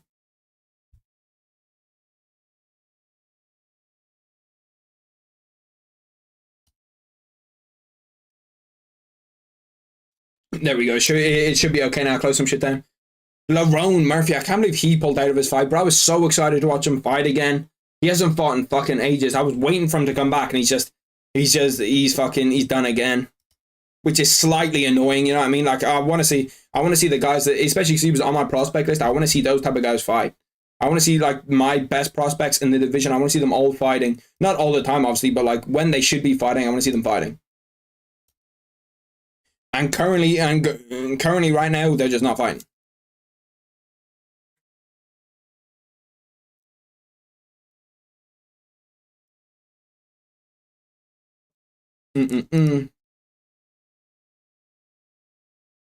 Fuck me. Mozart, bro, imagine you fight a dog like Mozart Evelev in the fucking, you fight a dog like Mozart Evelev in the, whatchamacallit, and like in like an unknown promotion where you're getting paid fuck all, but you're fighting someone that's unbelievably good.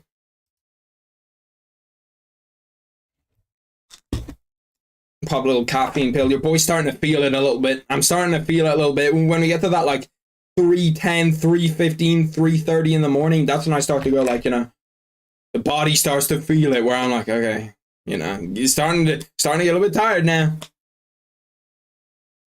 To be fair, we have what, 5 fights on this main card. This Dricus fight is meant to be starting at 5:10 in the morning. So if we just have a lot of finishes on this main card and have it done pretty fast, you know, I'd appreciate it.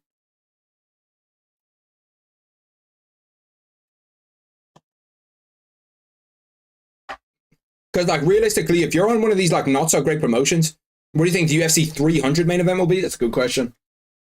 I think it'll be, if DDP wins this fight, it'll be Izzy DDP. If DDP doesn't win this fight, I don't know. Or, I don't know. Because I'm trying to think who they can put together as like a main event type fight. I think what they're going to do, I was talking about this, I think maybe 3 or 4 days ago on a video.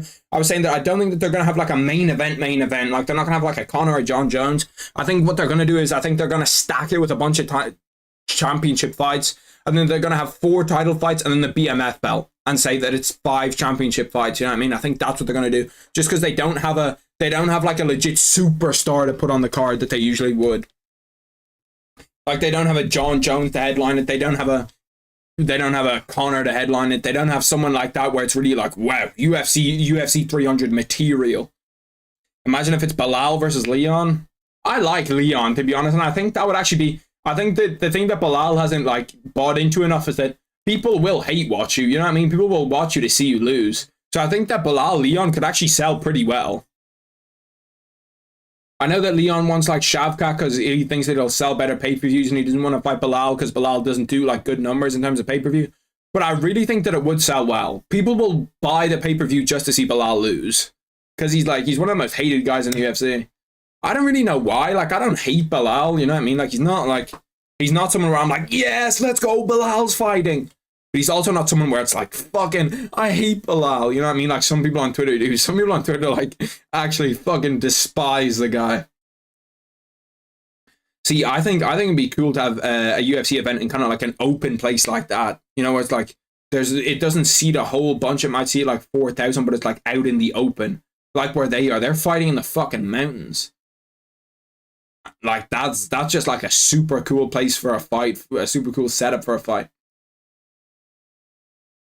Up in the fucking mountains, just like, yeah, that would be dope. You always see them, you always see like basketball courts or football pitches or whatever, and like these scenic football pitches, they pop up on like my Insta or whatever, sometimes where it's like, you've got these scenic ass football pitches. I would love to see, like, look at, they've got fucking volcano going off in the background, they're fighting beside it. Like, that shit is fucking fire. Arnold Allen make it. Oh, no, it wasn't. I thought it was him walking to the cages to his highlight reel. Mozart Evelev he's just so talented.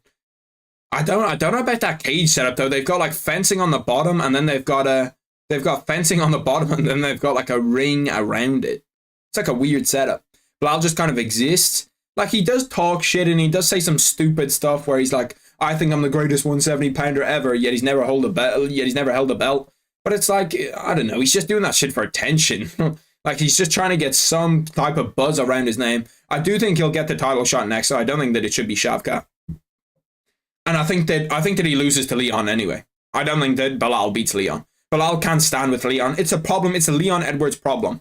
Leon Edwards, you have to be like a Shavkat, a super well-rounded striker, a well-rounded wrestler. You can't have any holes in your game. You have to have a really good chin. Like, because if you make one mistake against Leon Edwards, ask Mar Usman what happens. You get fucking flatlined. So I do think that Leon does beat Bilal. And Leon Shavkat is a close fight. I did pick Shavkat at the start of the year, but my predictions are changing fucking constantly, and I think Shavkat could definitely do a job, or Leon could definitely do a job on Shavkat, just because, you know, that sniper, the well-rounded. Like, there's nothing Leon doesn't do well. You can't pick out one thing and be like, yeah, Leon doesn't do that very well. He legit does everything well. Movsar Evelev walking to the cage. The man right here. We're only 6 minutes. There's 10-minute highlight compilation. One of two active Russian UFC featherweights. God damn, I'm not going to try to pronounce where he's from. Ingushetia, Russia. This is my second most anticipated fight of the night. This, and obviously the Dricus fight, I can't wait to watch either of them. I can't, like, both of them, I'm ready to watch. Predictions for this fight, boys. What do you think? What do you think on the predictions for this fight? I think I'm gonna say it, okay? I'm gonna take the underdog. I'm going to go Arnold Allen wins this fight via decision. Arnold Allen via decision. 49ers touchdown. Let's go. That's what I needed to see. I don't like hugely care about the NFL, being real. Like, I'd much rather watch the UFC than the NFL. But I've kind of gotten into it a little bit just because obviously with me watching all the UFC events, my schedule gets a little bit more messed up. Then it's like 1 a.m. on a Sunday, and I'm like, what is there to watch? Let's throw on the NFL. And I'm kind of gotten into it. I was into it a few years ago. It's why I became a fan of the 49ers. I became a fan of the 49ers like 7 years ago. I still have this like dusted up, maybe 10-year-old Colin Kaepernick 49ers jersey in my wardrobe. But yeah, I've kind of gotten back into it a little bit, but I'm still, you know, we're watching the UFC. Russians are made different, so I picked the Russian guy. The Russians are made different. The Russians are fucking, they're nice with it. The Russians they're dogs. Movsar Evelev walking into the cage. Okay. Let's go. Let's get ready for the fight. Let's get ready for the fight, boys. Make sure that everything up here is done. I'm going to have the timer ready. We're going to have no fuck-ups this time. Evelev is another name that I had no idea how to spell before I actually like started doing like subtitles and all that type of stuff. I had no idea how to spell the name Movsar Evelev. Now I'll always get it right. Movsar Evelev against Arnold Allen. Arnold Allen walking out. He's got the Great British flag draped across his chest. Like, I think we were kind of counting out Arnold Allen when they shouldn't be, because realistically, he is like a top fighter in that division, top 3 fighter in that division. Just purely based off like who he's fought, his win streak. Is he trained by Faraz Zahabi? I did not realize that Faraz Zahabi trained him. Born in Ipswich, wow. I didn't realize he was born in Ipswich. Now I dislike him a lot more. What a shame. Wow. Maybe he doesn't rep there. Maybe he doesn't like Ipswich. Okay, I'm changing my prediction. We're going to Evelev. No, I'm not. I think that Arnold Allen will upset him. Damn, someone bet 15k on Arnold Allen against Movsar Evelev. Potential payout is 40.5k. 40,005 betting 15,000 to win 40,500 on Arnold Allen is a smart bet. That's a good bet in my eyes. I actually think that, because I think that Arnold Allen really could win this fight. It's going to be a close fight. There's nothing not close about this fight. You know what I mean?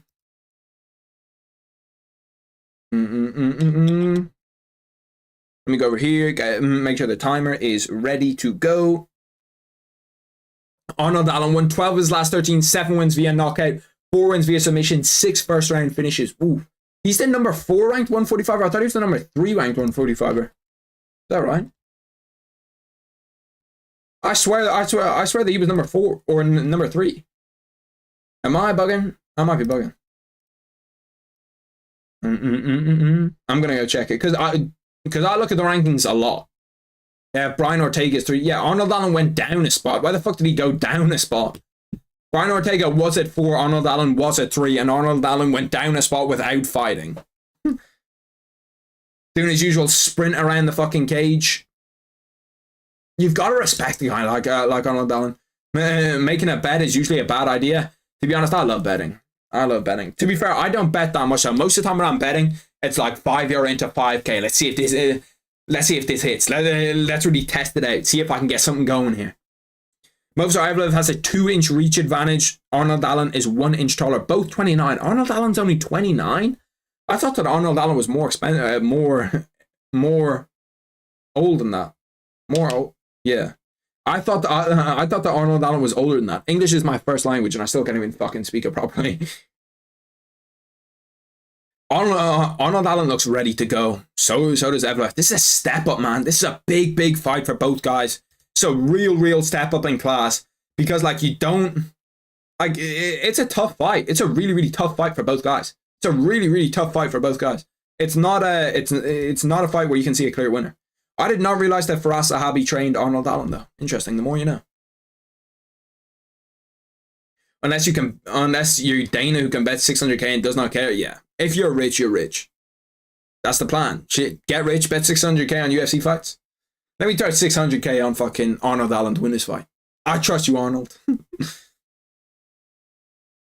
Movsar Evloev has closed as favorite in all 8 of his UFC fights. His average line in the UFC has been minus 421. That's like a 5. So if you bet $421, you get 100 back. So he's essentially 4 times as likely to win as he is not to win, if my math is correct. So every fight he's been a big favorite, and we did think that he was going to beat up Diego Lopez, and Diego Lopez gave him a great fight.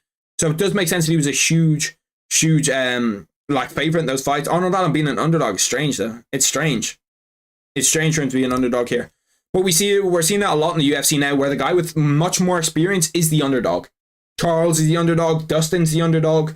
Justin Gaethje is not the underdog. But Arnold Allen is the underdog. So like the guys, they're kind of picking these younger guys, these guys that are on the way up as big favorites against guys that you think traditionally would be, the favorites. You think that the guy that's got more experience, the guy that's fought the better competition, would be the favorite, but nope, not how it goes anymore. By the way, for that Charles Oliveira Arman Sarukian fight, we're hammering the Charles money line if he's that much of an underdog. We are hammering that money line because I think Charles beats him. We're here, boys. Fight's about to start. Bang. Fight has started. Mark Goddard is the referee. Yeah, no, Dustin's a pretty decent-sized underdog against Benoit Saint-Denis. Oof. Okay, we've started. Both Arnold Allen's just kind of cruising on the feet right now, just, getting his reads. Throwing his jab out, just trying to feint, see what he can do. Nice body kick by Movsar Evloev to start the fight. I'm so excited for this fight. I'll be real. I've been looking forward to this fight for ages. Nice head kick from Movsar. Up the middle. Big head kick. Nice jab again. Movsar's looking good on his feet. He's looking good on his feet. Blocks the jab, gets out of the way of the second one, Evloev. Evloev's distance management so far, I know we're only, 50 seconds into the fight, but it's been good. Gets cracked with a jab there, Evloev. Fights, they've just both come out, kind of fast, trying to get reads on each other. Arnold Allen's in and out. He's bouncing on the top of his feet.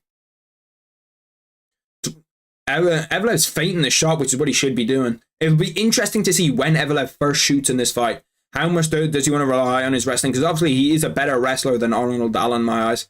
And Arnold Allen should have an advantage on the feet. But it'll be interesting to see when he first tries to shoot and how often he shoots. Because I doubt we're going to have a Merab performance where he's just going to shoot. But he did get cracked a few times on the feet against Diego Lopez. Good right hand to the body from Arnold Allen. Actually, it was a left hand to the body. Arnold Allen's southpaw, Movsar Evloev's orthodox. He keeps on trying to throw this sweeping right hook around Arnold Allen like that, right around to try catch Evloev because his lead hand is low as well. Another left hand to the body by Arnold Allen. He wants to test out that Evloev gas tank. Both just it's been a quiet-ish first 2 rounds. There's the first shot from Evloev. Arnold Allen takedown defense seems to be holding up. That's great balance. Manages to get to the fence. Evloev has one underhook. He's trying to get a single leg. Great balance from Allen, because it looked like that shot was almost nearly finished. He managed to get to the cage and get away from it. Holds up. He's just trying to hold up, stay away from that double leg. He's doing well here. He's doing very well to hold himself up against his cage, but it's not a position that you want to be in against Evloev, who's a good guy at finishing takedowns. But this is a big test for him. That first test is can you hold this shot? And he gets away. He's done very, very well there. Excellent takedown defense from Arnold Allen. He has that lead hand low. He has that lead hand low as well. If I was Movsar Evloev, I'd look at throwing either a jab or a check hook when he comes in. Ooh. Big left hand goes over the top, over Evloev's head, just missed by an inch. But if I was Evloev, I'd try time that check hook when Arnold Allen comes in, try land that check hook. Big right hand from Evloev comes over the top like a wrestler's overhand, almost ducking into it. Good jab from Arnold Allen. It's been an active first round. Super hard to score first round. Both guys have landed well. Head kick is blocked by Arnold Allen. Only blocked with one hand though. He likes that outside head kick, Evloev. He's thrown it, 2-3 times already in this fight? He's kind of throwing some wild punches on Arnold Allen. He's not throwing every punch like he should be. He's not throwing the punches, kind of clean, concise. Evloev got inside there, winged the big left hook, but just went over on Arnold Allen's forehead. Nice jab. Once again, Evloev, when did he shoot? Stuffed by Arnold Allen. He's done well to keep this fight on the feet for the first, 5 minutes of the round. Another shot by Evloev. He gets that shot. He's on his back now too. A minute left. Evloev has the shot. Oh, good sprawl by Arnold Allen into a single leg again. Arnold Allen tried to get him into a guillotine. Bro, this is fucking hectic. This is at a pace. Evloev has the takedown. Arnold Allen sprawling again, trying to get up. Trying to force himself up. He is up on his feet now, but he's just going to get dragged down again. Sprawls out. He keeps on flipping out of the takedowns, rolling out of the takedowns. Evloev can't seem to just drag him to the ground and keep him on the ground like he wants to. Arnold Allen now up against the fence. Evloev is deep in on a double leg. He's trying to stop him. He's trying to stop him from linking those hands together. He does have his hands together now. Big knees to the legs from Evloev to Arnold Allen. Arnold Allen's takedown defense this fight has been fucking phenomenal. Anytime he gets taken down, he's just straight back up. He does not allow himself to get taken down fully. Back up again, gets taken down, back up again, taken down again. 5 seconds left in this first round. Back up again. He hasn't allowed himself to be taken down at any point. It's been a great fight so far. I don't know. I'd probably give Evloev that first round. Probably just about give him that first round, but it was a great first round. Great fight. It'll be interesting to see what Firas Zahabi says. I'm going to actually take a little listen into what Firas Zahabi's saying. Let me hear it. Always aware of the takedown, eyes on chest. Keep your lead hand down. It's very interesting that he's telling him to keep his lead hand down, because I was thinking that's something that I'd never do. You know what I mean? I always like to keep my lead hand pretty high up here, just so it's, you're away from, making sure that you can't get hit to the head, making sure that jab, that two can't come firing through. But he's telling him to keep his lead hand down. I suppose it's because if Evloev wants to come in and he wants to shoot, if your lead hand is already low, you can get that, the base to hold yourself up from a takedown. So it's actually great advice from Firas Zahabi. I really like him as a coach.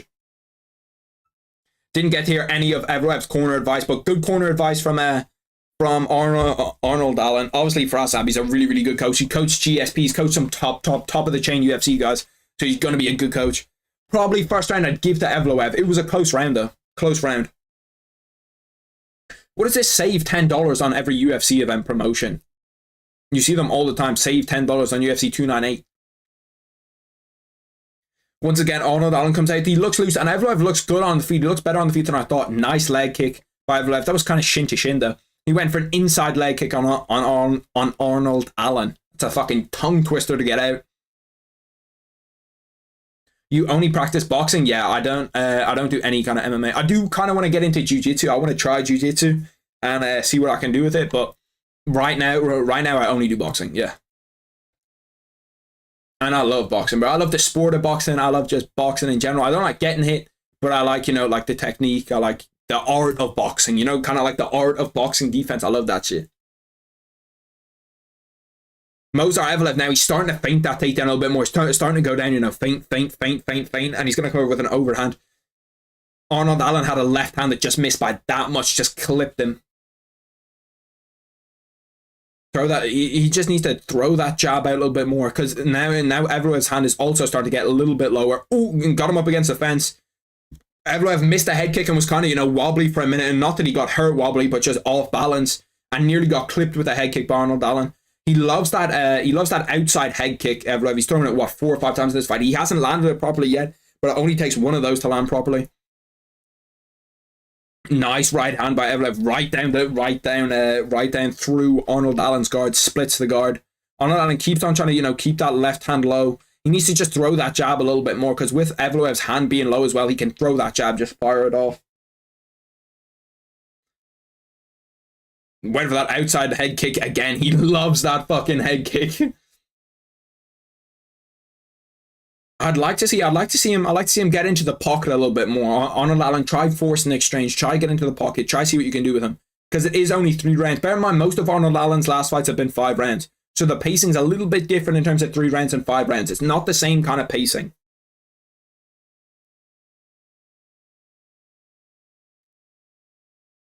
Evloev once again in with the shot, gets that shot down right away. Ooh, he's got it.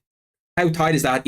No, it's not tight. It's not tight. He's out of it. Evloev now does have him down. 2 minutes and 35 left in the round. Arnold Allen trying to sprawl and get back up, but he might get his back taken here. He's got his foot caught. He is back up on his feet.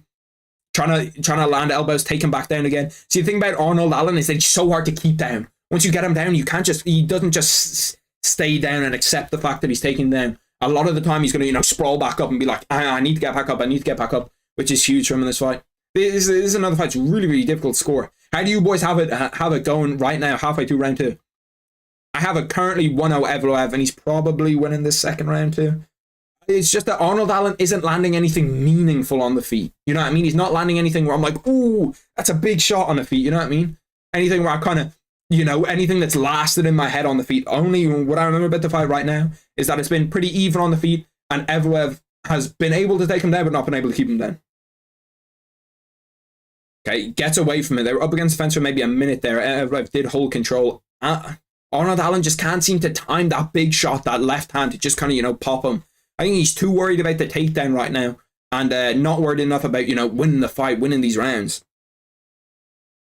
Maybe I'm scoring this wrong. Maybe you guys have it down differently in terms of the scoring, but right now, that's how I'm feeling. That's how I'm feeling, that, you know, we're just not really getting it. Ooh, big flying knee by Movsar. Flying knee connected right on his fucking chin. That's probably the biggest strike of the fight so far. Arnold Allen seemed to eat it well, though.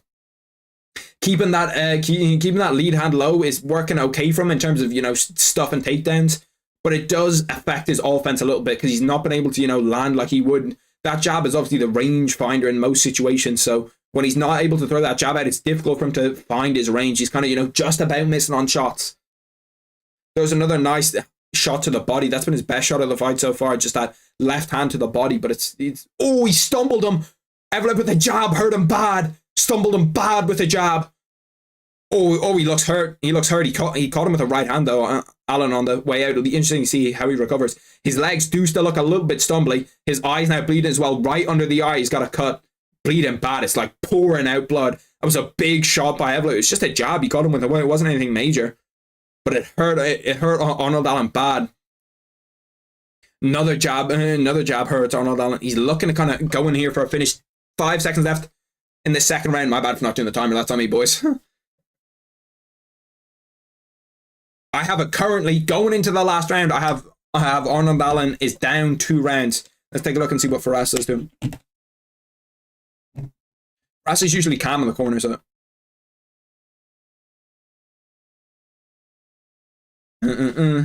Arnold Allen doesn't even know what shot hit him. Wow, that's interesting. He just said, "What was that shot? What was that shot?"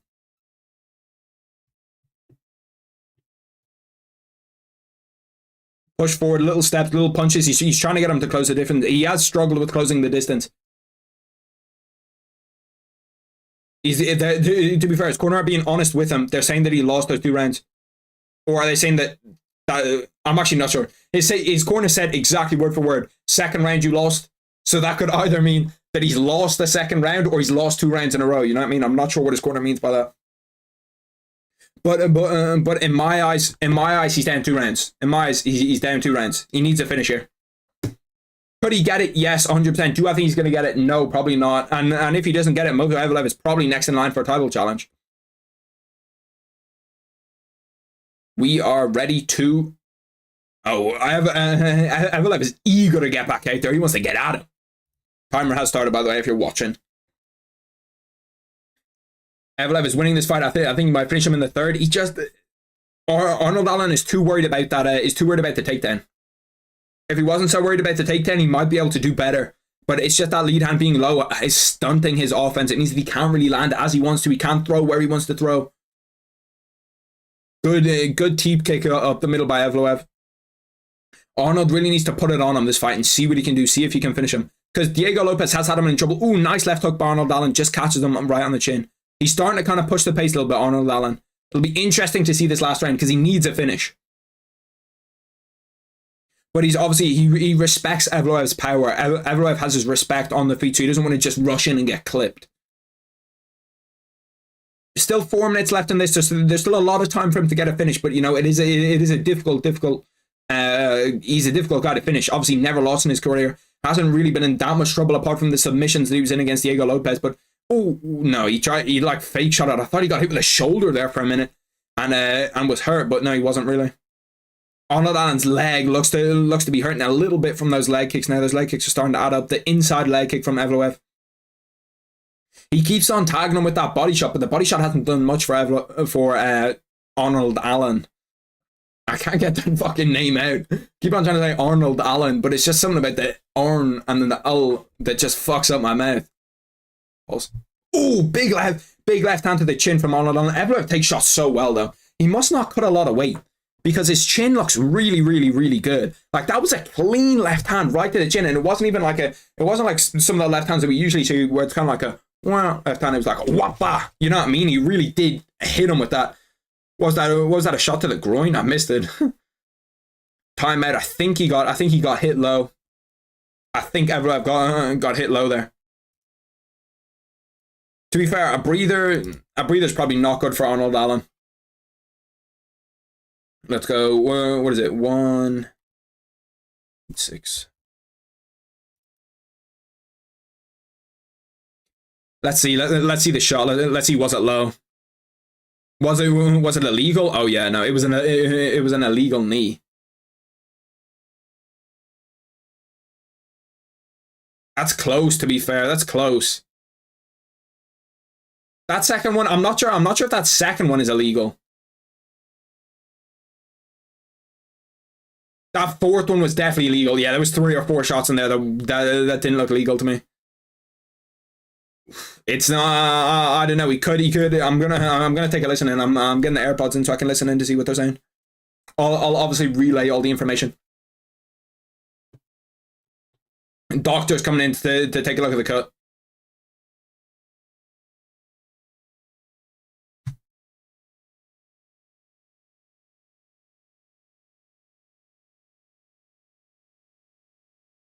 Hard warning. He's giving him a hard warning, so he's not losing a point. But even if he loses a point, it doesn't really matter. So the fight's still going on. We're okay. I thought they might have stopped it because the cut is on the side of his head. The cut's kind of deep right there. 3 minutes left in this. Start our timer. Good 1-2 from Arnold Allen. He's really starting to put it on him in this last round. But is it too little, too late? It might be a little bit.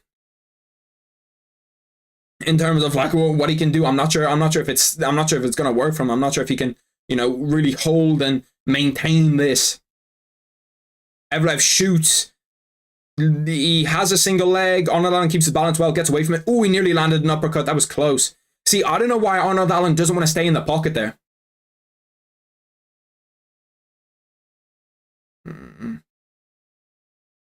Great covers, my friend. I appreciate that, brother. If I was Arnold Allen, I'd stay in that pocket pretty much all the time, especially in this third round. Oh, big knee up the middle from Evloev. Fuck me, that one must have hurt. Landed right on his knee. See, the thing is, I'm not sure about him not losing a point, because Evloev was playing the game where he's kind of like dragging his hand up and down, up and down, up and down, up and down. But I still think that like that's a big cut on the side of his head for him to not take a point. And realistically, him losing that point at this point doesn't really matter. Where are you, in the snow? No, I'm not in the snow. I'm from Ireland. Well, I'm not sure what that means. That could mean a few things. If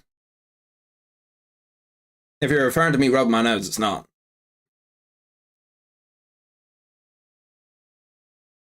One minute 30 left in this third round.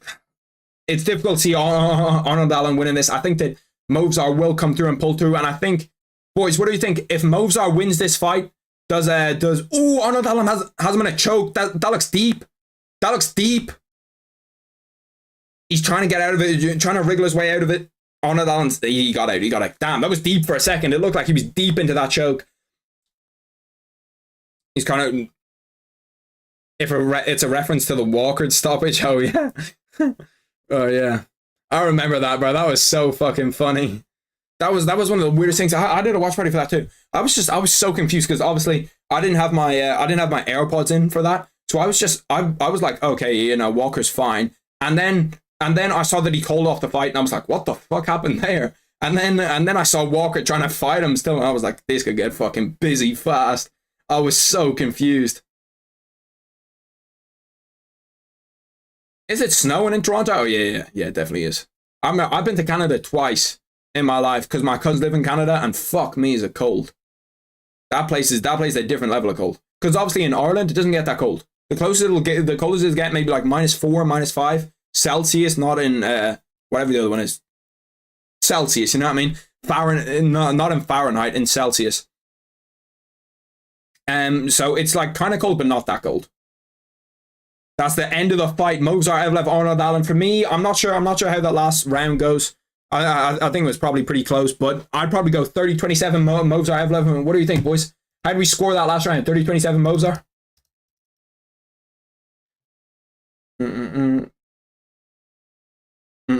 Let's see. Let's go over here. Check and see what people see. Alan Evloev tore the house down in that fight. Evloev's almost assassinated himself to get out of that choke. He did get into a weird position.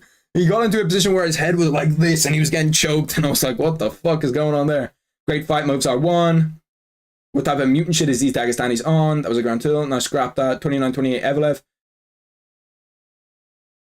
Evloev is unchokeable. Need to break limb to sub him. Ooh, don't show me any photos, bro. No photos, UFC. We do not illegally distribute content. What? No one else has talked about this. I'm English. Well, won out. Alan to win. Evloev won that. Let's see if the judges fuck it up again. Movzar won that. What is the commentating team on? Alan won 1 and 3. Nah, he did not. 29-28. Alan. Wow. People actually think Arnold Allen won that fight. I really don't think that he won that fight. I thought he lost that fight pretty convincingly. Alan. Damn. So a lot of people actually have Arnold Allen winning that fight. I really thought that, we'll tune into the decision. I thought that it was almost 30-27 Evloev, maybe 29-28, but I thought that Evloev pretty convincingly won the fight. Am I bugging, boys? Am I wrong? Did I score that one wrong? Evloev wins? Yeah, I thought the same.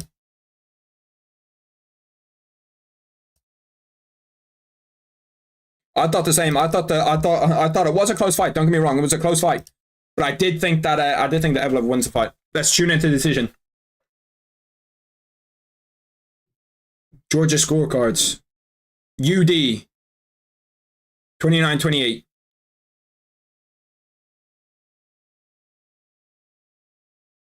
Yeah, Movzar wins it. UD 29-28. I think that's a good decision. 29-28 is probably how I would have scored it. 30-27 I wouldn't have minded. But I think that Arnold Allen probably gets that last round. I did think that the knees are always a weird situation when they're kind of like looking for it, when they're like down, you know, on the ground, and they're like looking for the knee.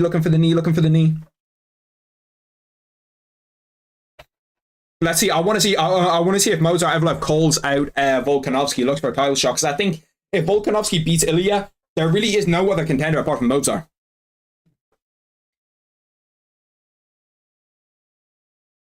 He actually speaks decent English, Mozart. A lot of those Russians do speak good English, which is like interesting. Usually you wouldn't think that they'd speak good English. But Mozart striking looked really, really good that fight. Like if you're able to stand with a guy like Arnold Allen, the only other guy that's really stood with Arnold Allen and like won the fight is Max Holloway. Max Holloway obviously is like an the elite top tier boxer, top tier striker in the UFC. So Evolev's striking has come on a decent bit, and if you can stand with Arnold Allen, you can stand with most of the people in the division. Obviously, when you look at like an Ilya Topuria, Volkanovski, might be a little bit different. It might be like I don't know if you want to stand with those guys because those guys are killers. But if you can stand with him, you can stand with a lot of the guys in the division. Actually, you know what? If you can stand with, I'm gonna say if you can stand with Arnold Allen, you can stand with Volk. Not with Ilya, not with Max Holloway, but you can stand with Volk. And the wrestling against Volk would be interesting. Those wrestling exchanges, Evelev against Volkanovski, those wrestling exchanges would be super, super fun to watch. How many decisions does Evelev have in his career? Does he have majority decisions? I just want to see if he calls out Volk or who he calls out. He's just talking about how he's happy with his siblings. Didn't call out anybody. Come on, Mozart, bro. I want to see you fight Volk. It'll be interesting where he goes in the division. Where do you boys think he goes into... Where do you boys think he ranks in the division after that? Told you the Russian wins. Shit, bro. The Russian wins a lot. Kyle from the Nelk boys is there at the UFC. Now they're starting to show people. I don't know who half these people are, though. Bo Bichette. I don't know who that guy is. Alexander Pantoja. My 125-pound G. I love Pantoja, bro. I think he has fucking fun fights. I think he always has good fights, always like interesting fights. We'll look at some Chris Curtis highlights anticipating the next fight. We are at 3:45, so the main card's running pretty long. We should have these fights coming up pretty fast. They're not going to hold on to any fights, I'd say. Especially considering that the women's title fight is pretty much guaranteed to go 5 rounds. We might have to take a snooze during that one, bro. We might have to take a snooze during that one. Because that women's title fight could get, you know, like, I'm not sure how long I'm going to last through all of that. Bro, what the fuck is wrong with this shit?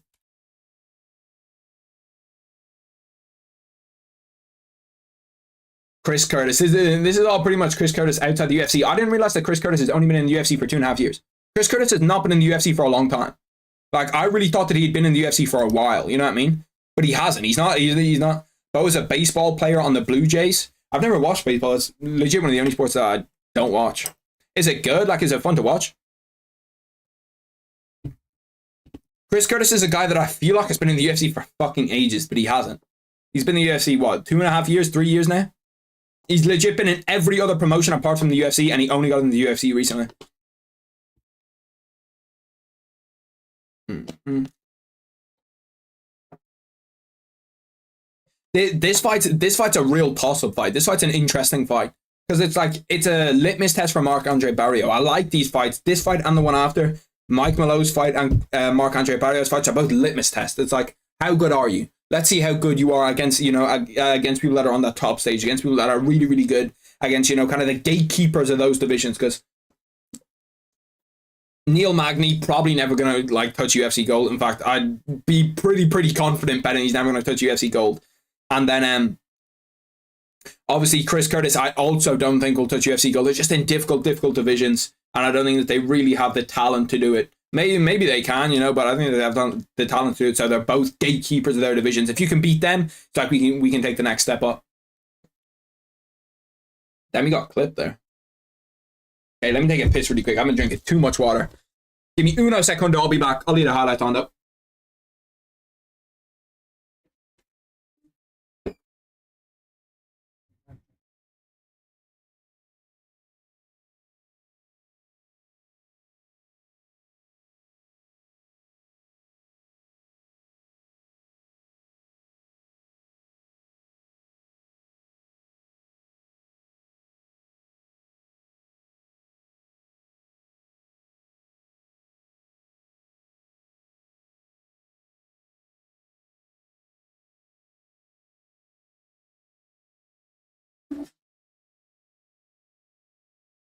I said Brazil, could check them down. Ooh, we're back. I actually do like Chris Curtis though. His podcast with Sean Strickland is funny as fuck. They're just like real motherfuckers. You know what I mean? They're just like as real as it gets. It always happens where I drink a lot of water because anytime I have to talk a lot, like my throat just gets dry as fuck. Why are they showing Frankie Edgar highlights on the UFC right now? Is Frankie Edgar getting inducted into the Hall of Fame or something? Or is him versus BJ Penn getting inducted into the Hall of Fame? I'm not bugging. Why are they showing his highlights? Like, I love Frankie Edgar, don't get me wrong, but him versus BJ Penn, like, why are we showing that fight now? I've been grinding trying to get it. Crumble Cookies is your sponsor is wild.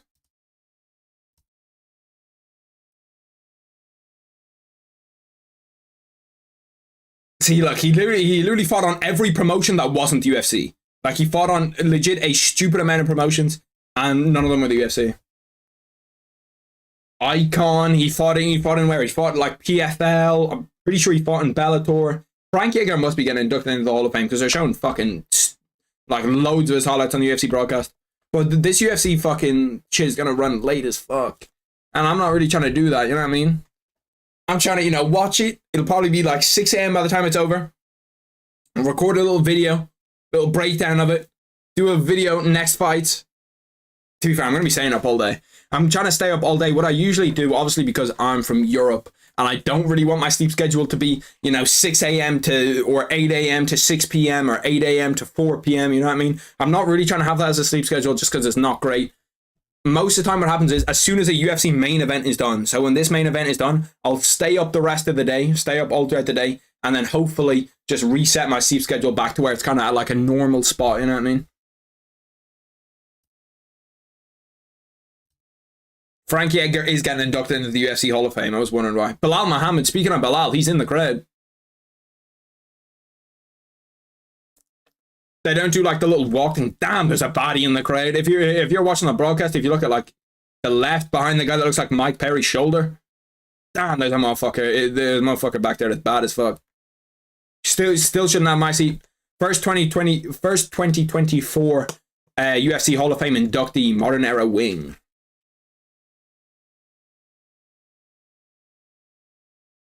Who does Frank Yeager coach now? I feel like I remember him coaching someone. Hogan Amanda Nunes. Damn, there actually is a lot of stars in that crowd. See, look, right there on the UFC broadcast, two absolute baddies, 10 out of 10. 10 out of 10. I mean, 10 out of 10 that are there and taking my seat. Why's the quality on this kind of shit? My bad. Quality should be 1080p on that. I was locked in on my boy Frankie. I was locked in on Frankie trying to get his shit. Bro, he's so good. He should have been in the UFC for ages. Like, let me show you how long it's been without him in the UFC. Topology. Why does it always pop up with Khabib? Whenever I put in Topology, it just pops up with Khabib. Chris Action Man Curtis. Obviously training out of that extreme couture camp, who has probably the best coach in the whole sport right now. If you ask me who my number one coach is, it's Eric Nixick right now. Look, Contender Series, PFL, UFC, like ex-MMA, Fierce FC, Icon. PFL lost to some good cats in PFL, to be fair. Lost to Magomed Karamov, Ray Cooper III. Who the fuck is that? Did he fight Usman Nurmagomedov? I feel like I remember seeing him fight Usman Nurmagomedov. He fought Rory McDonald. Damn, he's actually a dog. What the fuck? I knew I fucking remember his name from somewhere. Beat Jake Shields. The real ones know about Jake Shields. Jake Shields is one of the funniest Twitter follows on the fucking planet, bro. He is so funny. He's lost to Kelvin, Jacker Manson, but losing to Kelvin at 170, I wish. Like, Kelvin looks like he should be, losing to Kelvin at 185. Like, you shouldn't lose to Kelvin at 185. Losing to him at 170 is, you know, it's whatever, but losing him at 185, come on, you should be beating him. Jacker Manson's a legit loss. But if you look at the guys he beat, Brendan Allen, right up there at the top now. Rodolfo Vieira, great fighter. Joaquin Buckley, another really, really good guy. But look at all these promotions that he's been in. Dana Canelo Series, Premier MMA Championship, Final Fight Championship, CES 49, Fight Night 4, Absolute Action, Coveted FC, PA Cage Fight, MMA Extreme, NAAFS, Fight Night in the Flats, Turf Wars, Roctagon, Spartan FC, Universal Cage Combat, Ice Extreme Fighting. You know what I mean? Like, he's legit fought, like, any promotion you could come up with, even in your head, he's fought there. Let's take a gander at these Abu Azaita versus Marc-Andre Barrio highlights. My PC's struggling. I need new memory for my PC. I need like more RAM. Because right now that motherfucker is not able to run shit. If you could, you obviously can't hear it, but if you could hear it, it's wheezing right now. It's like you know when you have a cough, you can hear yourself wheezing. You're like, and you can hear your chest. That's what my PC sounds like right now. It's trying to blow air out. It's like, give me a rest, man. Come on, bro. Like, it should not be this difficult.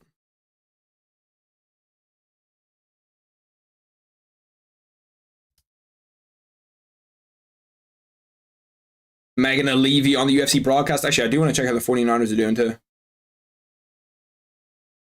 That was on a Francis card. That's how you know it's old as fuck. If it's on a Francis card, it's old. The Packers are beating the 49ers 21-17. I'm fucking shitting myself now. If the 49ers lose to the Packers, I'm going to fucking lose it. They're kicking the ball away too. Oh my God. I don't like this, man. I don't like this, man. Marc-Andre Barrio's walking out to the cage now. Like this. I don't like this at all. I'm worried for the 49ers. If the 49ers lose, I'm going to fucking lose it, bro. I'm going to lose it, bro. I'm never going to live it down, bro. If the 49ers lose, I promise you I will never, ever, ever live it down. And I'm trying to live it. I'm really not trying to have them lose. 49ers, please cook for me.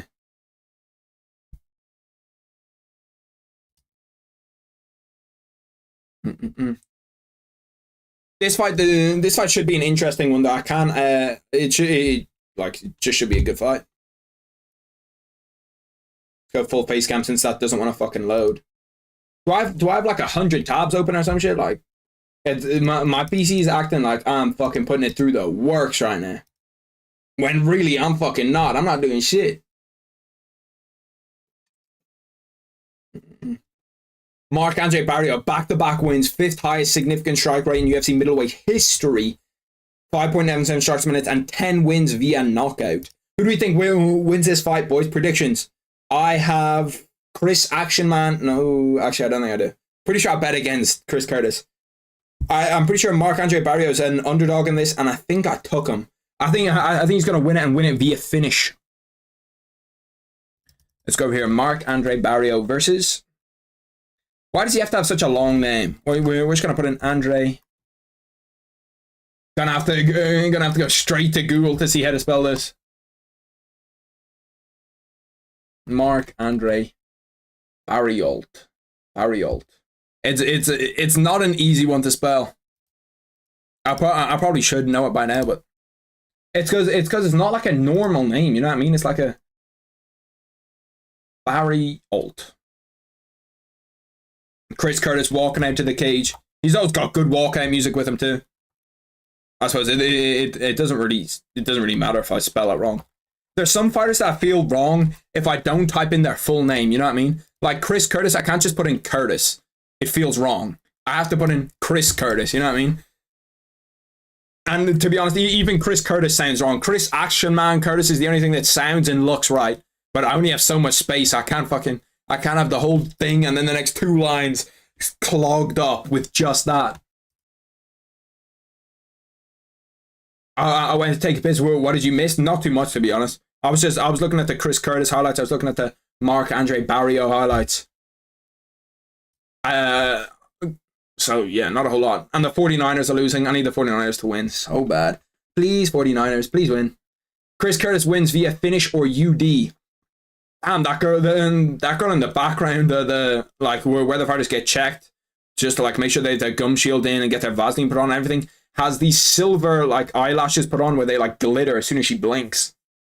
Chris Curtis wins via finish or UD. Do I agree with that? I picked Marc-Andre Barriault. I think if anyone's going to get a finish, it's Mark.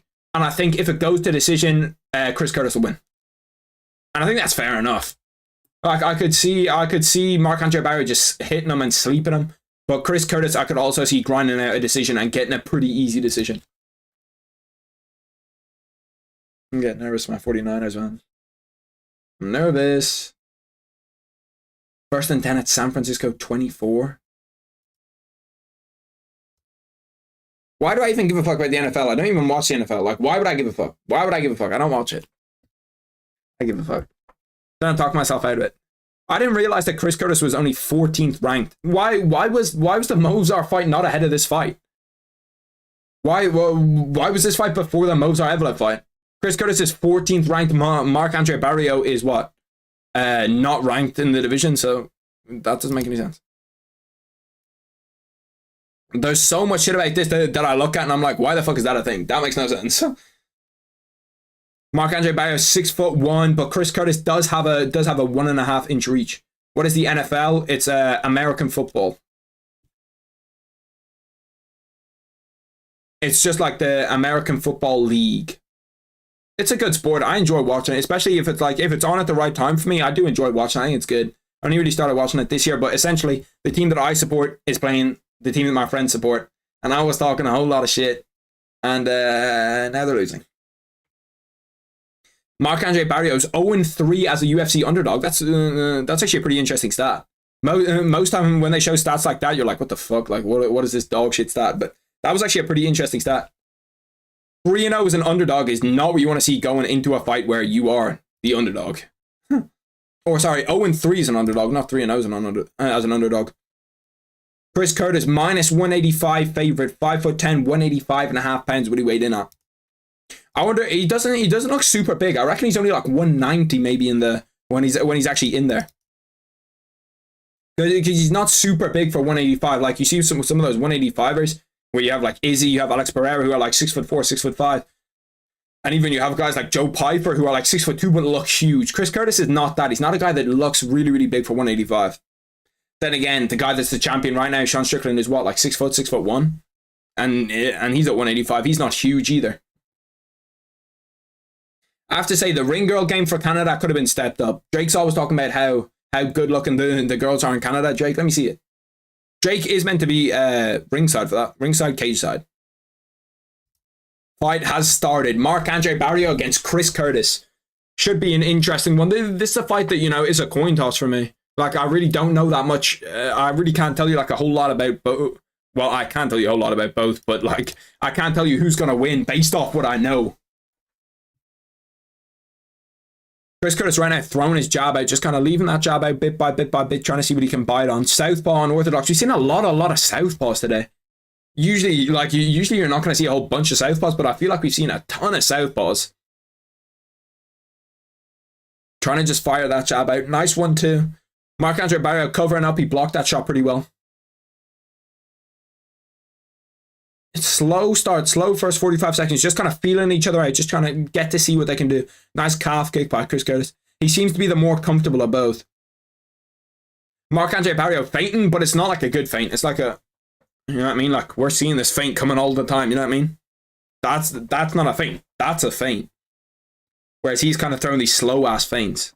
A feint should be like essentially you throwing a punch, but just not throwing it. You know what I mean? It shouldn't be like, oh, I'm going to pretend like I'm throwing a punch. Another nice calf kick from Chris Curtis. That spun him around. If Chris Curtis can keep landing calf kicks for 15 minutes, I could see him winning this fight. If you can neutralize Marc-Andre Barriault's power and his ability to win the fight via finish, then I think for sure. Every time, since it's Southpaw and Orthodox, every time that they get close, every single time, Chris Curtis just outside calf kick, outside calf kick, outside calf kick. It's a good game plan. If you can trust anyone to come up with a good game plan, it's going to be Eric Nixick. Good head kick by Marc-Andre Barriault. Blocked, but only blocked by one hand by Chris Curtis. Ooh, nice shot down the middle. Nice straight right from Marc-Andre Barriault. Caught Chris Curtis right, just to the side of his chin.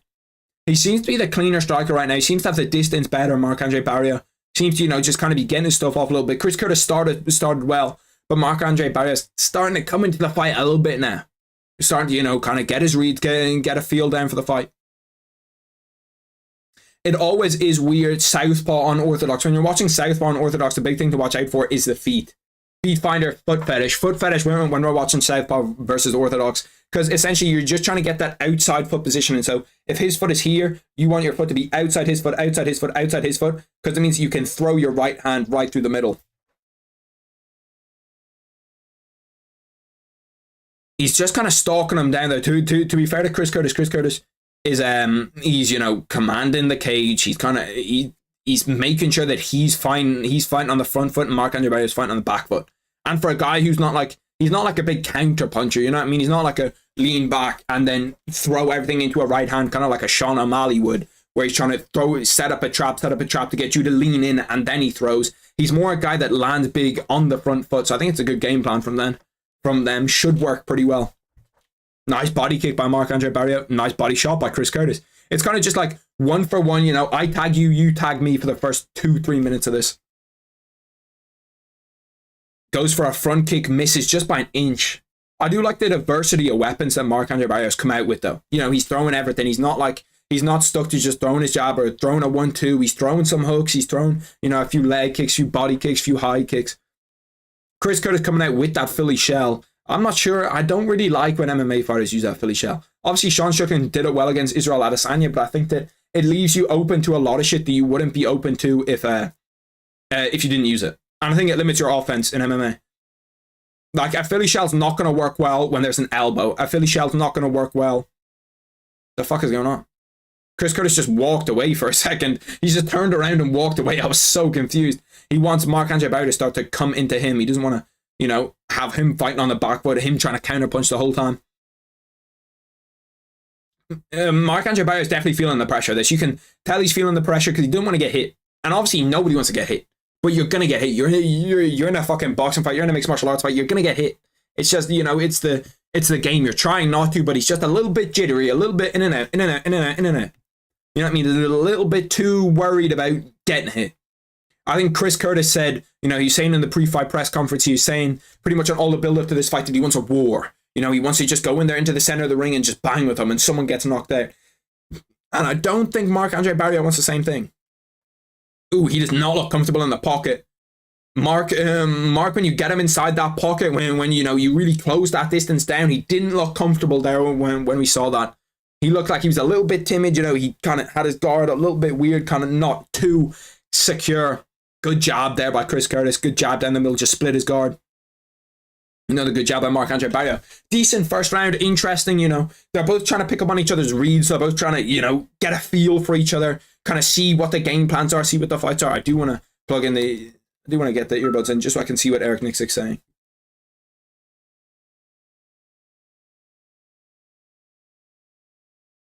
He's saying stay ahead. He's telling him to keep dictating, keep leading the pace. Straight line, left hand.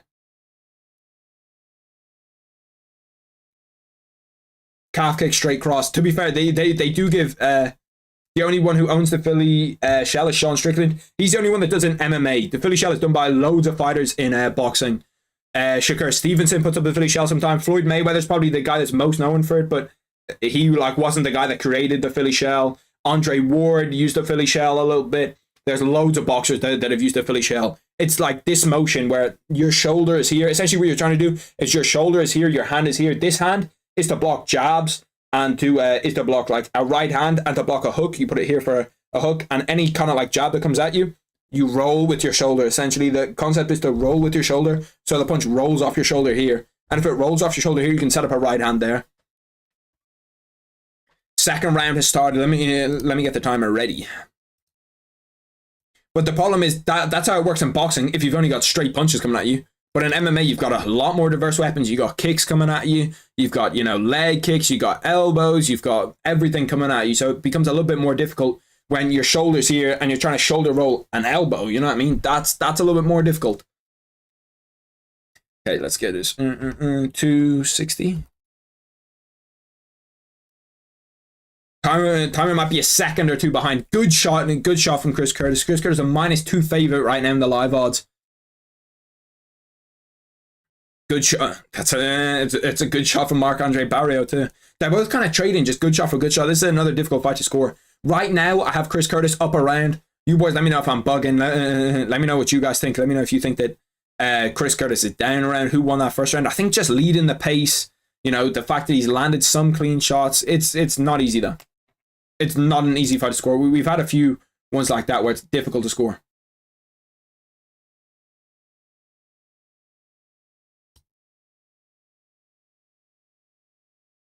He's just kind of leading the pace. He's just kind of leading the pace, Chris Curtis. Every time he's not worried about, like, he's not a Ryan Frederick tweeted out that he had 10-9 Barry on a close round. I think the opposite. I thought it was pretty obvious that Chris Curtis won it. Well, we'll have to check MMA Twitter after this, see what the general consensus is on it. See who everybody thought won.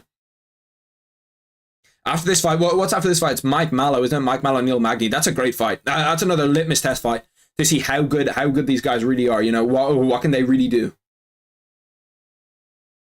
Chris Curtis, another nice stiff jab. He does that jab out well. He's getting good reads. Caught Marc-Andre Barrios' kick, hit him, nice body shot, and then a hook after. He's just walking him down. He's kind of controlling the tempo, controlling the pace. Marc-Andre Barrios doing some good work. It's hard to score these rounds though. It's just kind of like tit for tat, tit for tat. You know what I mean? Where like I land a 1-2, you land a 1-2. I land a 1-2, you land a 1-2. Good shots there by Chris Curtis. Nice little left hook to the body, right overhand after it. Oh, good shot by Chris Curtis again. Nice little jab to the face. Marc-Andre Barrios' nose is now bleeding. Those body shots are starting to add up. Essentially, what he's trying to do with his body shots, he's trying to land them low, and then his hands will drop. Marc-Andre Barrios' hands will drop, and when his hands drop, that's when he comes high and comes over. Marc-Andre Barrios on the front foot now had a nice little knee into a hook. He's put together some nice combos. This is a close fight, difficult fight to score. Another nice body shot right to the body, clean shot to the body. Chris Curtis is complaining about a head, but he's saying that, you know, he's coming in low with his head. In terms of significant strikes, Marc-Andre Barrios got 41. Chris Curtis has 37, so close in terms of significant strikes. Right now, I'd probably give this round to Marc-Andre Barrios, so I'd have it round 1-1 in terms of rounds. It's kind of like this Movsar Evlev Arnold Allen fight where no one's done the thing where it's like it's a big punch, or there's no big moment in the fight where, oh, he's rocked, you know what I mean? Oh, that's a huge punch that just got landed, you know what I mean? There's no significant moments. It's just kind of trading 1 for 1. They're both striking. They're both, you know, decent stand-up style. They're both just kind of landing tit for tat, like, you land a jab, I'll land a jab. You land a jab, I'll land a jab. You land a hook. I'll have my moment where I land a little 3-punch combo. You have your moment where you land a little 3-punch combo. I'd like to see Chris Curtis leg kick a little bit more. I think that if he could use leg kicks a little bit more, he'd be in a better spot. He keeps on trying to get that overhand over Marc-Andre Barrios' lead hand. Nice 1-2 down the middle, splits his guard. All of the fights have been very close. Yeah, we've had a ton of close fights. We've had a ton of close fights. Nice body shot too. To be fair to Chris Curtis, he's lined up the body this round. Oh, that was a nice hook.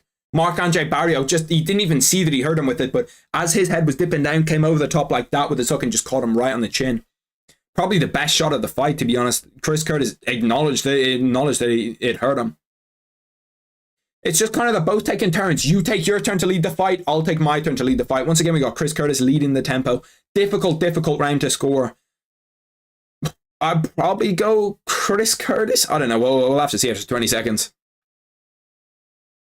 They're both just kind of, you know, getting their work in. There's not a huge amount of variation in their fights, in what's going on, in what's happening. Another one where I wouldn't hugely like to be a judge, you know what I mean? I wouldn't like to be judging this fight where it's like, does he win this fight? Does he win this fight? Round 2's over.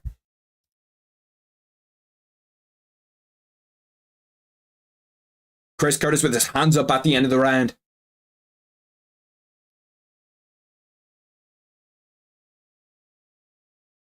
If you want to know what I'm looking over at, it's that the 49ers, there's 1 minute 30 left in their game. And they are down by 4. They're at the Green Bay 6. So they need a touchdown. 3rd and 1 at the Green Bay 6.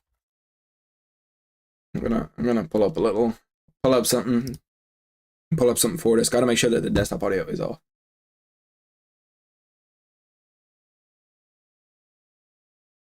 Because I wanna watch the end of this.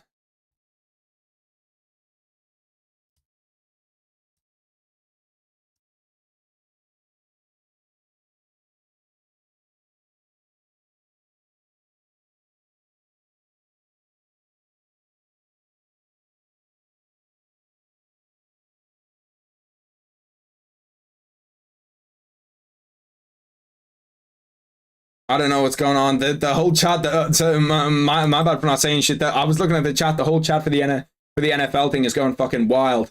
They're all saying different shit. Some of them are saying pick six. Some of them are saying touchdown. Anyway, round 3 of this Chris Curtis Marc-Andre Barrios fight. Good body shot by Chris Curtis, just digging in deep to the body.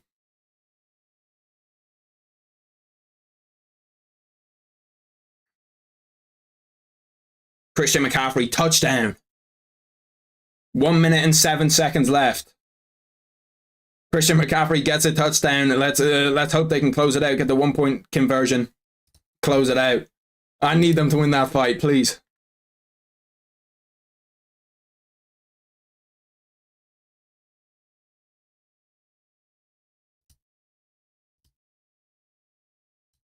Okay, sorry, I was super locked in on this. I need to get locked back in on the fights. My bad. I'm locking back in on the fights now.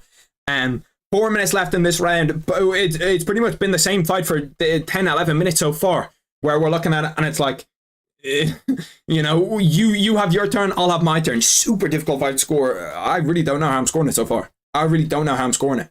It's a maybe 1-1. Maybe you give Marc-Andre Barrios the second and give Chris Curtis the first. Probably the hardest fight we've had so far today to score.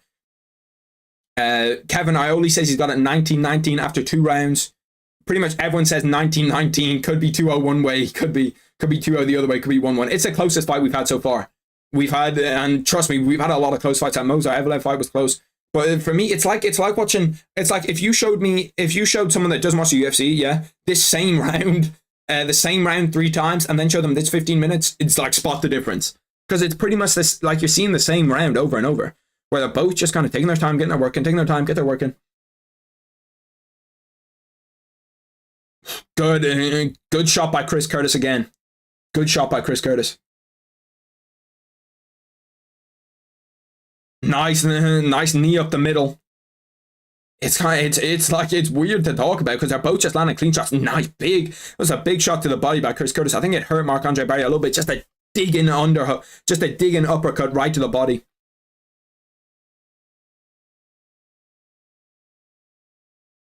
Once it. Ooh. It's difficult to call. Like, it's difficult to even talk about, to be honest, where it's like they're just both landing on each other. Like, big knee by Marc-Andre Barrios, big elbow by Marc-Andre Barrios, big elbow by Chris Curtis. That's not even me like taking the piss. That's legit what just happened. In the clinch now. Ooh, Marc-Andre Barrios doing work in that clinch. Got some big knees, got some big elbows. Over 2.5 rounds was over 2.5 rounds was minus 160. Good shot by Chris Curtis. This has been a war. They're both going for it now in this third round. It's like, who wants it more in this third round? They're both fucking going for it. Nice uppercut by Chris Curtis. Marc-Andre Barrios starting to walk him down now. There's just so much shit going on here. Big elbow. Significant head strikes is 58 each.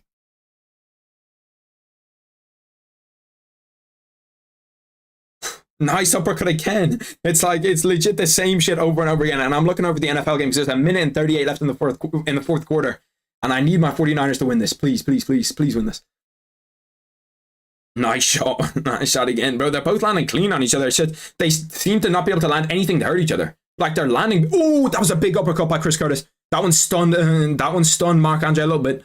He's on the back foot now. He's landing these big digging shots to the body. Marc-Andre Barrios must be in phenomenal shape. So he's taking about 9-10 liver shots here that are clean. And he's still walking them down. They're both tired now. They're super, super tired. A minute left in this fight. Both of them, like, tired as fuck. Both just kind of walking down at each other. Keep throwing big shots. Who do you give this third round to? I have no fucking clue. It's like, it's really a toss-up this third round. 59 seconds left in the 49ers game. 3rd and 2. I need them to get 2 more stops and they're good. 2 more stops and they're good. Come on. Chris Curtis has one more head strike, same body strikes, and Marc-Andre Barry has 14 leg kicks. First down for the Packers. Fuck. We're okay. 20 seconds left in this fight. Oh, big right hook, big left hook. Damn, they're throwing everything at each other here. They're throwing legit everything. Holy shit, 10 seconds left. They're going to war. They're just scrapping. This is what we want to see. This is a fucking fight. Just bang, bang, bang. Scrapping right in the fucking middle of the cage. 3 seconds left, 2 seconds left, 1 second left. Wow, what a fight. That was a fucking difficult fight to score. How the fuck do you score that fight? How the fuck do you score that fight?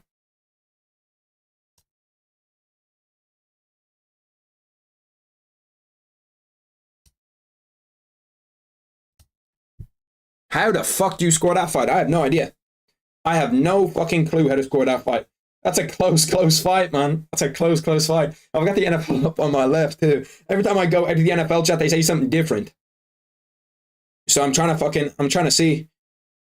Pick. Yes, sir. That's game over. Let's go. Let's go.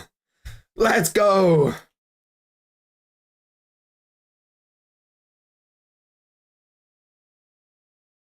That's game over. 49ers win. Let's go. Or it should be game over. There's 34 seconds left. Why would Jordan Love throw that? That's a big pick for the boys. Come on. Should be game over. Damn, the 49ers made that difficult. I wouldn't like to be a judge in general. Yeah, judge in general is not. It's not a fun job. Draw. It could be a draw. Could very well be a draw. Okay, now we're back. Now we're back to being locked in on the UFC. Sorry, I had to lock in on that for a second. Ooh, the 49ers just about did that shit. Holy fuck, they made that close.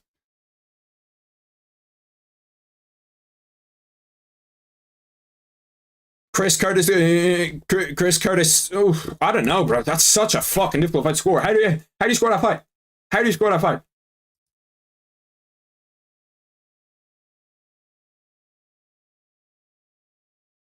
Oh, I was racing during that 49ers game.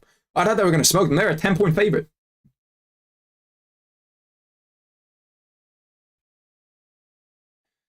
Let's see. Let's take a look at the scorecards, and after we'll take a look at who MMA Twitter thought should have won. That's the second fight of the main card. We're at 4:21 a.m.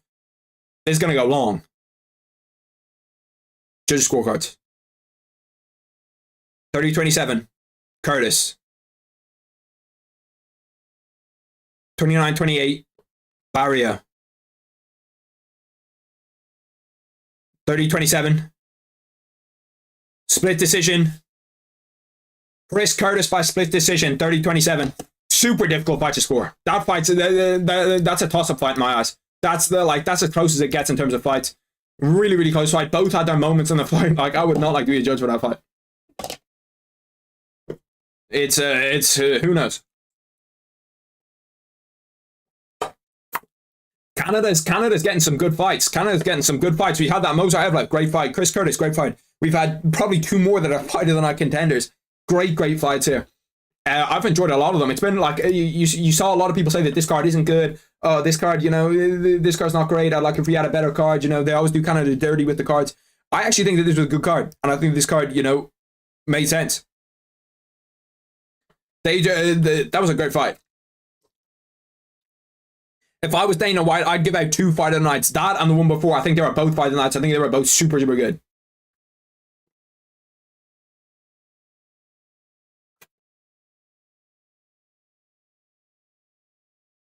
Ooh.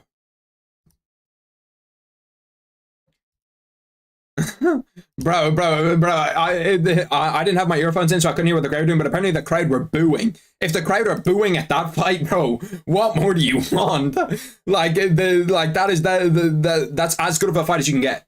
If you're thinking to yourself, like, how good can a fight be? Like, how good can I make this fight? If I'm to draw this fight up myself, how good can I make this fight? Like, it's probably not a whole lot better than the fight that you just got. That's me, like, being honest. You're probably not going to get it to be a whole lot better than that fight that you just got. You just got an unbelievable fight, and two guys who were legit, like, throwing everything into every punch, trying as hard as they could to win. They just wanted to win. So if you're booing that, we need to you know, redo the definition of what we boo for, because you should never boo a fight like that. That was a sick fight. Like, am I bugging? Am I wrong for thinking that's a good ass fight?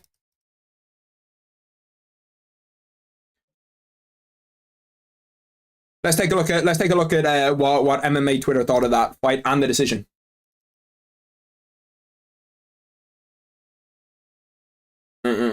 Two judges 30-27. Curtis, who the fuck gave Barrio 29-28? You could legit give Barrio anything.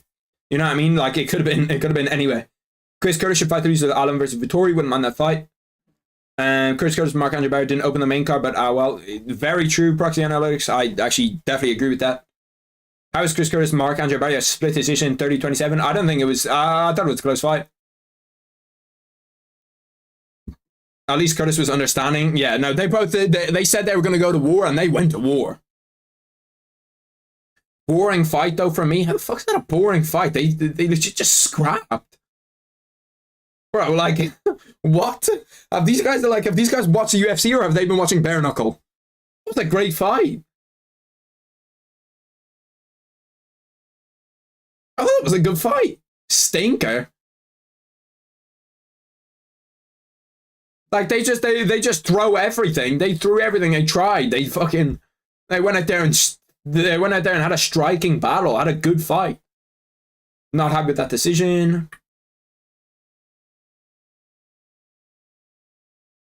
Yeah, no, I like that Chris Curtis fight too. I think Chris Curtis is unlucky for people to not like that fight. I thought it was a good fight. It was a good fight.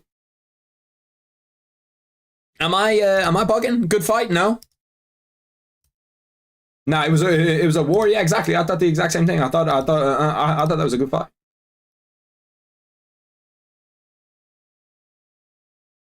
They're showing the UFC 298 card right now. Volkanovski against Topuria. Ooh, I can't wait. I can't wait for Volk Topuria. Gonna be a banger.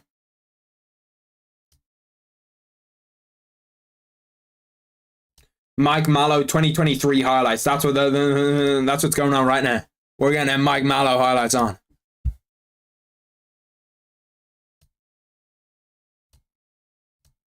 What's it on 120p?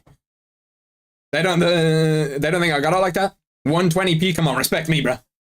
There's a difference in decisions. Izzy versus Romero isn't the same as Romero versus Costa. Yeah, I don't know. Like, if they don't like that fight, I don't know what fight you're gonna like.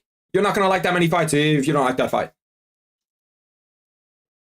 Because there's some fights where you can legit boo, and you're like, yeah, no, that's a valid boo. You know what I mean? Like, you're valid. You're absolutely able to boo that fight. Mike Mallow's interesting because he's super well rounded, but he's kind of old. You know what I mean? Mike Mallow's what, 32 now? It's like, we need, like, Mike Mallow's not a young guy.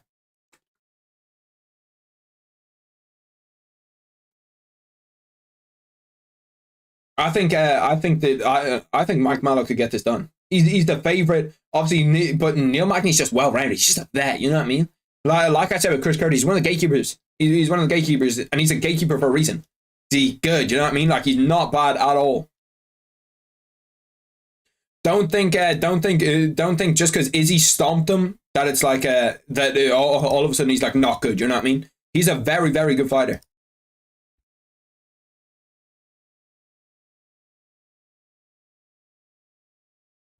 And I think like there's probably going to be a lot of people that underestimate him just because he lost to Ian Gary in the way he lost to Ian Gary. Which, yes, did he get beat up by Ian Gary? Of course. We're like, no one's going to sit here and lie and say, nah, he didn't get beat up by Ian Gary. That Ian Gary fight was close. But I still think that, like, you can't just sit there and disregard Neil Magny just because he did. Because Ian Gary's good. He's good as fuck. Look at that, bro. Mike Mallow's striking is so nice. That left hook, bang, right to his chin, just sleeps him. He's just super well-rounded. He's a good wrestler. Cinched up a choke right away. Got good hands. And he only fights in Canada, really. Like, he's someone that Dana White's definitely looking at to be the next, like, big Canadian. Because every time he fights now is Canada. It's just Canada, Canada, Canada, Canada. I'm not sure if he's actually going to be towards, like, the elite of that 170-pound division, because obviously that 170-pound division is stacked as fuck. Like, it's super stacked. But I think he's good enough to be somewhere around that class. You know, that class of like really, really good people. Look at that. Mike Mallow with that hair is fucking crazy. Mike Mallow, that trim did not suit you, my guy. That is a dusty trim. That left hook is powerful, powerful, powerful. Got some venom behind that shit. Just a whopper. Well, what do you think of Ian Gary in general? I'm always going to support Ian Gary because Ian Gary's Irish and I'm Irish. I think that some of the shit he's done is definitely questionable. And the fact that, like, when he was talking shit to Neil Magny, like, I don't know what it is about him because he seems to not be able to take... Like, Irish people can always pretty much take a joke well. We all roast the shit out of each other. That's how it works. You roast me, I'll roast you. We're not ever going to take it too deep, you know what I mean? Like, it's pretty much how you fucking confirm a friendship, is that you roast, I'll roast you, you can roast me. But Ian Gary's just different. I don't know. He's a bit of a bitch, being real. I'll still support him. I support him all the way. I think he's a great fighter, and he's one of the top guys for that 170-pound division. But like, I don't know. He doesn't take that joke very well. Like, the only way that you make a joke go away is if you act like it doesn't bother you. You know what I mean? If you're like, yeah, no, whatever, it doesn't bother me. But he just seems to like really, really be bothered by that joke when people call him a cuck, when people call him all of this shit. So it's like, then people are just going to do it even more. People are going to call you a cuck. People are going to be like, oh yeah, no, look at you, you're a bitch. So I don't know what he's doing. Neil Magny highlights. Neil Magny versus Jeff Neal. We're not going to look at too many highlights just because Mike Mallow's already walking out, so Neil Magny's going to be walking out soon too. He's just big as fuck, Neil Magny. That's the thing. He's just a big, like, rangy 170 that's just difficult to fight. He's just not an easy guy to fight, not an easy guy to work against. Mike Mallow, 7-fight unbeaten streak, finished all 10 wins, 4 knockouts, 6 submissions. So, you know, he's a guy that likes to finish fights. Okay, about the greatest Bruce Buffer introduction of all time.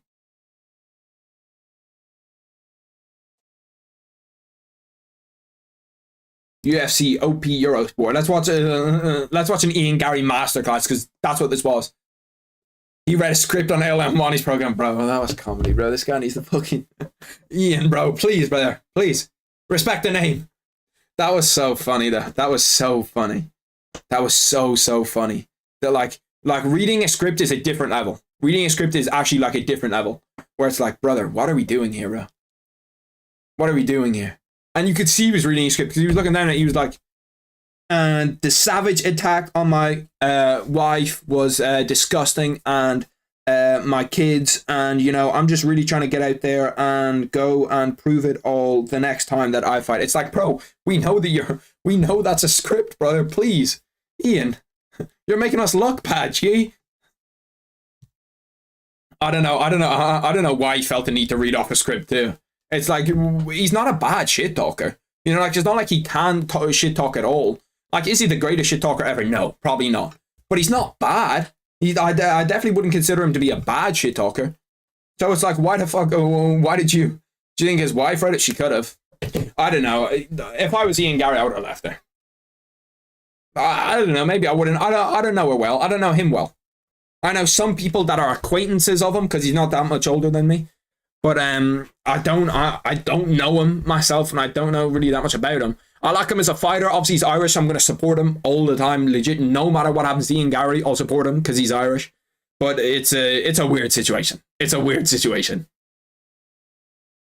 And I still think that he's one of the best upcoming guys at 170. I think apart from Wonderboy, he's the best natural kickboxer at 170.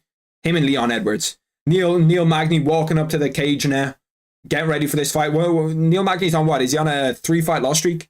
Most wins UFC welterweight history, 21. Most significant strikes UFC welterweight history. Top 5 most wins in a calendar year, 5 in 2014.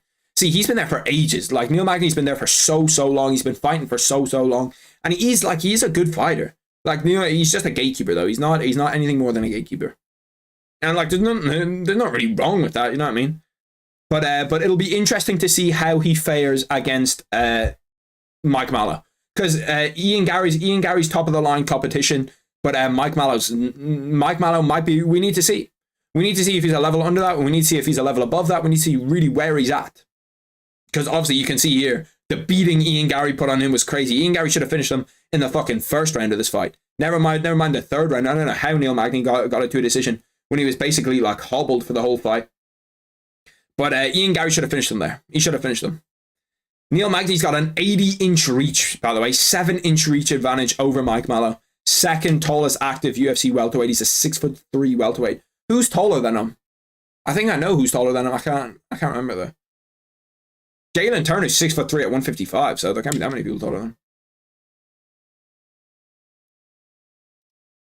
Anyway, Bruce Buffer is getting ready to introduce a Mike Mallow against Neil Magny. This one should be a banger. What are the predictions for this one, boys? Who do we have? Mike Mallow or Neil Magny? I'm going Mike Mallow by KO second round. He's a -375 favorite. Let's center that one right up there. I wonder what I am in terms of predictions. I haven't been tracking how good I'm doing on the predictions.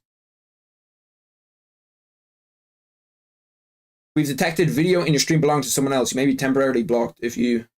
Please ensure the content added to your channel. Okay, calm down. Calm down. I was just watching highlights, bro. A motherfucker was just watching highlights. Obviously that Neil Magny, Ian Gary highlights, they weren't fucking with it. Chill out. Chill out. Just highlights. Me comprende. Me comprende. I won't show you any Ian Gary assassinations anymore. There's no smoke without fire. Biswing on Joe's podcast. There's some wacky stuff going on with his wife. No, that's actually crazy. That's fucking crazy. Did Bisping actually say that? Bisping's fucking comedy, bro. You can't not like a guy like Michael Bisping.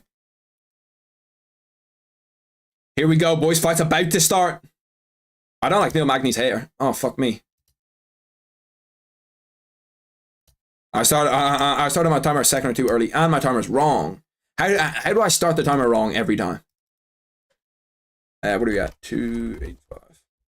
He's already looking to target those leg kicks again, Mike Mallow, and I don't blame him because Ian Gary beat him up so badly with those leg kicks that like if you can do the same, you can just hobble him and you almost leave yourself open to like an easy fight, a free fight.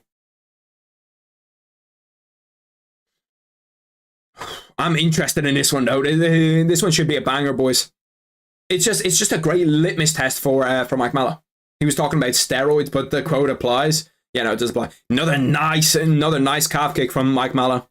He seems to take he's gonna take a similar game plan to the one that Ian Gary's taken, I think, where he's just constantly trying to beat up the legs, trying to beat up the legs, trying to see what he can fight. That's what 5-6 leg kicks were a minute in. Neil Magny's got to change that. Surely he's worked on in his camp checking leg kicks. We know that if Ian Gary did a bunch, 6 leg kicks have landed inside a minute. Bro, Neil Magny, you're not going to be able to walk. Like, this guy's going to have actual serious problems. Neil Magny closes to the distance, tries to land a 1-1-2. Mike Mallow slips out to the outside pretty easily. The only thing that Mike Mallow might have struggled figuring out here is the reach. Neil Magny is a long 170. He's got an 80-inch reach, 7-inch reach advantage. So it's an interesting one to look at. You know what I mean? Where we're thinking, how well is he going to do against someone like that? He's got him up against the cage right now in the clinch. I definitely fancy Mike Mallow in any grappling exchange. In any grappling exchange, Mike Mallow, Neil Magny, I'm Mike Mallow. We're betting on Mike Mallow. But in the striking could be interesting with the the distance management. If Neil Magny can keep him on the outside, could be interesting.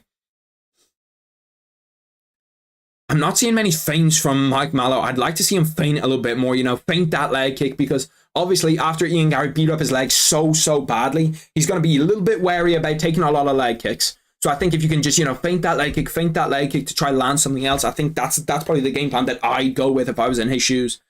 It's kind of like when we saw Leon Edwards against Kamaru Usman in that second fight, where he kept on feinting that head kick because he knows that he's going to have that, that holy shit, I hope he doesn't hit me with a leg kick, you know what I mean? I hope he doesn't hit me with that same leg kick. He's going to have that same kind of mentality still.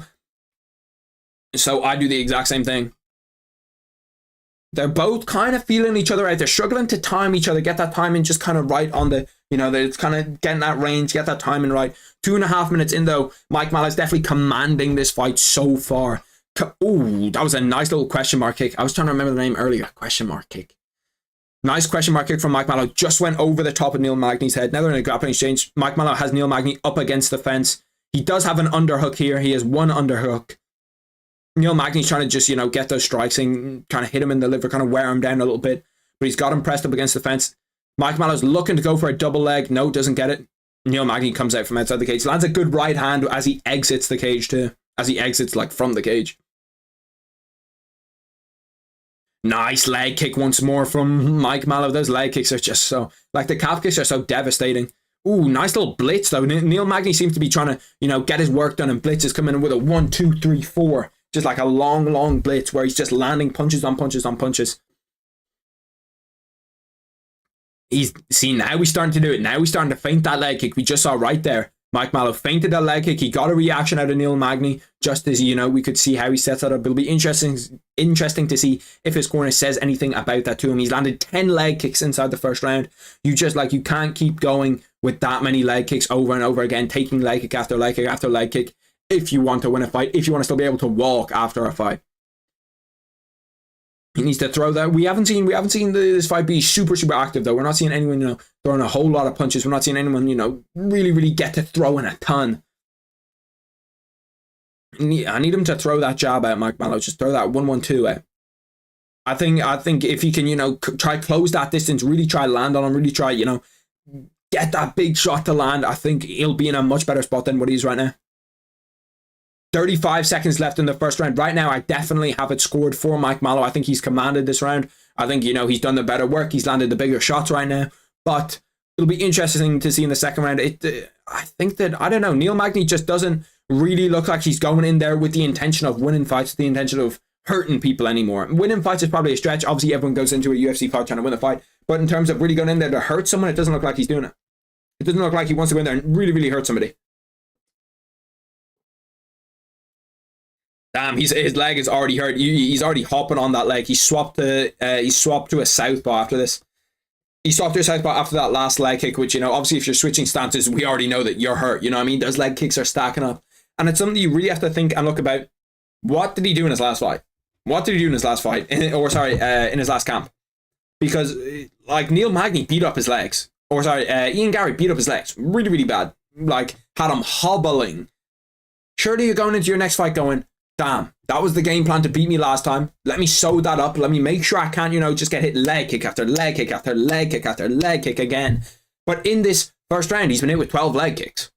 12 leg kicks right on the calf. And holy fuck, his coach might have the worst trim I've ever seen. That is a Hall of Shame trim. Holy fuck. That's one of the worst trims I've ever seen. I'm not even trolling. But yeah, no, he's just getting hit with leg kick after leg kick again. And this could be short work for Mike Mallow. I did predict them to get the finish done in round 2. What are we thinking after that first round, boys? Do you think Neil Magny has the ability to come back? Do we think that, you know, what do we think's going on? It's just calf kick after calf kick, and they're just landing on the button most of the time. Neil Magny with that last kick landed right on his knee, almost like Sean O'Malley Cheeto Vera. You know, the first one where we saw Sean O'Malley land, or Cheeto Vera land that leg kick and it kind of shut off Sean O'Malley's leg. We saw that right there, where it was almost landed right on the button. Neil Magny coming out with a faster pace this second round, trying to, you know, be on the front foot here. Tried a calf kick, but it got checked immediately. Mike takes the W. I can't see any other way right now either. I can't see any other way apart from Mike Mallow, you know, winning this fight. And winning this fight pretty comprehensively. He keeps on trying to leap in. That's the only thing that I'd be a little bit worried about if I was Mike Mallow. I'm not sure if Neil Magny, you can see that when you see Neil Magny, the way that he's kind of holding this right hand here and he's got this right hand ready here to go. I think if I'm him, if I'm going off his game plan, when Mike Mallow leaps in, I think that he's trying to, you know, time that leap in to time that right hand and catch him as he comes in. Mike Mallow leaps in there and lands a nice 1-2 though. Nice teep by Neil Magny. For how big Neil Magny is and for how, like, you know, for his reach advantage on pretty much everyone, I'm surprised he doesn't teep a whole lot more. He should teep. You know what I mean? He should teep pretty much constantly, but he doesn't. I hope we finally get a finish here. We haven't had a lot of finishes in this main card. To tell you, like, how we're far behind on this main card. Dricus Du Plessis, Sean Strickland was meant to start at 5:10 in the morning. Now it's currently 4:45 in the morning for me. So it's like it's not starting fast. Oh, Mike Mallow does have him down. He has him in an arm triangle, and he needs to get over that arm, though. He needs to get over that arm. If he can get his hip over, he can really get what he needs to for that arm triangle to be cinched up. Could see a finish here, though. Could see a finish. Mike Mallow's a dangerous man on the ground.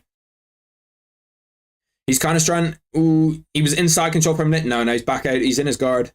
Neil Magny's trying to kick out.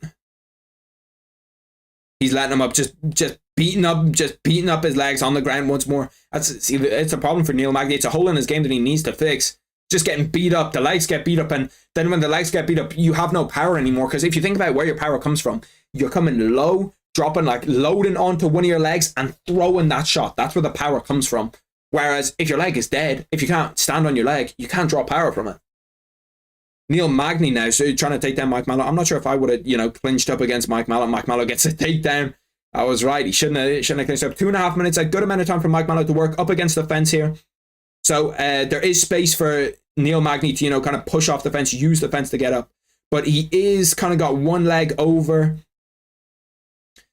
Neil Magny's defensive wrestling isn't actually bad. I thought that his defensive wrestling wouldn't be great, but he does have good defensive wrestling from what I can see right now. Mike Mallow's trying to pass his guard. He's got one leg over. He needs to get that second leg over to truly pass his guard and inflict some damage, or really go looking for a sub. Because right now, Neil Magny's kind of in a space where you can almost kick him off. You can almost push him off.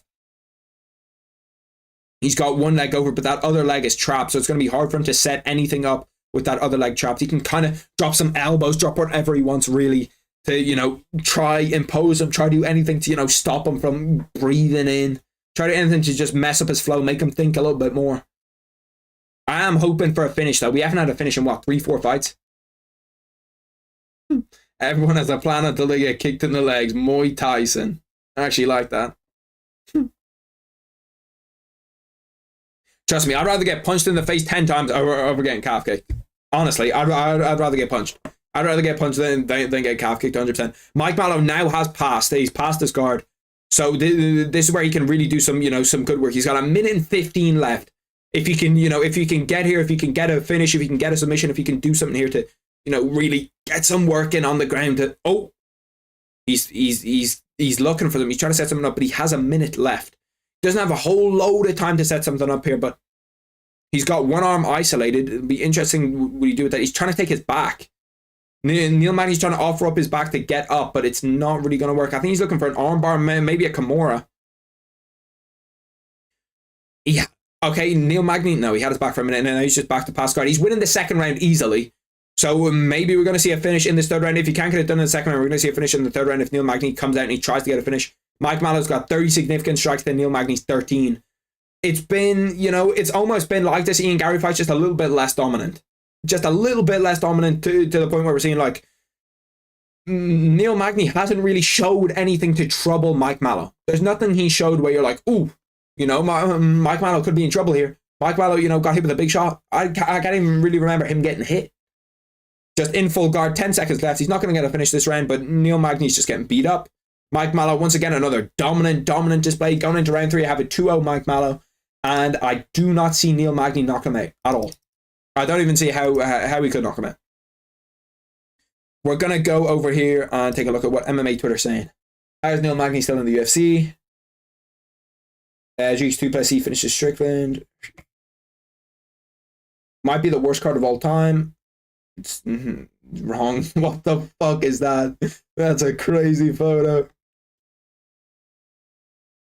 2018 Mallow. Yeah, I agree. What are all these fucking links, bro? 2018 Mallow. Magny isn't in the rankings for nothing. Let's see if we can turn around the third. 2018 for Mallow. One of the hardest things to say to Magny, Neil, you need a finish. That's tough. Why is he getting roasted like that, bro? I decided to unretire liquor for this UFC shit and I'm already regretting it. Half so far, but down money. Fuck. Yeah, I don't know. He's getting beat up. First source is Alex Jones will be walking out with Sean Strickland tonight.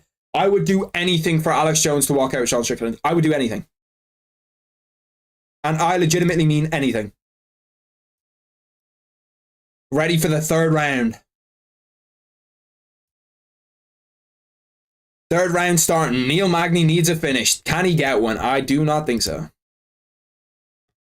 My bad, I fucked up the timer again. Mike Mallow gets a takedown. Now he's got 4 minutes and 45. He's past his guard already. 4 minutes and 45 left. We should see a finish here. We should see a finish. Is Neil Magny just unfinishable? He's 3 or 4 on takedowns. He's got one arm nearly under the neck. No, he gave it up. He's got a crucifix, though. Crucifix is a terrible, terrible position to be in. Oh, no, he's out of the crucifix now. Got him up against the fence.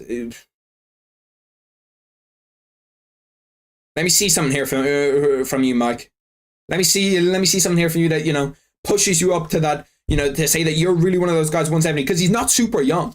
Mike Mallow's not super young. He needs to put together good performance after good performance after good performance. And we need to see, you know, him and see how he'd really do at the top of those rankings. How's he really going to do against those top of the level guys? How's he going to do against a guy like a Ian Gary? How's he going to do against a JDM? How's he going to do against a Gilbert Burns? Because he doesn't have a whole bunch of time like some of these other 170s do. Ian Gary's got a fuckload of time. JDM's got a fuckload of time. So it's like you need to, you know, kind of step on the gas here. We need to see a finish. We need to see dominant performances. 3 minutes 40 left. He's got to take down again. Neil Magny is not going to get a finish here. I would put my entire life savings right now. It's not a whole lot, but I put it that Neil Magny does not get a finish here. Mike Mallow once again just taking him down, holding him down. It's kind of like this Ian Gary fight. I think that Neil Magny needs to get pushed out of the rankings after this. I really do. Just because, like, he's not doing anything against these ranked guys. Yes, they're giving him to guys that are good. I understand Mike Mallow's a good fighter. I understand Ian Gary's a really, really good fighter.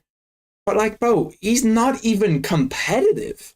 Like, there's no moment in this fight where you're thinking to yourself, wow, this is a competitive fight. Wow, this is a difficult fight. Jeff Neal, Shavkat Rakhmonov.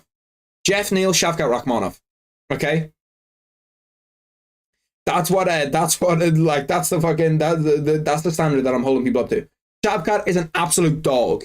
Yes, did he beat up Jeff Neal for ages? Of course he beat up Jeff Neal for ages. Did he win the fight? Yes. But was he seriously tested by Gatekeeper? Yeah, he was seriously tested. Came out with a bloody nose. He came out with his spirit tested. We came out seeing how good his chin was. We came out seeing how good he was. Neil Magny, it's like, why the fuck is he in here, bro? Like, Neil Magny has 16 significant strikes in 3 fucking rounds. I don't want a dog on a guy, but fuck, bro. Like, this guy is past it in terms of being a ranked guy at 170. I don't think of a 170 he's going to be. I can't. Let's take a look at Neil Magny's last bouts, because this fight is all but over. 2 minutes left in this round. Mike Mallow, once again, just on top, cruising through this fight. He's just going to hold him down for the next 2 minutes. There's no way Neil Magny can do anything about it. Neil Magny has beat Phil Rowe, he's beat D-Rod, he's beat Jeff Neal, you know, but like he's losing to the guys that are, you know, coming up. He's losing to the guys in there. Now Neil Magny is on top. If Neil Magny gets a finish here, I'll fucking run down the street naked. I'll run down the street naked. He has almost passed Mike Mallow's guard, but he's just kind of ground and pounding him. Mike Mallow should be fine in this position here. Neil Magny, he's getting some good shots off on the ground and pound. He's trying to leap over him into that full guard position, but I don't think he's going to get there. Mike Mallow's trying to, you know, pull him, trying to get that sweep. Yeah, he got the sweep. Oh, he's trying to knee bar him now. He's got a knee bar. It's kind of tight. No, it's not tight. He's fine now. A minute left in this fight. It's really just like, maybe you could give Neil Magny this third if he stays on top for the next minute. Maybe. But does it make a difference in the aspect of the fight? No. Doesn't make a difference in the aspect of the fight? No. Is Neil Magny going out of the rankings after this? Yes. Get Neil Magny out of the rankings. I don't want to see him on a main card anymore. I don't want to see Neil Magny on a main card anymore. And that's just me being brutally honest. I can appreciate all the fighters. I think that all the fighters are good, you know? Like, most of them are great fighters. But do I want to see Neil Magny on a fucking main card? No. I don't want to see Neil Magny on main cards anymore. We're good. We're okay on that. We don't need to see him. To be fair, he's beating up Mike Mallow on the ground. Mike Mallow's okay, he's still responsive. Oh my god, he called it. What the fuck just happened? Mike Mallow just got finished by Neil Magny. What the fuck just happened? Wait, what the fuck just happened? Wait, show me the finish again. Show me the finish. What the fuck just happened? How the fuck did he get finished? What the fuck happened? Wait, how did he get finished? He looked okay. Was that a bad stoppage? That stoppage did not look good to me.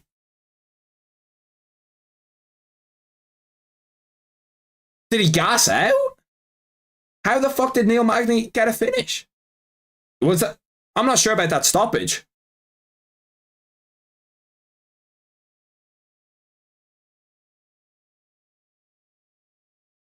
No, I think that stoppage is kind of early. What the fuck? How the fuck did... He had that fight in the bag?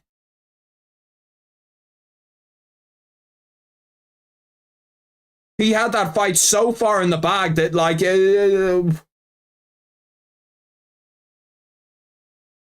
the fuck did he lose that fight? He had that fight wrapped, sealed, signed, delivered. There you go. There you go. There's your win. There's your ranking. How the fuck did he just lose that fight? Neil Magny came back after getting held down for 2.5 minutes. Came back to win the fight via KO. Mike Mallow still isn't up. He still isn't up. He's still on the canvas. I didn't even think that he was fucking... it was a good stoppage, yeah, because he wasn't reacting, but it was almost like in 30 seconds... In 30 seconds, he went from... Okay, this fight is super. This fight is pretty much locked up all the way. There's absolutely no way. There's no way that he loses this fight. He lost the fight. The fight's over. How the fuck did he lose that fight? Who's the blonde baddie that was on the camera? I saw her too. We saw that. We were looking. How the fuck did he win that fight? Canadian men are 0-5 on this card, by the way. 0-5. Let's take a look at my bets. I'm pretty sure none of my bets hit, but we might as well take a gander.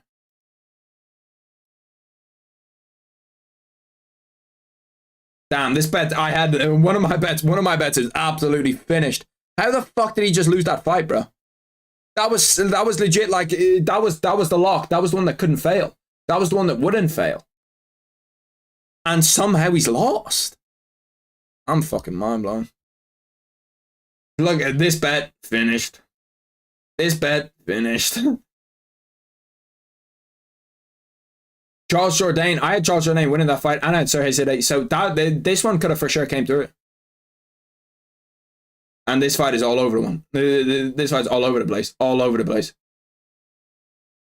Mike Mallow by KO, TKO, DQ, or submission. Bro, how the fuck did Mike Mallow just lose that fight? How did he lose that fight? That makes no sense. Fuck did he lose that fight? Bro, I'm going to need to rewatch that fight because I don't know what the fuck just happened. I'm so fucking confused. Neil Magny by KO or TKO was plus 1100, by the way. So you bet 100, you win 1,100 back. Dan Blazarian in the crowd. Bilal, remember the name Muhammad in the crowd? He's holding the "I'm gonna bully you" something on his phone. You're just stupid. Bilal, you're stupid. You're gonna get the fuck beat out of you. We have our first title fight of the night coming up. Raquel Pennington against Mayra Buena Silva. This one, I don't know. I don't know how it's gonna be. You have to go and run naked now. I forgot I said that. Damn. How the fuck did he lose that fight? Raquel Pennington, Mayra Buena Silva. I don't know. I don't know what we're gonna do for. I don't know what we're gonna do for this fight. Let's watch some highlights of them both anyway. Let's watch some highlights and see how they're.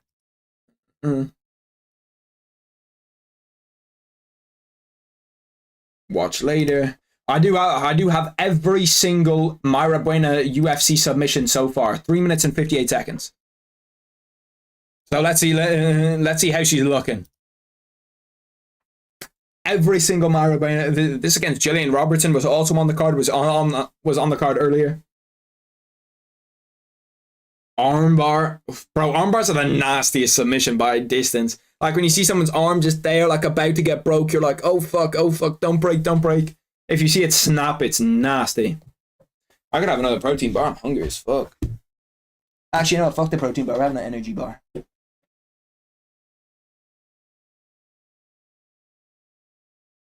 energy bar. Get the energy up. It's not great for you. It's kind of like a granola bar, but I don't have anything else to eat. So it's like, and I can't just go downstairs and make myself food. And obviously I can't order anything. It's 4:58 in the morning. Really just committed to the grind. UFC don't appreciate us European fans enough. It's like, fuck me, bro. It's 5 o'clock in the morning. You got Neil Magny finishing Mike Mallow like that? I got Ghost Hunters ads on as well.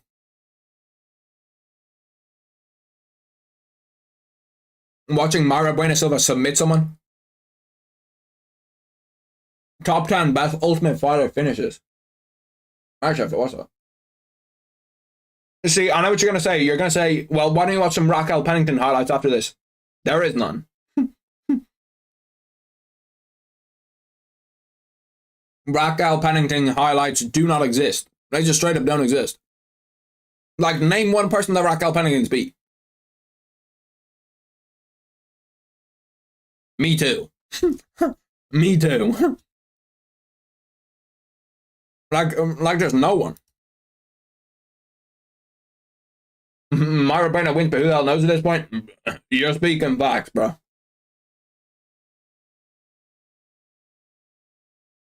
Like, at this stage, we might see Raquel Pennington go in there and knock her out in one round. Who the fuck knows what's going to happen? I can't believe Mike Mallow just lost that fight. He had that fight so signed, sealed, locked up, and delivered. He won 14 minutes of that fight. He won. And I wasn't even looking at my screen. I was looking over to the left. I look over to the right. I look back at the fight. Okay. And I see Mike Mallow on the bottom. Neil Magny beat him up. Mike Mallow not reacting. Okay, so this is how it went in my head. Looking at the fight. See Mike Mallow on the bottom. He's getting hit on the bottom. He's fine. I'm like, oh yeah, he'll just roll out of this position. He'll be fine. Look over to my left at this monitor. Okay, I can't remember. I think I was looking at the chat. And then I look back over here. He hasn't got out of the position.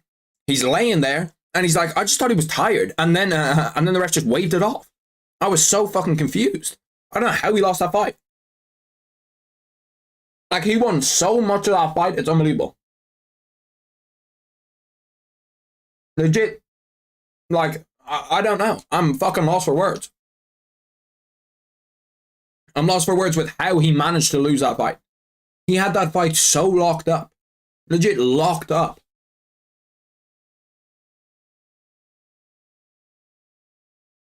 What's going on in this shit? Did she tap? What the fuck happened in this? I wasn't even watching this.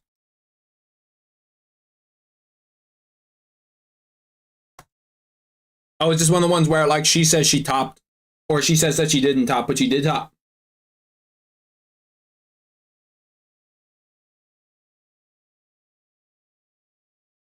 What, did she give a verbal tap? Fuck knows what happened in that fight. See, Mayra Bueno Silva is actually pretty entertaining to watch, though. Like, she's actually not a bad fighter, and she's got a decent personality and an entertaining-ish style. Look what happens if I look up Raquel Pennington highlights.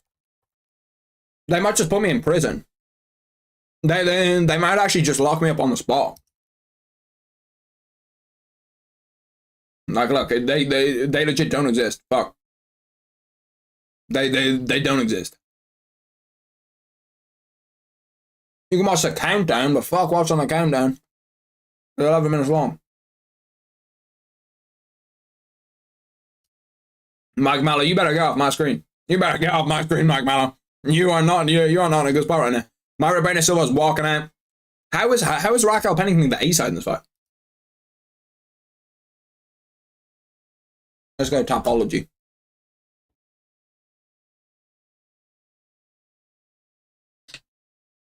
No, I meant to look up Raquel Pennington. I'm pretty sure Raquel Pennington, or I'm pretty sure Mayra Bueno Silva has also lost to Tabla Riki. I'm not sure. Tabla Riki's beat everyone. She's beat everyone and lost everyone. I haven't heard of any of these people, so. Lost to Holly Holm, lost to Jermaine Durandamy, lost to Amanda Nunes, lost to Holly Holm. She's lost to everyone good that she's fought. She's legit lost to everyone good that she's fought. Lost to Jessica Andrade, lost to Holly Holm. Beat Jessica Andrade after, so that's a legit win. Beat Misha Tate, lost to Amanda Nunes, lost to Jermaine Durandamy. Irene Aldana's a bomb. Lost to Holly Holm. And beat these people I've never heard of. Like, what the fuck are we doing? Why? How is this a title fight? No offense. No offense. I appreciate both of these people. And I know they've trained their whole life for this, but this should open up the main card. This should open up the main card. Whereas Mozart, Evelev, Arnold Allen should be right now. If we're ranking this being legit and how interested we are for the fights, Mozart, Evelev should be the one before the title fight. That's how it should be. Because this fight is like, whatever. How do they already have highlights up of that fight? How? That fight was legit 40 minutes ago. They already have highlights up for Chris Curtis, Mark, Andre Barrio. How could you even put highlights together? Myra Buena Silva is looking nervous. She's looking kind of nervous. At this point, I expect Sean to beat Dricus by submission. But at this point, anything can fucking happen. I don't want to pull up Twitter because Twitter can get sketchy and I'm trying to get banned.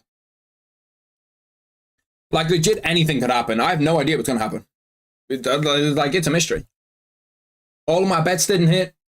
The most random shit has happened. We've had some wonky fucking decisions. We've had some different shit happen. We've had some random shit happen.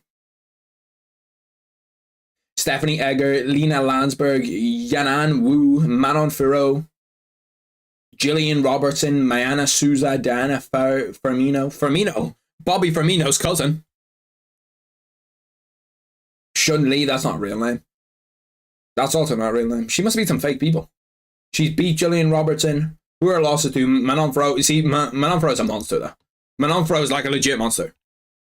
They make her look so like a fucking man. Holy shit, she looks like a man in that photo. Probably one of the best, where's she at? 125? Yeah, one of the best 125 women's for sure. There's like her, Valentina, Alexa, and then like you have one or two more.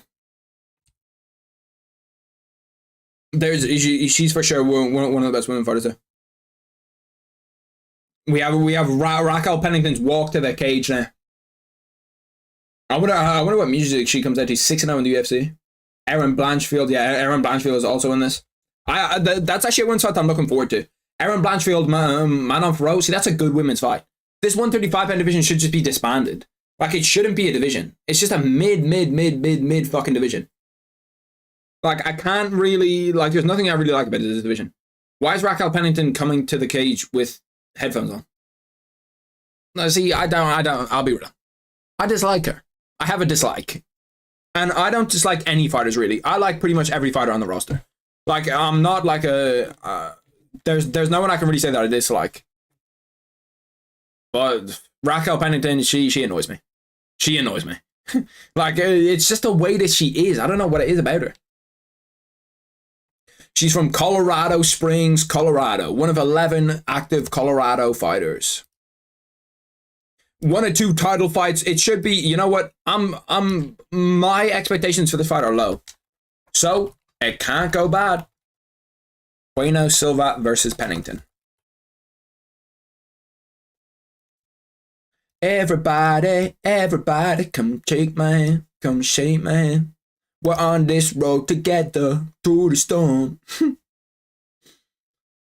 Why is she walking with headphones on? She has one of the dustiest trims I've ever seen too. She essentially has what I have, but all of this is shaved, yeah? And she has like a ponytail coming out the back. It's a dusty trim. It's a trim that I'd never rock. It's a trim that no one should rock. I don't even know how you come up with a trim like that. And her hairline's worse than mine too. Crazy. She don't have much going for her. It might not be worse than mine. My hairline's dusty. Every time I pull my hair back, I swear it goes further. It's back further and further and further every time. But who is this gal in the back, yeah? With the silver eyelashes. I don't know what is going on with her, but there's something strange going on. She's a freak. Wearing that sparkly ass pink suit too. Like, what the fuck? Legit, anything could happen in the UFC at this point, and I kind of am expecting Sean to beat Dricus by submission. Sean knocks Dricus out round 1 KO. That's what I'm expecting. Bro, how many top tier MMA fighters are lesbians? Like, it's got to be every single fucking one. It's legit got to be all of them. Like, there's not a single one that I can think of that isn't. They're legit all fucking lesbians. It's kind of throwing me off, I'll be real. It's kind of throwing me off. You're going bald? Tell me about it, bro. Tell me about it. Tell me about it. I live the nightmare every day, brother. I live the nightmare every day. I'm gonna, don't worry though, we'll go to Turkey. We just gotta get the bread up, then we'll go to Turkey, and once we're in Turkey, we're okay. Once we're in Turkey, they'll fix me. The Turks will fix me.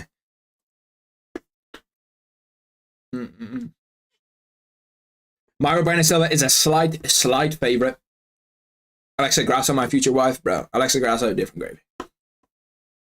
Alexa Grasso, bro, let me give you some striking sessions. I could help you out for free. It's on me. It's on me. I'll help you out, Alexa Grasso. Just some boxing lessons, just, you know, to get your just get your technique right. Then we do some cardio after. Come on, man. You know me. You know me. I'm smooth like that. Raquel Pennington's 35. Myra Bueno Silva 32. Raquel Pennington 5'7". Myra Bueno Silva 5'6". 135, 135, and Raquel Pennington has a 1-inch reach advantage. Talk about all these bodies in the UFC. You might influence me to do a UFC bodies tier list. I'm pretty sure I saw someone do that. I can't remember who I saw do it, but I was like, bro, come on. Come on. They also did like UFC most fighters I'd most likely turn gay for list, and I was like, what the fuck? Bro, this ref, Jorin Villel, I have never ever seen this guy in my life. Has anyone ever seen that ref before? Jorin Villel? Never once in my life have I seen him. Is he new? I swear there's been like 2 or 3 refs on this Canadian card that I've never ever seen. Where I just look at them and I'm like, bro, are you actually a ref? MMA Guru did it? Yeah, I knew I saw someone do it. I saw someone like talking about it and doing it. Myra Bueno Silva 10-2-1 no contest. She looks like she's about to cry in the octagon. She legit looks like she's about to cry. Bro, she's coming in too emotional. She's gonna lose this fight. She's already so fucking emotional. Ugh.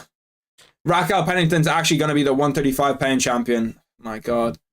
Look how fucking emotional she is. She's about to cry. We're meant to come into this. We have to come into fights where, you know, we're okay. We're locked in. You know, we're just here. We're ready. See, look, Raquel Pennington looks ready to go. She's just ready to fight. She's not emotional. She's coming in focused on what she needs to do. Like, fuck, man. If Raquel Pennington is a champion of the 135-pound division, I'm going to be annoyed. Because if they're throwing her ass on a fucking card, on a big card, I'm going to lose it. I don't want to see her fight. I don't want to see a 135-pound division for women's anyway. Just being 100. I don't want to see that.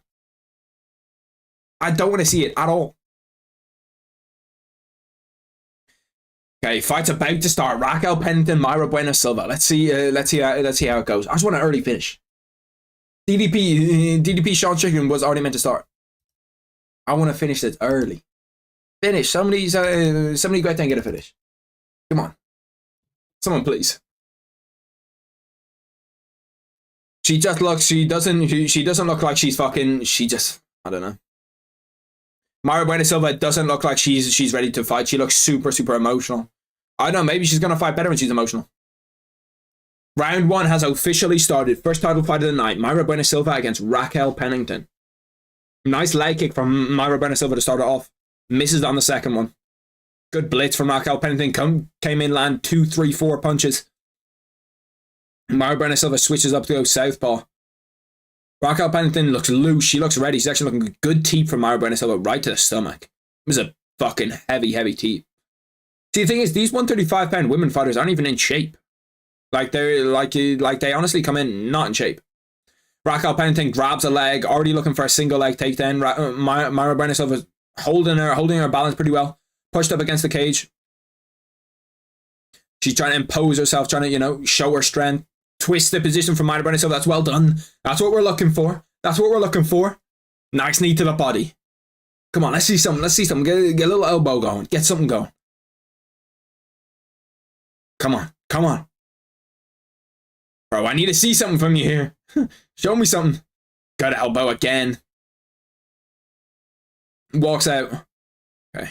Getting pieced up on the feet a little bit. I'm just hoping this doesn't go 5 rounds. If this doesn't go 5 rounds, it's a W for humanity.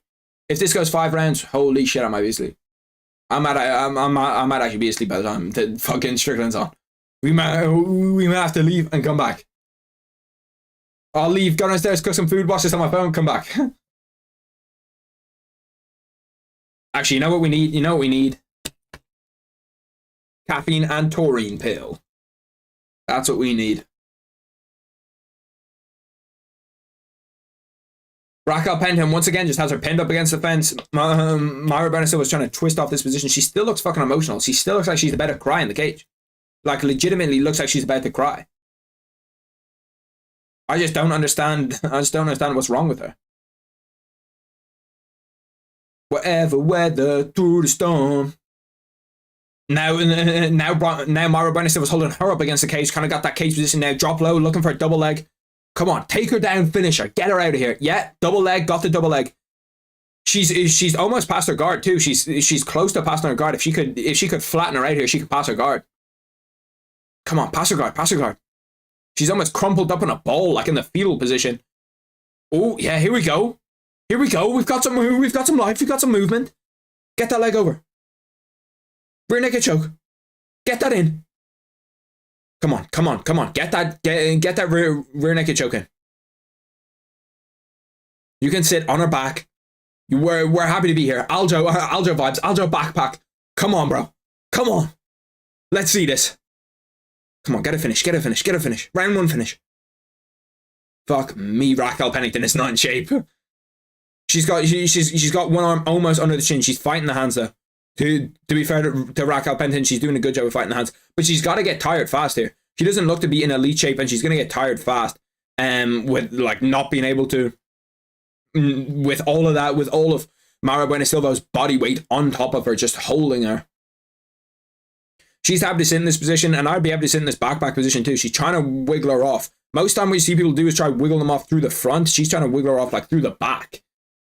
It's kind of strange. It's not usually what you see. Still just holding this back position. 1 minute 20 left in the first round. She's just happy to sit here. She's happy to sit here and get her composure. Hopefully she can cinch up a choke at one point. She's doing well at fighting the hands though. She's doing well at fighting the hands. She needs that hand to come over. It's not really getting over as she'd want it to. Taking some strikes, but realistically this has been a nothing round to start. Being 100% honest, it's been a nothing round to start. She needs to get those knees and get those elbows and start working something. She's looking for that inside leg trip. Got the trip on her back. 45 seconds. 45 seconds to work up a rear naked choke. She's got 45 seconds to do it, but I'm not sure if she can cinch it up in time. Raquel Pennington's done a good job of fighting the hands, just consistently fighting the hands, making sure that she's consistent with fighting the hands. 2 minutes and 49 seconds of control time already. See, we can lie back in place for this one, boys. We can sit here and just take in the fight. Just fighting the hands. 10 seconds left. I'll probably give this first round to Mayra Bueno, but we're not going to see a finish here. We're not going to see a choke cinched up. We need to see a finish. I want to watch DDP against Strickland. That's what I want to watch. Okay, at least it gives me time to pour some water. This whole 5-liter bottle was finished was full at the start of this event. I filled it up earlier. Now it's about to be done. This is what you're doing to me. This is what you're doing to me, UFC. 5:17 in the morning. You've got me watching a 135 pounds women's MMA title. This is what you're doing to me. Come on, man. Help a brother out. Give us a finish, please. It'll be interesting to see what their corners are saying to them here, though, because there's not really much you can say. Like, off that round, what reads are you getting? Really, you're not getting a whole bunch of reads. I just can't wait to watch those DDP Sean Strickland promos. I'm going to be so locked in that DDP Sean Strickland fight. I can't wait for it. It's the only thing that's getting me through this fight is the fact that we have, a DDP Sean Strickland fight after. like the best fight of the night by a mile. Probably gonna be one of the best fights of the year. I can't fucking since this like this water bottle is so big and this one is so small. Every time I'm pouring it out, it's like so difficult to get like a good grasp on it.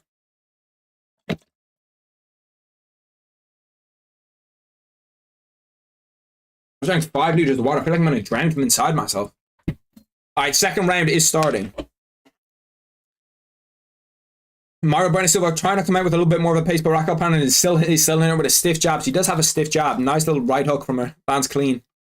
Every time Mario Bueno Silva tries to get to the inside, she gets hit with a clean hook. I'll do the timer now. Skips. What are we looking at? 30 seconds, that's 270. How did we score that first round, boys? I presume that everyone pretty much had it as 1-0 Mario Bueno Silva. Raquel Pennington's doing well in this round, though. She's, starting to come into it a little bit more. Got her pushed up against the fence, holding her up against the fence, seeing what she can do up against that fence.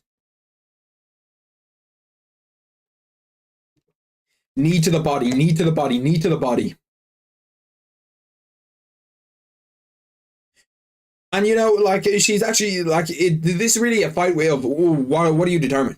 What are the winning qualities for you? Is it control time? Because Mario Bueno Silva is going to have significantly more control time for the whole fight. Or is it damage? Or is it what you're doing on the feet? Is it how many clean strikes you land? Because realistically, Raquel Pennington is probably going to land some cleaner strikes and probably going to land cleaner strikes throughout. But Mario Bueno Silva is going to have more control time. So who are we going to see? Who's gonna win this fight? If this goes all 5 rounds, we could be in trouble. Because that energy bar ain't energying right now.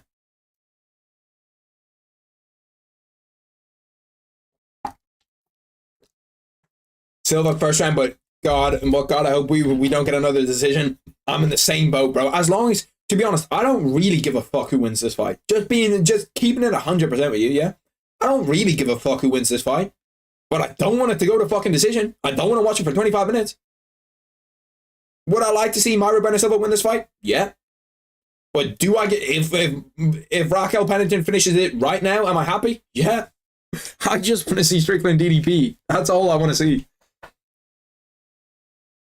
And I feel like it's just and see this thing, it's not even women's MMA. This is the worst division of women's MMA by distance.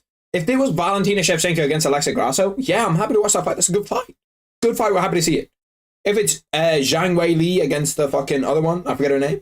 Yeah, we're happy to see that fight. Yeah. Or Wei Li Zhang against fucking, what's her name? The other one from China, I forget her name. But yeah, we're happy to watch that fight. Of course, we're happy to watch that fight. But this fight, no. Yan Zhaonan. That's the name I was trying to think of. Yan Zhaonan. Not trying to say no, I can't say that. I was gonna say their names do sound similar though. Ooh, Raquel Pennington's kind of teeing off in the second round. She's landed big, heavy strikes, landed big, heavy hooks. Oh, she's got Mario Bueno Silva backing up. She's definitely got a significant advantage on the feet. On the feet, she's just beating her up. Big elbow goes in to shoot for a double leg. For me, Raquel Pennington's dominated the second round, but the strikes just aren't they're meaningful. They're backing up Raquel Pennington or backing up Mario Bueno Silva, but they're not anything to write home about. You know what I mean? You're not like, whoa, oh my God. You know what I mean? It's not like that. It's like, kind of stung her. 1 minute 30 left in the second round though, and I think, how many divisions are there in WMMA? We have 3 divisions. We have 115, 125, and 135. Round 2 significant strikes. Raquel Pennington's had 31. Mario Bueno Silva's had 3. The 135-pound division was almost disbanded after Amanda Nunes, who's like the GOAT of women's MMA. After she retired, she was pretty much the only reason why they had it there. They should have retired the division with her and disbanded the division. They decided not to. Fuck knows why. Because they should have. Mario Bueno Silva has her back again. 54 seconds left in this fight. Unless she gets a finish here, she's not winning this round just by holding her back. Just by holding the back control for the rest of this round. Oh, she does have one. Oh, she has one arm under. Rear naked choke. It is locked in. It's not fully under the chin though. It's a neck crank, really. Not fully under the chin. Come on. Tap. Please tap. No, she got out of it. Fuck, man. We could have seen a finish. That looked deep for a minute. That's the closest that we've gone to a finish so far in this fight. That's the closest that we've gone to a finish so far. Down on the canvas now, but Raquel Pennington stopping her from getting that second arm around her neck, so we're not going to see a finisher. That was close. That was close. Happy on the edge of the seat for my second. A finish in a WMMA fight? No. But no. Okay, I'm going to the toilet because I don't want to have to go to the toilet during DDP.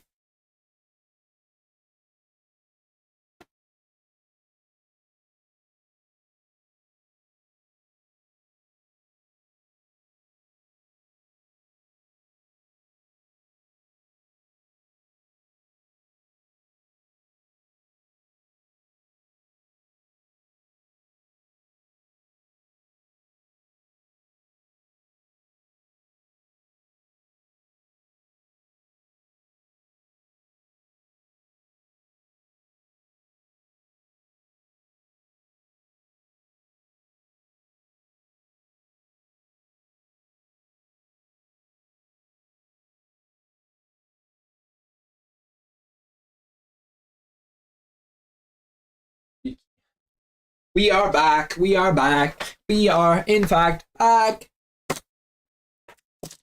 Welcome to my world. Round 3. Let's see if we can get... To be fair, this fight's actually going by pretty fast. This fight, I thought, like, there's some fights we've had that have gone by slow. 2 rounds in this fight have gone by pretty fast. Round 3. Let's get it fucking cracking. Currently, I have it 1-1 round count. Let me close my door really quick, actually. Let's close that. Reopen. Ooh, ready to watch some women's MMA. I do play a lot of video games. The video game I play the most is COD. I play COD the most, and then I used to play a lot of FIFA. I don't play that much FIFA anymore. And I've tried out some different games. You know, like I tried out the finals. I really like the finals when it was in a beta, but I don't really like it that much now. And what other video games do I play? COD, Fortnite. I play a little bit of Fortnite. Played Fortnite when I went to like the OG season. Played that for a little bit. Kind of it though. I really only play mainstream video games. COD is when I play the most though. Like COD ranked. Now that ranked is out on COD, I'm going to play a lot of ranked on COD. I love playing ranked. Clinch strikes. Raquel Pennington's had 36. Mayra Benasilva's had 36. Why? Do you play any video games? Good knees to the body from Raquel Pennington. Those are crippling. She's holding firm on that double leg, just trying to get that double leg, trying to, you know, finish it off and really, like, you know, get it done. But neither of them seem to be able to take each other down. And Raquel Pennington's doing a lot more. She's doing better work when they're outside the clinch. Like, yeah. PC or console? I play on console. I've tried to play on PC, but I don't know. I just don't really like playing on PC. Good takedown by Mayra Benasilva. Managed to scramble out of it. Nearly a bulldog choke opportunity. Ooh.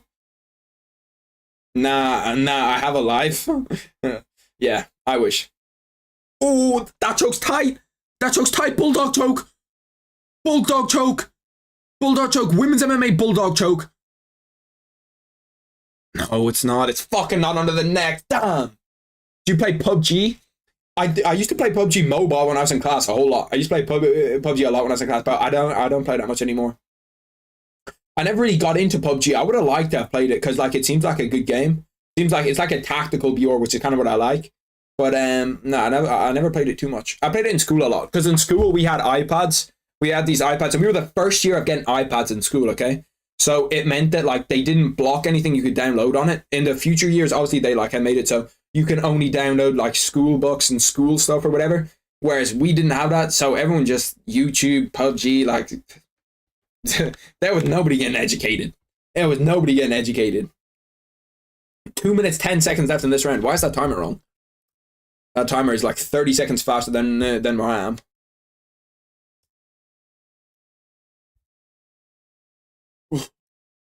But COD ranked is like the number one thing that I play right now. It's number one by a distance. If you like COD, you would like it very much. Yeah, you get it like, I know that you can get it on console, right? It's just not like, is it popular right now? I know that there was problems with it. They have ranked and unranked as well. See, I like games. I'm pretty sure PUBG doesn't have skill-based matchmaking, right? Skill-based matchmaking is what legit ruins games for me. It's like, bro, like, especially in COD, the way the skill-based matchmaking is so strict. Oh, we have a submission in here. Rack up Pendant's got that in kind of deep. She's got one arm under the neck. Just any submission, bro. Anybody getting finished here? iPads in school? Well, it was mandatory. It was mandatory to get an iPad for school. Raquel Pennington standing up, trying to have Myra Benesova stand up. See, I don't understand what this shit is. Like, if you wanna stand up, yeah, okay. Why would you not just walk away and let the ref stand you up? You know what I mean? Like, you stand there getting one leg kick off. Yes, but it's hard. What, the SBMM or the game is just difficult to play? If it's difficult to play on a console, it's like, I would like to play games like, you know, like Valorant and those type of games, Valorant, CSGO, but they're only on PC. Ooh, another choke attempt. Fuck me, we've had like 5 choke attempts in the last 2 minutes. No, that was not under the neck. Mario Benesova was good at squeezing herself out of... I have no idea how to score this round, to be honest. I've barely been watching it. I'll probably give it to Raquel Pennington. We'll take a gander at MMA Twitter after this to see how to score this. To see how to score this round. I know that loads of people, like, PUBG used to be super popping back in the day, like when Ninja was playing it. I remember watching, when Ninja was like popping on Fortnite, I used to watch Ninja clips of him playing PUBG, and it was funny as fuck, bro. He was so funny when he was playing PUBG. That is round 3 over. How do we score that round, boys? A PC game that I recommend is called Shadows of Doubt. You won't regret it. Is that the one that's like the Japanese? No, I think that's Shadows of Subashuma or something. It's very fun. Yeah, I'll try it. I'm willing to try any and all games. A game that I'm super excited for, actually, X-Defiant. You guys know it's like a new shooter. It's meant to come out. It's made by Ubisoft. I was playing the beta. The beta was so much fun. So I'm super, super excited for that. Can't wait for that to come out. When that comes out, we're going to have to put a serious bit of time into that. I wonder what the corner is saying. How do we score that round, boys? For those of us that watch that round. I don't watch it that well. Let's take a look at what people are saying. Two more rounds and Silva looks exhausted. She does look tired. What is Rocky doing? Breakaway and strike. My finisher at this point. Awful fight IQ. One of the worst fights I've seen.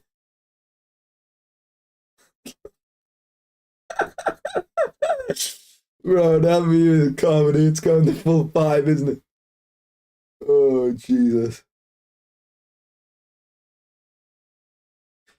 Bro. Everyone's got a similar thing, bro. Everyone's got the same fucking thing as me, bro. Like, just please don't go the distance. Please don't go the distance. Bro, that Shane Gillis meme is so funny.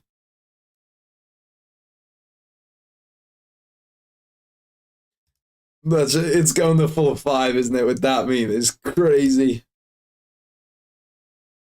What time are we at? 2:70. I'll set up the timer for those of us that are watching. I'm watching on and off. Fuck, did I start that? Yeah, started.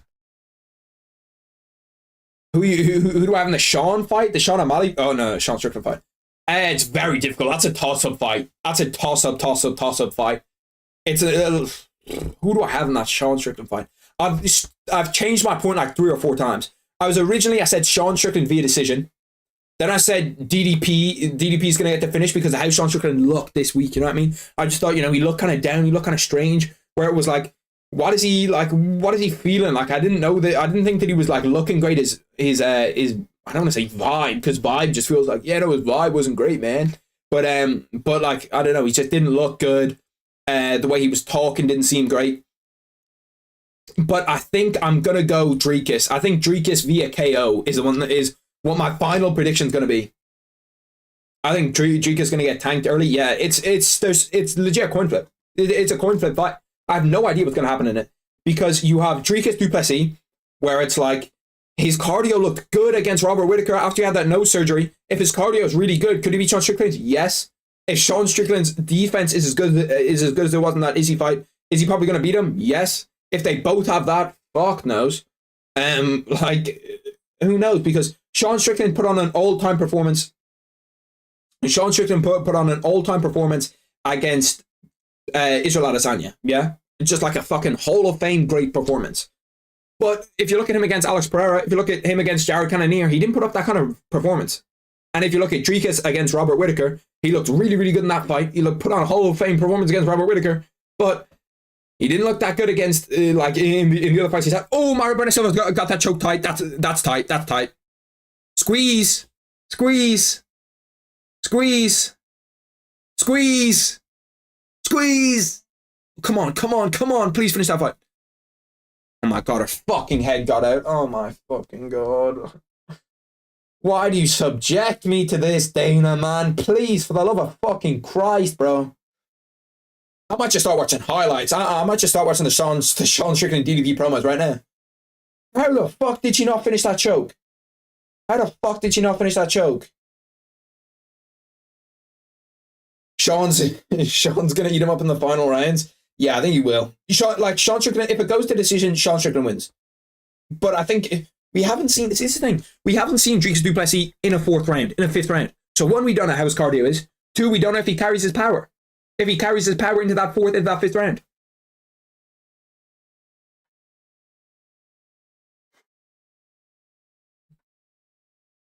Alex is Alex. I do say that Alex is Alex. We can knock anyone out, but like he still has been finished a lot in his career.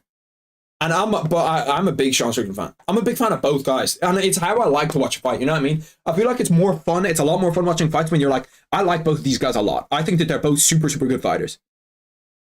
Mayra Bueno Silva was just getting beat up on the ground, but she's just getting whoop, whoop, whoop. She's looking for an arm bar, though. She's not going to get it. This has to be one of the worst fights I've ever watched. I'm not even joking. And I've barely watched it. And I've watched a lot of fights. I've watched a lot of women's fights. Why is Dana not disbanded this division already? Like, Mayra Bueno Silva, I actually like her as a character, okay? I think that she's, she's an okay character. But, like, what the fuck is this, bro? You can't fight for shit. Like, unless we're just getting free show fights in here where we have, like, 135 should be a cross-head division. Men versus women. I bet he don't, though, bro. Sean has crazy stamina. I believe he'll win this. Yeah, I'm 50-50 on it. I'm 50-50 on it, to be honest. I don't know. I've gone both ways. I've gone both ways on it. If Sean Strickland wins a fight, I won't be surprised at all. If Dricus wins a fight, I won't be surprised at all. I'm just looking forward to it. After this fight, after we've had this, 20 minutes of this, where I'm in my chair, you know what I mean? Just fucking, just like this, just being like, when is it gonna end? At least Sean Strickland, I'm gonna be there like, yeah, come on. Sean, bang, what? You know what I mean? Another factor is if Sean listens to his coach. Sean should listen to his coach. Eric Nixick is legit probably the best coach in MMA. He's a fucking unbelievable coach. He's probably the best coach in the world. He's right up there with Bomac. Bomac, the guy that coaches Terence Crawford, coaches Chris Eubank Jr., both boxers. Terence Crawford, #1 pound-for-pound boxer on the planet. So I think that Eric Nixick is right up there with him in terms of coaching. So like, if he ain't listening to him, he ain't gonna listen to nobody. That'll be an interesting one to get like the listen-ins for. It'll be interesting to see Sean's dynamic, how he comes out, because he looked like, I don't know, he looked a bit, he just looked weird in the media weeks. And he always does look weird. He looked weird against Izzy. He looked super nervous. Where like, and the thing that he does in face-to-face is where like he doesn't look people eye to eye. That's also weird, but like he does what he does, and what he does fucking works. So who am I to sit here and doubt it? I doubted it last time, and he went out there and he smoked them. Boys, guess what? We've only got a maximum of 5 minutes left. Oh, we've only got a maximum of 5 minutes left. We did it. We're nearly there. Celebration. Yes, sir. Terrence is insane, but Crawford, he's so fucking good, bro. He's so unbelievably good. He's so good. Him, I want to see him fight Boots. I wouldn't mind him. I wouldn't mind the rematch with him and Errol. And if not that, I'd like to see him fight maybe Tim Soyu, Jamel Charlo. I'd like to see, obviously that Canelo fight's a money fight, and when I watch it, yes, of course, it'd be a sick fight. But I'd like to see him, fight someone at that 147, or, have someone come up to 147 to fight him, like Devin Haney, him would be sick. Any big money fight, because he's only got 1 or 2 fights left. In the pictures, he looked jacked, but in the weigh-ins, he looks small. He is gonna look, yeah, but Dricus just looks fucking huge. Like, Dricus is just huge for 205. So it's kind of like, or for 185, sorry. So it's like, is he small? Is he small, or is Dricus just huge? Oh, fuck. I forgot to start the timer. I don't even know how I'm starting this, bro. I don't even know or how I'm scoring this. Don't ask me to score for this. Because we do not know. We have not been looking. I barely even got the timer. Mayra Bueno Silva gets taken down again by Raquel Pennington. This has probably been one of the I'm not even trolling. It's probably been one of the worst fights I've ever watched. And like, respect to these people, like, obviously going through a full training camp, you know, trying their best to get their shit. But if these guys are getting pay-per-view points and Movsar, Evelev, and the fucking like good fights that we've watched aren't getting aren't getting pay-per-view points, like, come on, bro, please give these brothers some pay-per-view points. Raquel Pennington nearly has her in an arm triangle, but trying to escape. It's kind of deep. I just want to see someone lose at this point. I don't give a fuck who it is. Did she tap? Is that a tap? No, that wasn't a tap. Mayra Bueno Silva gave him the thumbs up to show that he's okay. I like that angle, though. That's not a bad angle from the cameraman. At least he's trying to provide some entertainment.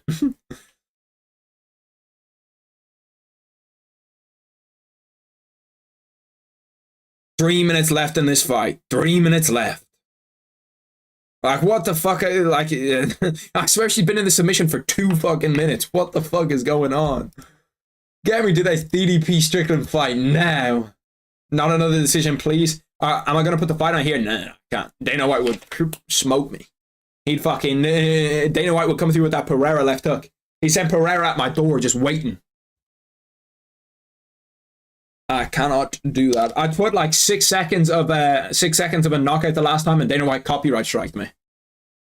Like, yeah, cameraman with the performance bonus, dead ass. Cameraman, give the cameraman a 50k. Oh, 2 minutes 20 left in this. Dana, this ban is fucking division, bro. This ban is fucking division. Get rid of it. We don't want it. We don't want to see it. Who wants to see this division? Not me. Not me.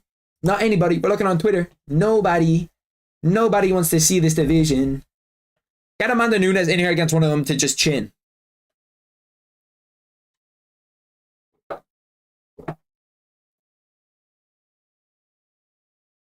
To tell you, they give you control time stats, okay?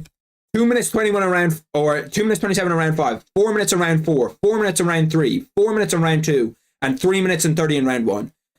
There has been 5 minutes in a 5-round fight, 25-minute fight. We have had 5 minutes of non-ground control time. This is a Hall of Fame dog shit fight. Hall of Fame dog shit.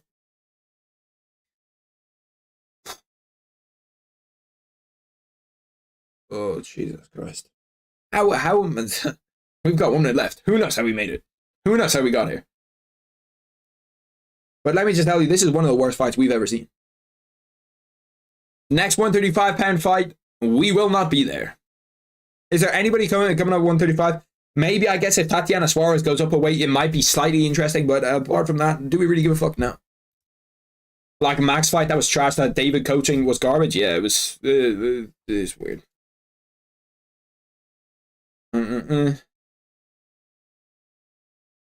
Please, bro.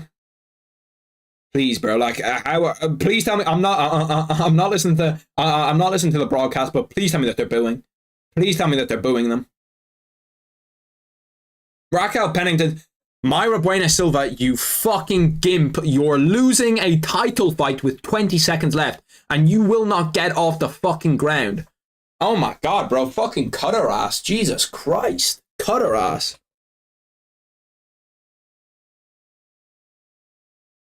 This has to be the worst title fight I have ever seen.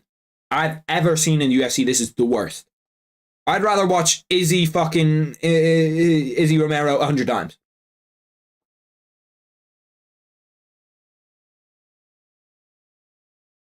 What the fuck was that bullshit? Sean Strickland and Dricus carry this hard? Yeah, no bullshit, bro. No bullshit.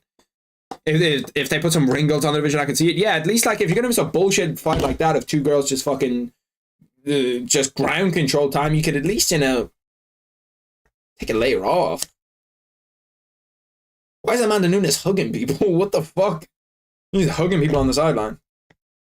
Yay, look, the woman that I beat won. Yay, yay. I'm not even putting my hair about then. I don't give a fuck who won. I don't give a fuck who won the decision. Me being completely honest, I could give less of a fuck who won that fight. And the next 135, Dana, cut the fucking division. I don't give a fuck. Get rid of the division. People are talking about adding a 145 division for women's. Bro, cut 135. Put them on their own card. Put them on a fight night. Make them fight night championship. Sure.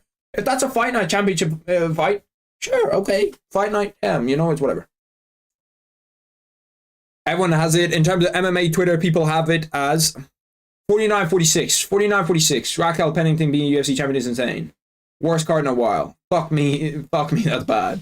The worst UFC card ever. Brady Silva decided to take a nap at the end of the fight. Give Irina Aldana the title shot now. This is the worst division in the UFC. UFC 297, it's over. On the horizon, we have home tape. Never put Brady Silva in a title fight again. Had a nice little nap, thanks. I wish I could have had a nap. You know what? Why not? Sit back here. You know, go to sleep. Have a nice little nap. Comfy chair. Just sit here and, you know, chill out until Dricus. Someone wake me when Dricus and Sean are coming out, yeah? Somebody wake me. This fucking thing. I actually don't give a fuck who won that fight. Herb Dean would have allowed that to happen. Gets to a point we got to break it up in the clinch. Yeah. Fuck me, yeah. That was legitimately one of the worst fights I've ever seen. That was one of the worst.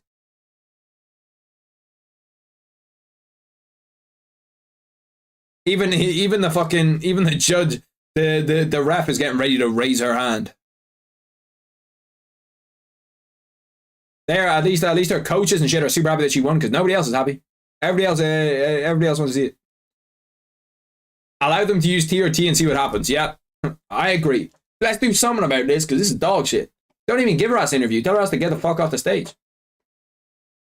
Did Dana even put the belt on her? Did Dana put the belt on her or no? Because if I'm Dana, I'm saying, fuck you, put your own belt on. How the fuck is she a UFC champion? That's got to be the worst UFC division on the planet. Bear in mind, this UFC, this division didn't even have rankings for ages. On the UFC website, they didn't even give it rankings because they just knew that the division stunk. It was just Amanda Nunes is champion. But this division stinks. That was a stinking fight. Juliana Pena, stink. Stink. Yeah, bro, get rid of the division. Just get rid of the division. Like, we don't need to see anybody in here. I'd be the Hall of Fame best fighter ever in this division by a distance. Yeah? I'll be #1 ever. Cutting down to 135. Losing 40 pounds, yeah, with zero chin, I'll be the best fighter to ever grace that division. Fuck me, that division is weak as fuck. Holy shit.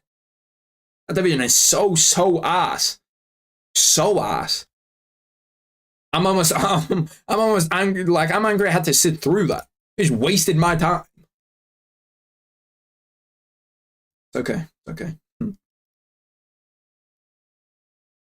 Now we get to soothe ourselves. It's okay. We get to watch some DDP Sean Strickland promos. Yes, sir. Get to watch it now. Now we get to see that real shit. That real shit. DDP Sean Strickland promos. Here we go. I'm in Granite trying to get it. I'm gonna turn the desktop audio up a bit so you can hear it. Never mind, you can't hear it anyway. Well, I'll try my best. But like, this is this fight carried this card so fucking hard. If this fight wasn't on this card, see you after the fight, love, bro. There's a delay in the transmissions. I'm gonna focus on the DDP Sean fight. Yeah, that's perfect. I'll catch you after the fight, Brody.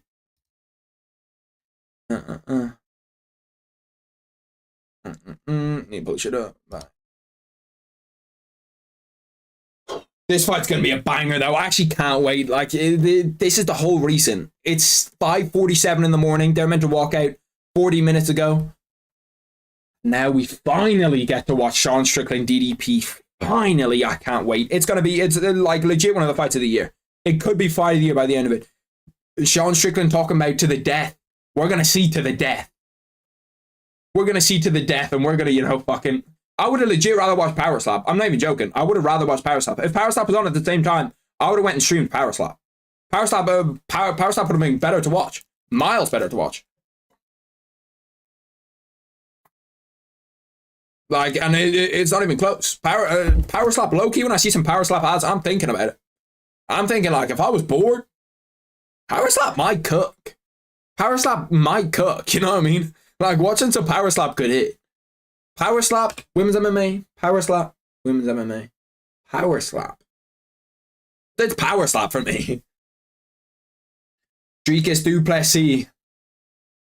This, like, the thing is, if Dricus Du Plessis tries to wrestle Sean Strickland, I think Dricus Du Plessis is going to find out pretty fast. Sean Strickland's actually, like, a really, really good wrestler. Like, elite of the elite wrestler. Someone that's, like, not someone to fuck around with on the ground. Not someone that you can just, you know, be like, I can kind of wrestle with him a little bit, you know what I mean? I don't need to, you know, I don't need to train too much wrestling. The South African people are singing the anthem in South Africa. They haven't even walked out yet. What time is it in South Africa? It must be early as fuck. The sun is still out.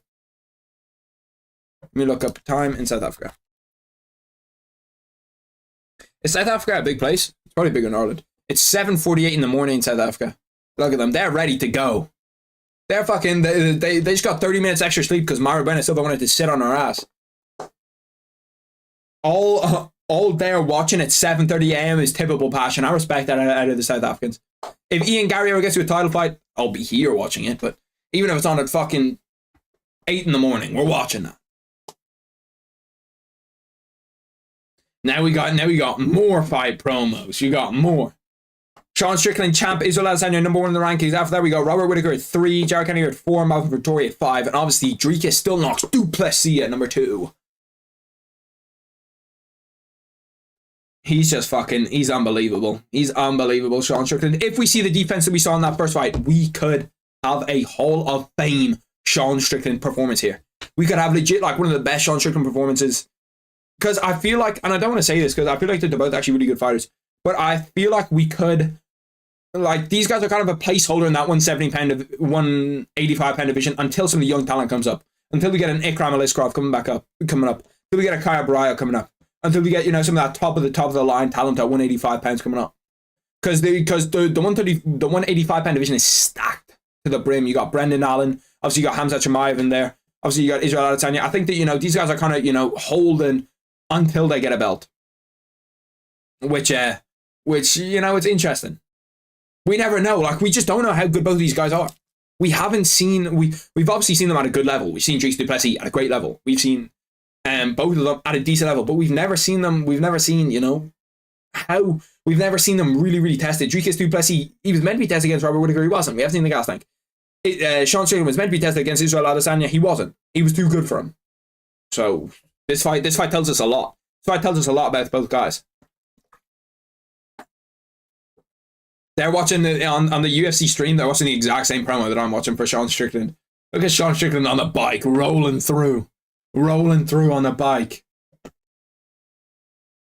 Him and DDP.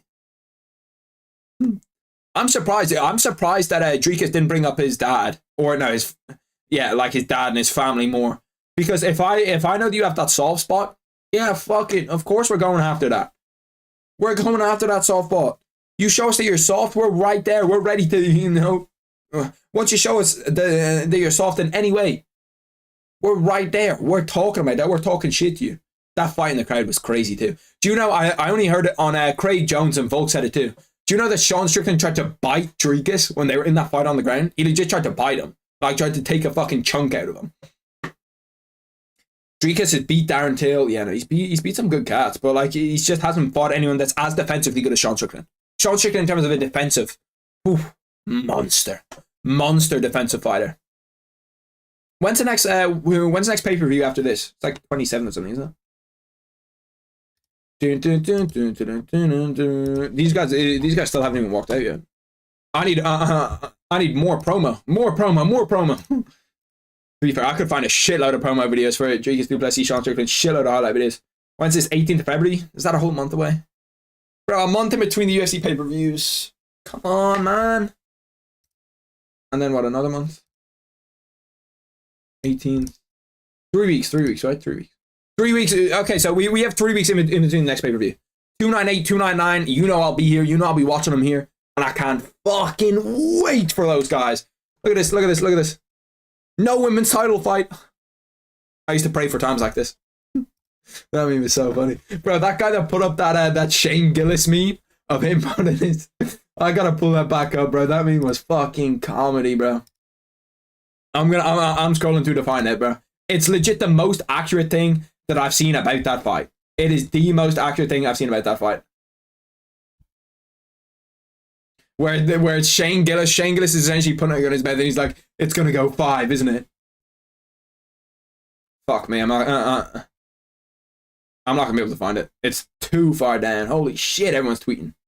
You need to stop tweeting so much. Essentially, it's like everyone knows a Shane Gillis meme where he's like cocking the gun in his mouth. He's saying, it's gonna go 5, isn't it? Ooh, who's walking out first? Yeah, I'm saying who's walking out first. DDP's gonna be walking out first. Strickland versus Dricus Du Plessis promo.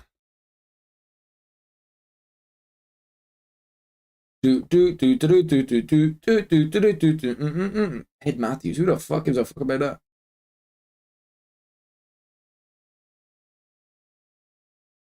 Show me the promo. Show me some promo. Here we go. Fight profile. This is the last promo. By the time we watch this, Dricus Du Plessis is walking out right now. I'm gonna get one of your phone in to tell you what he's walking out to. He's probably walking out to South African music, but fuck it. I have no idea what he's walking out to. It's some random ass music. I can't. It'll be interesting to see. I heard rumors. Okay, there was rumors that Sean Strickland's gonna be walking out with Alex Jones. If he walks out with Alex Jones, I promise you he's winning the fight. I promise you I'm putting my bank account on a money line. If he walks out with Alex Jones, I'm not even joking. My whole bank account is going on him. Every single dollar I have in my bank account will go on Sean Strickland if he walks out with Alex Jones. Dricus Du Plessis just seems to be in his head. He seems to be composed. He seems to be ready for the moment. He doesn't fear Sean Strickland. You know what I mean? I don't think there's anything in Dricus Du Plessis' head where he thinks he could lose this fight. I think Sean Strickland has it in his head that he could lose this fight. And nerves could be good, nerves could be bad. Like some fights that I've gone into where I'm nervous, okay, I go in and I'm nervous and I perform really well. Some I've gone into, I'm not nervous and I get smoked. First time I sparred a pro, wasn't nervous at all, smoked. Like, taken apart. But to be fair, that was like a 9-0, bro, so respect me. Oof. Bro, look at Strickland is just such a bad man, bro. The way he just puts it on you. That gas tank is just a different breed. How much sparring he does. If Dricus doesn't catch him early, could be curtains for Dricus Du Plessis. He looks in great shape, though. He looks big, man. He looks big. He looks big at 185 pounds, man, and those arms. He's got those veins in the arms. You know, like when you used to see, they know what sparring for this. That's pretty interesting. But when you used to see, what the fuck am I trying to say? When you used to see, oh, what's the guy? You know that Batman villain? I forget his name. But he's just juiced up the shit. He's got all the veins coming out of his arms. That's what Dricus Du Plessis looks like right now.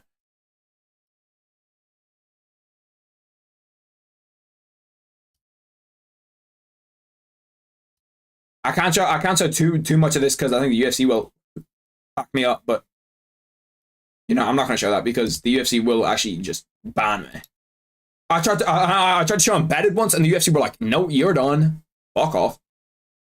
Dricus Du Plessis, longest active win streak in the middleweight division. Whoa. Do not show me shit. Now, don't get me banned. Okay, let's go up here. He's screaming. He's ready. One customer bet 50,000 on Dricus Du Plessis versus Sean Strickland. Drake bet 700k on Sean Strickland to beat Dricus Du Plessis. Who do we have in this fight, boys? What are the predictions? Get the predictions in now.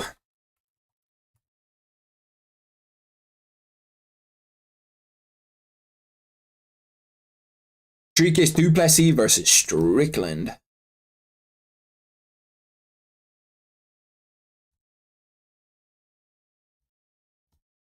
Okay.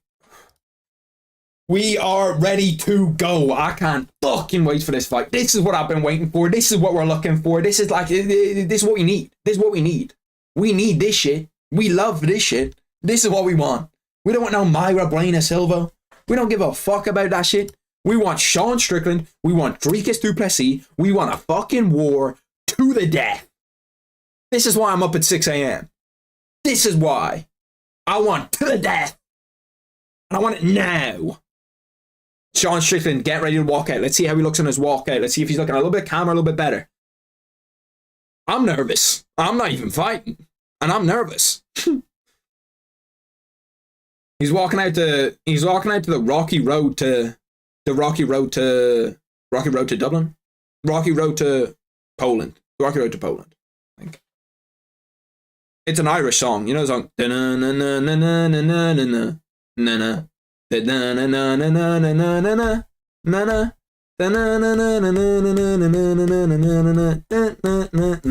the song he's walking out to. He's got his chest hair right. He's got the fucking thing open, just exposing the chest hair down here. Yeah, real man. He looks composed. He looks ready. He does. He looks a lot better than I thought he would. He looks real composed walking out. He looks ready to fight. He's not walking out with Alex Jones, so the dub isn't guaranteed. But you know, we'll see. We'll see.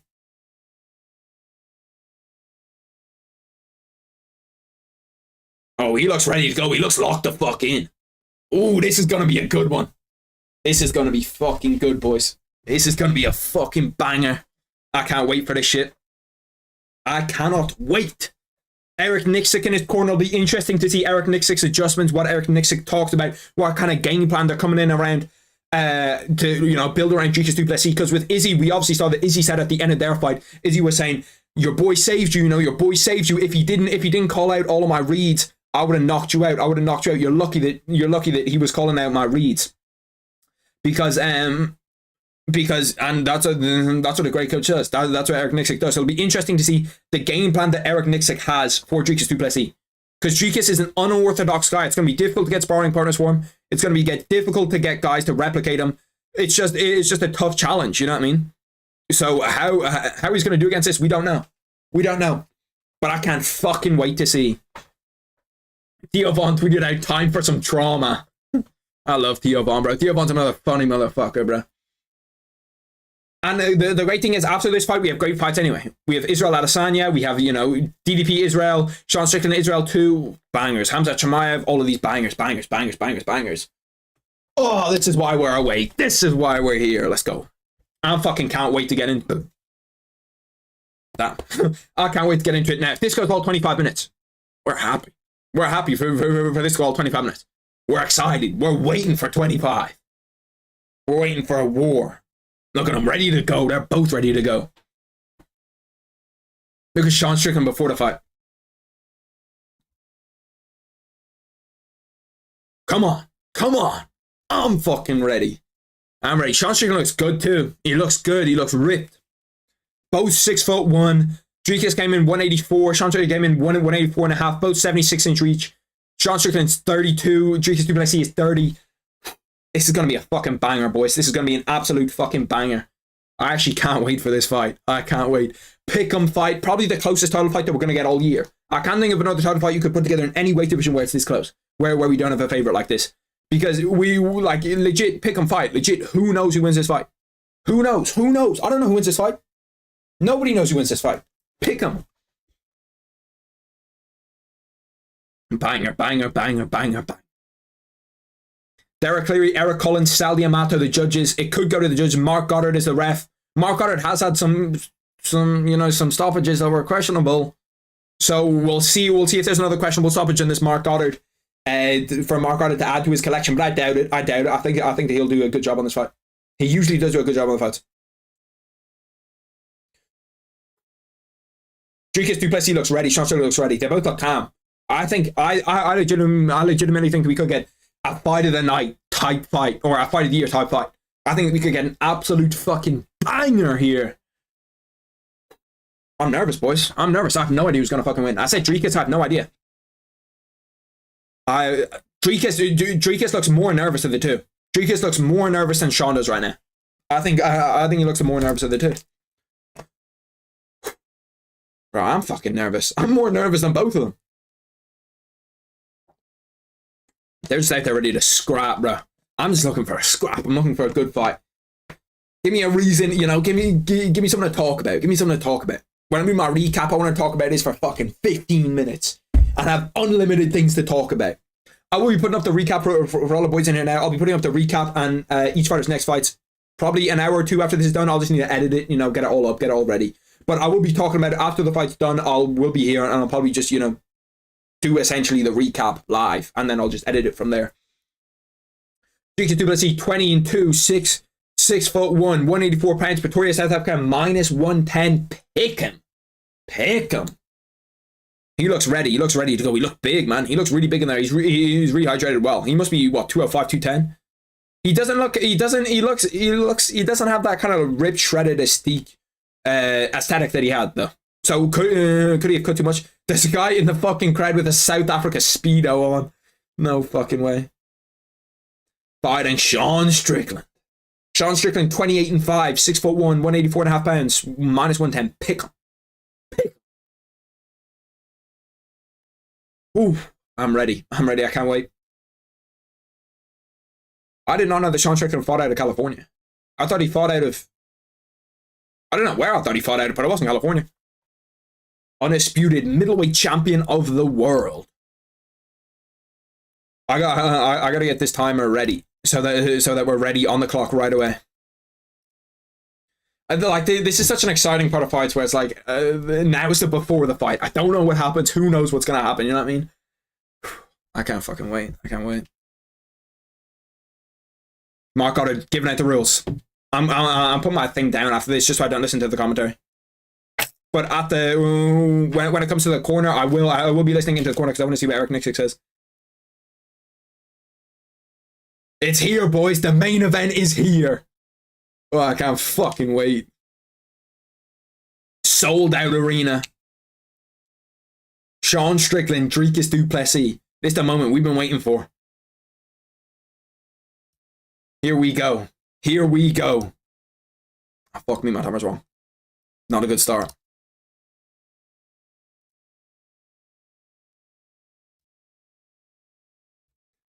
Sean Strickland already coming out with that Philly shell again. Good jab. He's throwing that stiff jab. Dricus Du Plessis tries to go for a calf kick evaded by Sean Strickland. That's one thing that Sean Strickland managed to do really, really well against Israel Adesanya. He managed to, you know, just get that check on that leg kick. High kick from Dricus Du Plessis gets through. Lands clean. Sean Strickland looks calm out there. Dricus Du Plessis coming out with a high guard. Sean Strickland using his jab, using the jab once again. He's got that Philly shell up. That nice teep from Sean Strickland. That back leg teep worked really well against Israel Adesanya. He does look the bigger of the two men, Strickland, just in terms of height. Although Dricus Du Plessis definitely has filled out a little bit more. Leg kick from Sean Strickland. Dricus Du Plessis did not like that. It didn't go to the calf. It went a little bit hard to the thigh, like to kind of like behind the knee. But it was, you know, it was there. Kind of settling in. 1 minute into the fight. It's obviously Sean Strickland got the Philly shell. Nice leg kick from Dricus Du Plessis. It's going to be hard to get those calf kicks on a Dricus Du Plessis. Tried to come forward to 1-2. Sean Strickland dodges both.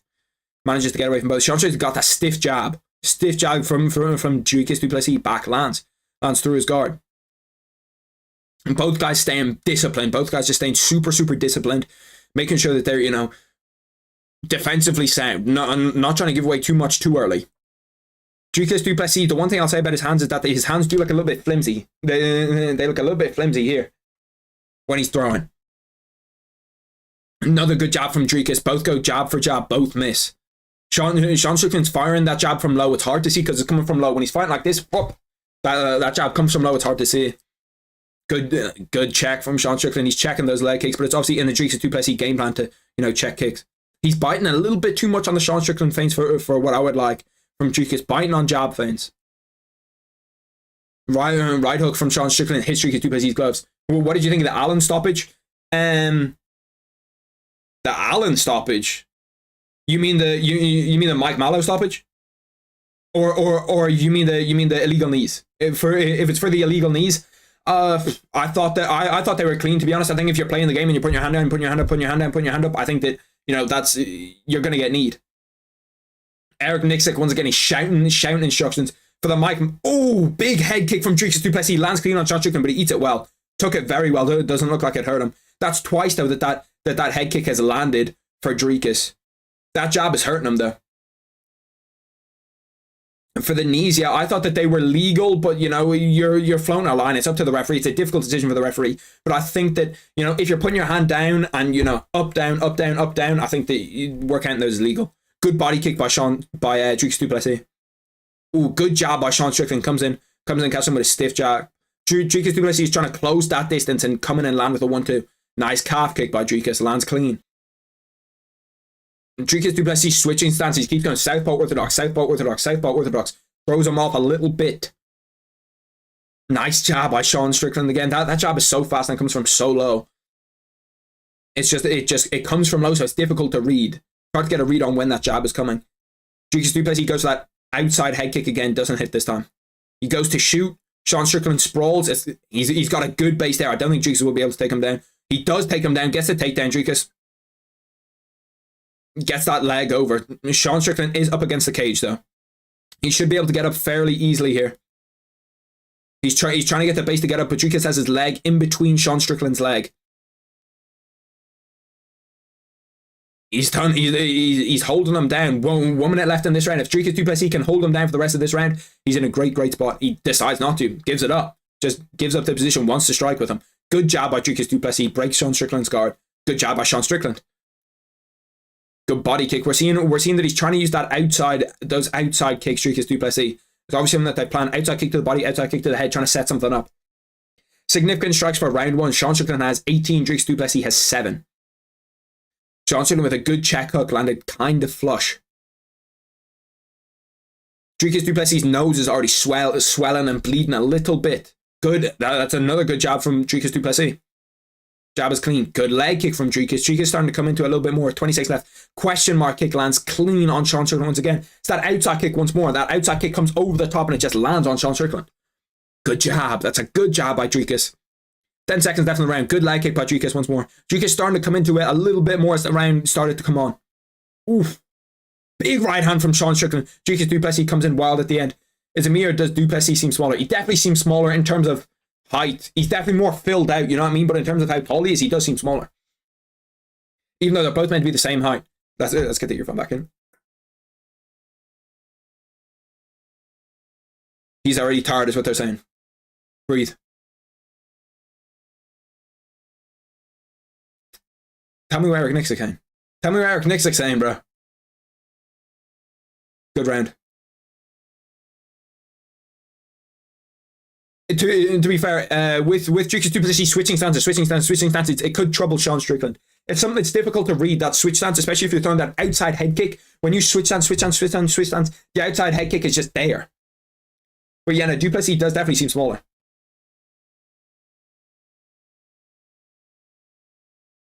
Du Plessis is doing well to kind of evade away from the shots and just kind of get that head back just a little bit, where shots are landing on his shoulder, shots are landing here, shots aren't landing clean on the chin like Strickland will want them to be. Round 2. My bad, fucking timer. I was too locked in. You know, it worked out.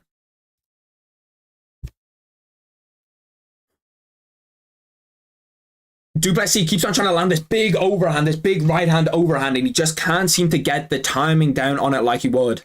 Like you want to. He keeps on throwing it, you know what I mean? Throwing it. 1-0 Du Plessis. That's a difficult round to score.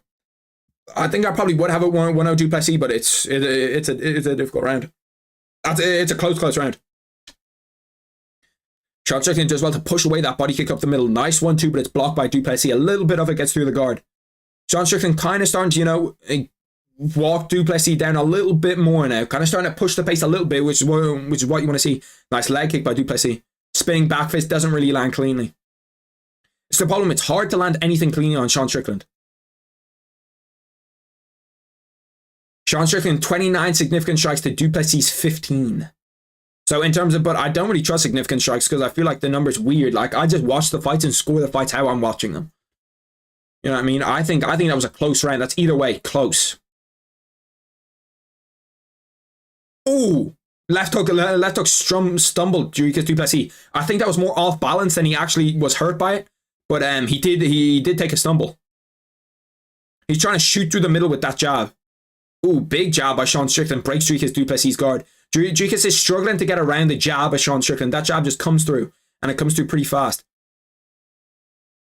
If I was Dricus, I would. He keeps on throwing this big right overhand. If I was Dricus, I would feint this right overhand and come under with a left uppercut. He dips his head this way away from it.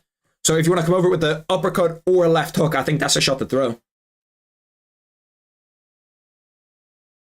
Nice leg kick by Sean Strickland. And he checks Du Plessis. Sean Strickland's head movement is just really, really good. When he sees that big shot coming in, he rolls with it well. So every shot that Sean Strickland gets hit with, he's rolling with it. You know what I mean? He's just whoop, whoop. 2 minutes and 45 left in this round. Right now, it's a super, super difficult round to score. But you've got to think when we get into this third, fourth, fifth round, if Dricus Du Plessis wants to win a decision, he needs to rack up these early rounds. And if he doesn't rack up these early rounds, I can't see Sean Strickland losing a round 4, round 5. Considering how good he was against Izzy, how disciplined he was against Izzy. Dricus Du Plessis is obviously trying to set up that leg kick into a spinning back fist. He keeps on trying to set that up. I'd like to see him work on that outside head kick again. That outside head kick landed clean once or twice in that round. Question mark kick, head kick. He's kind of starting to get to bite on feints. If he's biting on the feints, it'll be interesting to see, you know, what he can do with those feints, how he can set them up. They just went shin to shin on a leg kick. Dricus, it looked like it hurt Dricus more than it hurt Sean Strickland. And Sean Strickland's just head movement is really, really good. He looks sharp defensively. Strickland has 32 head strikes. Du Plessis has 9.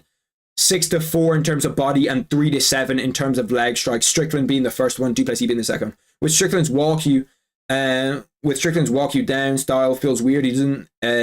He doesn't ever get shot at when his back isn't to the fence.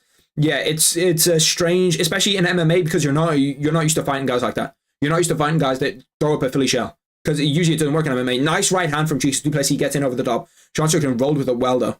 Nice body kick. That's DDP is starting to learn a little bit more. He's starting to figure him out a little bit more. And when he throws that 1-2 combat now, he throws that left kick at the end.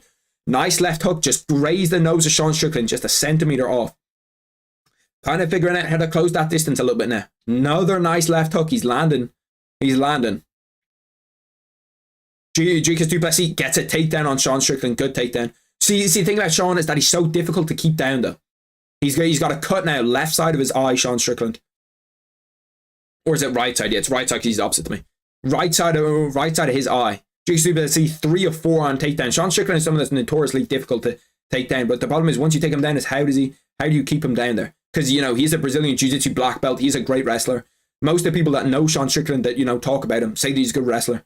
Dricus Du Plessis, you do have to watch out for this eye though. His eye is kind of swollen up here. That could impact your vision, and if you have your vision impacted against Sean Strickland, it's not something you want. Because if one eye is swollen, like kind of should, fucks with your depth perception. It's like the opposite of what you want. Dricus Du Plessis keeps on, you know, coming in with that barrage, coming in with that bombardment. They need to get some ice on his eye. 3 seconds, 2 seconds, 1 second left in that second round. That second round for me goes to Dricus Du Plessis.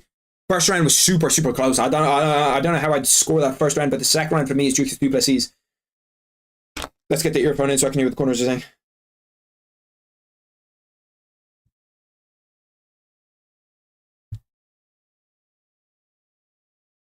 Listen to him. He's tired. They're saying Strickland's tired. I'm not sure Strickland is tired.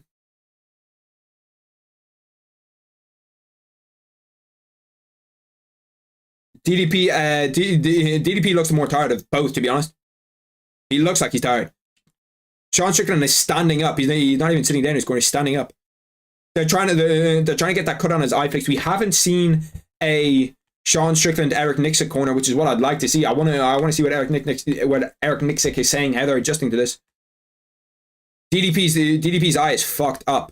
He can still see out of it though. To be fair, it's not restricting his vision yet. It's just kind of just over the eye. His eye's blowing up, but it's not restricting him. You can see that he can still see out of this eye. It's just kind of like almost here, which just impacted a little bit. It'll be interesting if he keeps getting clicked on that eye though. That eye could, you know, boil over. It's definitely blown up. You know, it's bruised, and it's just off that Strickland jab. The Strickland jab is so good. Let me get the timer. Good job again by Strickland. That jab is so good. Might need to steal that one. Take it out of the playbook. That clock's about 2 seconds behind if you're watching with me. Oh, big head kick by Dricus, lands clean. Most people have it 19-19 going into the second round. DDP looks like he's losing. Which rounds? Wait. DDP looks like he is losing rounds. Like this may mean everything. Looks like his face being black. Yeah, no, it could. I'm not sure. Like he needs to win these other rounds. This round's a huge round for DDP. If he could win this round going into the 4th round, you know what I mean? We don't know. He could win this fight. But he needs this round. He's not going to win the 4th and the 5th. So he either needs this round or he needs a finish. And he has done in the bigger shots so far. That head kick, that outside head kick is really, really good. That outside head kick is money from what we've seen so far. Well, overhand, nice leg kick too. The leg kicks don't seem to bother Sean Strickland that much. Body kick, nice, well done. He's fighting well. Dricus is fighting well. It's been a great fight so far. Been a great fight. Sean Strickland, if Sean Strickland turns up the pace in round 4 and round 5 though, you know, we could see him get a finish. Dricus Du Plessis' eye doesn't seem to be bothering him that much. Sean Strickland fires very straight combos. He fires this 1-1-2 all the time through the same combo. He's not, you know, he's not super creative in what he throws. He fires that teep kick up the middle. Round 3, halfway through round 3, I feel like Sean Strickland, you know, unless he's willing to, maybe saving his gas tank a little bit, but I'm thinking DDP's winning this round so far. DDP's landing the cleaner shots, he's landing the bigger shots. I'm saying the optics may make these close rounds go to Sean. DDP looks beat up. Oh, okay, yeah. It is based on damage, you know what I mean? But Sean Strickland does have that cut above his eye as well. He had that cut in the last round. For me, I'd probably go round 1 goes to Sean Strickland, round 2 goes to DDP. 19-19 in my book right now. Round 1's close though. Round 1 could go either way. That body kick for DDP is working really well. Body kick's working well. Nice jab. He keeps on throwing this nice jab out. Just works flawlessly. Nice leg kick. Sean Strickland, I feel like he needs to throw that teep a little bit more. Once he throws that teep, it gets him out of range.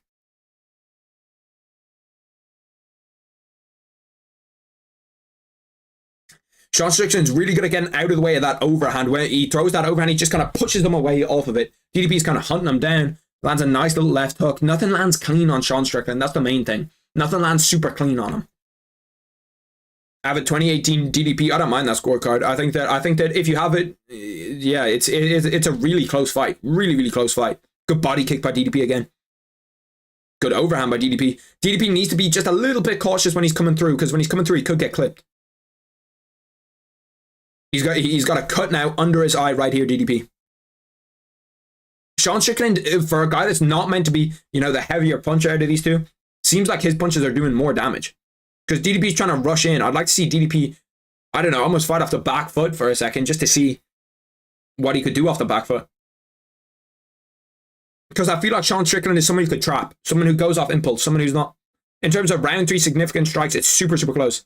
15 each. Round before that is 18-17. And round 1 is 24-11 for Strickland. I think DDP will shoot towards the last minute of this round to try to seal up this round. I wouldn't be surprised if we see a DDP shot. Good jab by DDP. Another good jab in the pocket, firing. DDP's face does look blown up. Like Sean's wearing the damage a lot more. Or, sorry, wearing the damage a lot better. Whereas DDP, it looks like everything is hurting him. And Sean Strickland is taking hard shots. He's taking head kicks. He's taking, you know, a jab, a 1-2, a left hook. I think that if I was DDP, I'd look for a takedown here. He keeps on kind of coming in with this sloppy style. Sloppy doesn't work against Sean Strickland. If I was Sean Strickland, I'd throw an uppercut here. An uppercut could hurt DDP. Because when he ducks his head down to throw that overhand, if you can get that uppercut and, you know, have the uppercut land, it'll land clean. Because he's not looking at the punches that you're throwing when his head's down. 20 seconds left in this round. Right now, I'm giving it to DDP. Good jab, once again, from DDP. Strickland's jab seems to be doing more damage, but Dricus is just landing the better shots for me. Super close fight so far. 5 seconds left in the third. I have a 2-1 DDP right now. Close fight, boys. Close fight. Super close fight. Sean Strickland in the 4th and the 5th round, he's going to need to turn it up, and I think, you know, he obviously has the gas tank to turn it up to put it on him. First thing Eric Nixick said in the corner. Pick up the pace.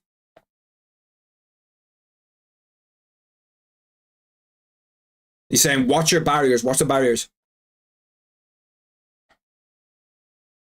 This is where we're looking to start drown this guy.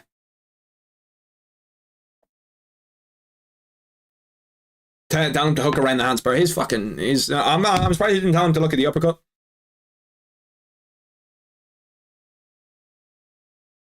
He said DDP's camp wants a takedown. In a minute he wants a takedown.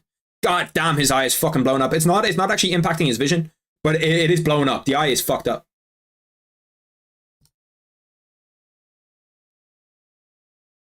If it's a genetic thing or a corner thing or just luck, it's a bit of everything, to be honest. It's a shot to your landing. Genetic, it's where you get hit. It's how you roll with the shot. If I was Sean Strickland's corner, I'd tell him fire that uppercut. When he comes under with an overhand, fire that uppercut. Whoop, right up at him. You know, plant your back leg. Nice little 1-2 from Strickland. DDP's putting together nice combos though. Strickland does well at getting his arms in front of punches just to kind of throw them off course. Kevin Odie said DDP takes third, 29-28 for Strickland. Du Plessis 29-28. Watch him make adjustments to overcome the first round is phenomenal. I do have a DDP 29-28 from it. Close fight though. DDP seems to be you know, just closing that distance well, landing good shots. Sean Strickland's got that cut again. Goes to shoot. He has him up against the fence. Sean Strickland gets away. Sean Strickland doesn't like that cut on his eye. First thing he did when he got that cut on his eye is rub it. He doesn't like that cut. 4 minutes, 10 seconds left. Oh, fuck. Timer, my bad. My bad with the timer. 2:40.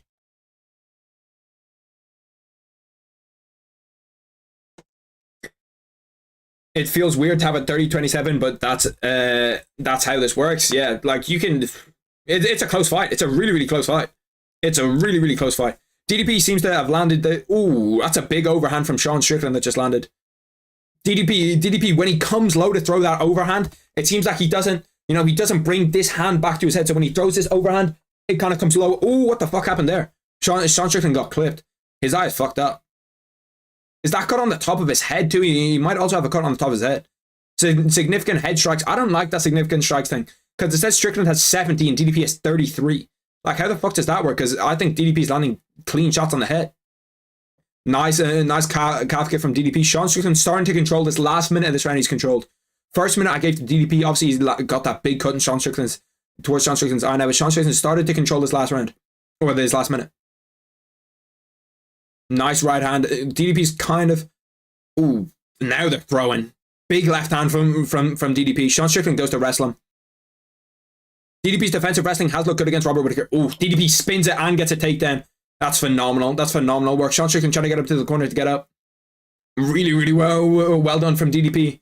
Sean Strickland put him in the clinch. DDP flipped it and then took him down. Takedowns are going to be huge in this fight because a takedown is something that lasts in your mind. So if they're just trading 1-for-1 in shots and you can't see who's got a clear advantage, that takedown can push a judge to say, yeah, this is the one. Sean Strickland does not like that cut on his eye at all. I think that cut on his eye is impacting his vision more than DDP's bruise on his eye. Ooh, big right hand from DDP. Ooh, another big jab from DDP. He's doing well here.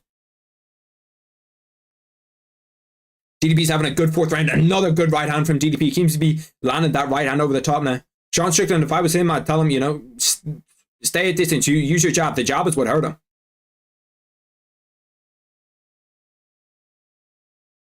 DDP trying to come in and barrage. The thing is, DDP does look tired. He looks very tired. Another takedown for DDP. He's done superb this round. This has been a great round for DDP. I don't see how, with a minute and a half left, you couldn't score this round for DDP. 5 of 7 on his takedowns, DDP. And you know what? For all we said about the gas tank, well, to be fair, I didn't say a lot about his gas tank. I just didn't know if it was going to be good or not. His gas tank has held up. 4 rounds in, his gas tank has held up. Significant strikes. Round 3 was even. Round 4, currently, Dricus Du Plessis has 3 more. Round 2, Dricus Du Plessis had 1 less. And then obviously round 1, there was a big disparity. But Dricus Du Plessis right now is winning this fight for me, or winning this round. And if he wins this round, he only has to survive the 5th. And if he can survive the 5th, he wins the fight. Landing clean shots. That right hand seems to be landing clean there. They both look tired. Sean Strickland looks tired as well, though. Usually we don't see Sean Strickland tired. He looks tired out there. He doesn't look... Ooh, big uppercut by DDP.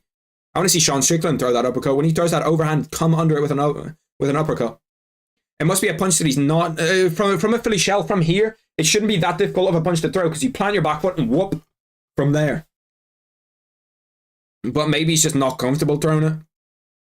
Nice roll from Sean Strickland under the overhand. But when he rolls that, he's got to throw something back. Make him miss and make him pay. 10 seconds left in the 4th round. DDP's taking this round for me right now. Good jab. Good right hand from Sean Strickland too over the top. Good shot to end the round, but it's not enough for me. 1 second left. Round 4 is finished. Right now for me, I have DDP of 3-1. I think that round's a clear DDP round for me. I think that's the clearest round of the fight so far. Let's listen to what Sean Strickland's corner.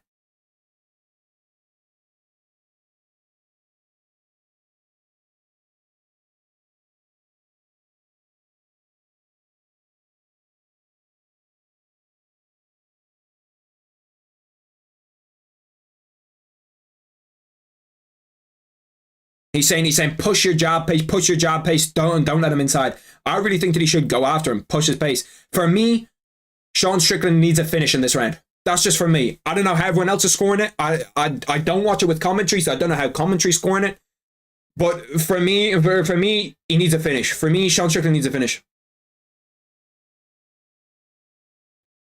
1 round left, 5 minutes left. The scorecards are close though, don't get me wrong. The only round that I cannot understand if you scored it for Sean Strickland is round 4. Round 4 is a clear DDP round. Round 3, round 2, also DDP rounds for me. Round 1, Sean Strickland. That's how I have it right now. But it's been a close fight. I wouldn't be surprised if 1 or 2 went Sean Strickland's way. Glove touch. 5 minutes left in this one, boys. This has been a banger. Once again, DDP on the front, marching forward, still marching forward. For all we said about his gas tank does look good in this fight. Timer's coming in 2 seconds.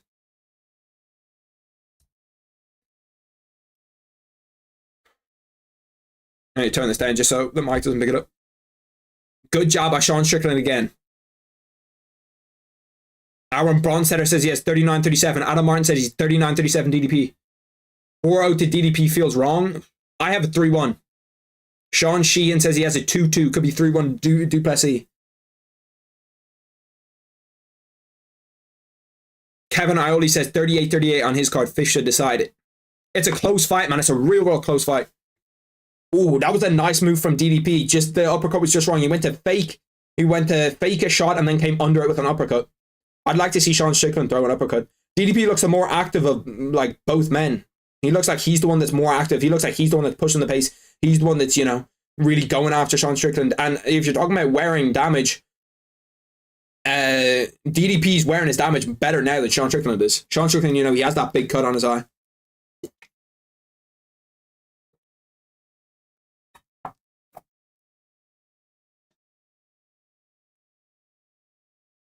Once again, that 1-2 from it's a simple punch. The 1-2 from Dricus is just coming through 1-2, and it's just gonna land it clean. I think it's something to do with where the cut is that it's abstracting his vision a little bit, because that 1-2 didn't land clean at all until we saw that cut, and now all of a sudden that 1-2 is money.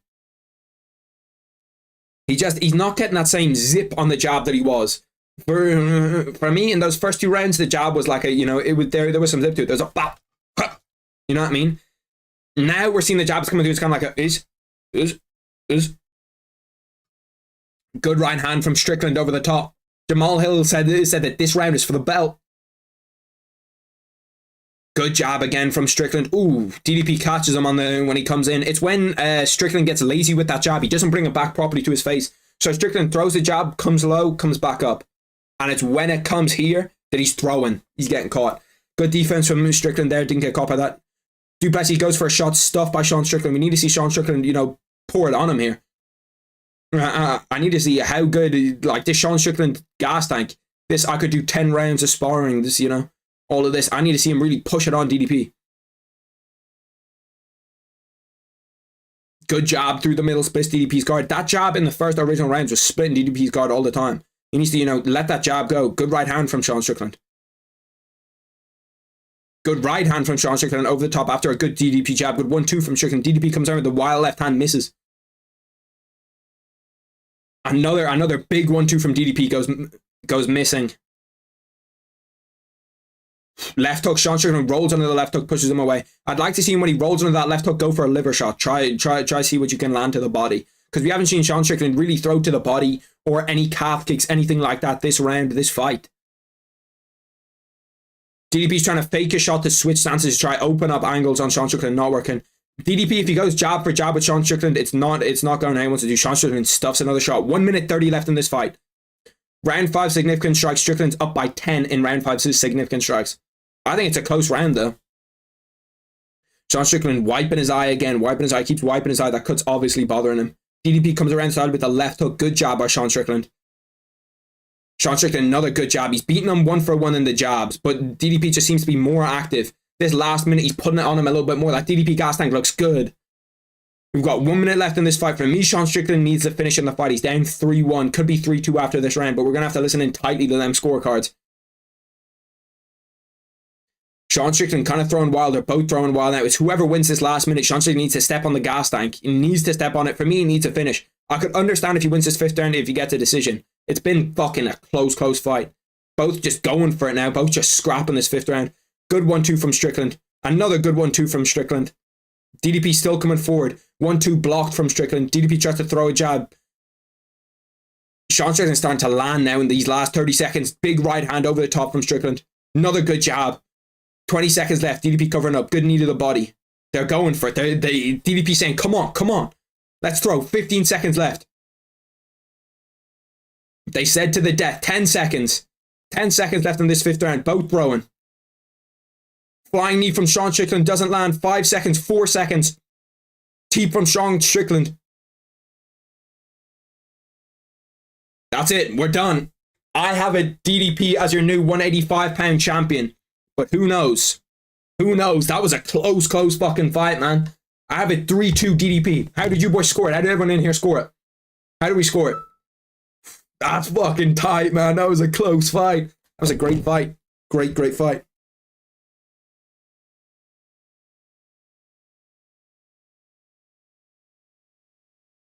That was close, but I had it as 3-2 DDP. It'll be super interesting to see these scorecards. Super interesting to see these scorecards. Woo. Who knows? Who knows, boys? Who knows how this is going to go? Both of them think that they won it. That was a close fight. Like, it's a fight that no matter which way the decision goes, I think I'm going to have to rewatch it. I'll look at MMA Twitter after to see who wins the fight, to see like who everyone thought would win the fight.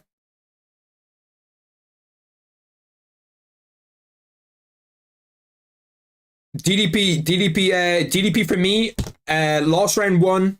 Round 1 was Strickland. 2, 3, 4, DDP. 5 is Sean Strickland. And I didn't expect DDP to get to a 4th round and win a 4th round. That's super impressive. Super impressive to win a 4th round. Great performance. Great performance from both guys. I wouldn't mind them running on back. Honestly, wouldn't mind them running on back. Would not mind them running on back.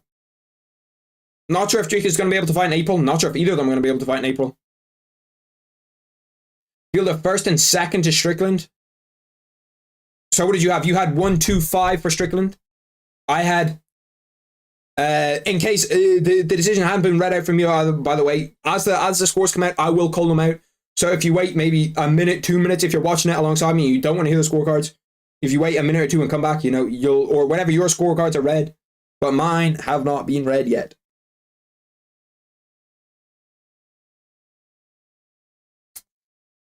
Let's see the scorecards. It could be a draw. It low-key could be a draw. We could see a draw. Like that round 2 could have been a draw. 3 could have been a draw. Who knows? Let's see the scorecards, boys. I'm about to read them out, so honestly, I don't know. It could be either way. Yeah, it's close.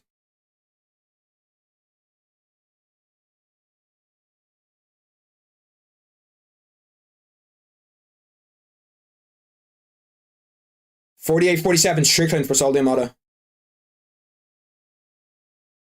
Du Plessis 48-47. Split decision.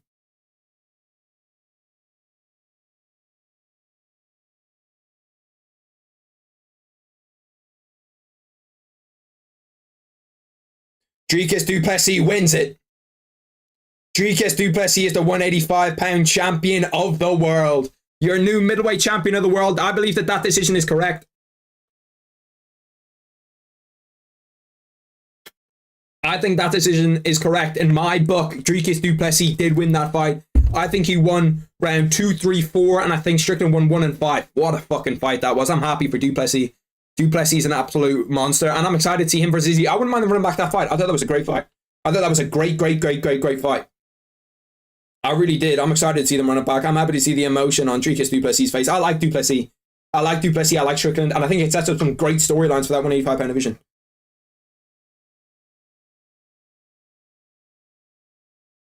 Close fight, though. Close fight. I could have seen it going either way.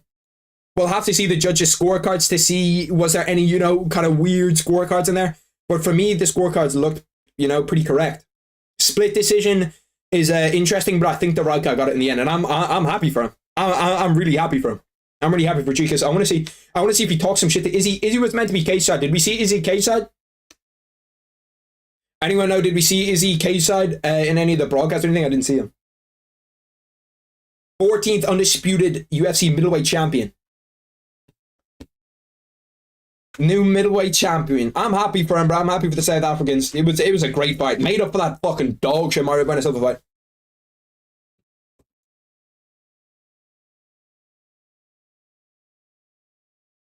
He's talking about the South Africans. Very close, but I'm fine with it. Yeah, no, it was a close fight. It was a great fight. It was a great fight. 3-2 Strickland for me wasn't crazy. I think it was a close fight. I do think it was close. I wouldn't like if Strickland got a decision 3-2. I'd say I disagree with it, but I could see how you get there. 3-2 DDP has to be. I think it's the correct score. The South Africans are going fucking crazy.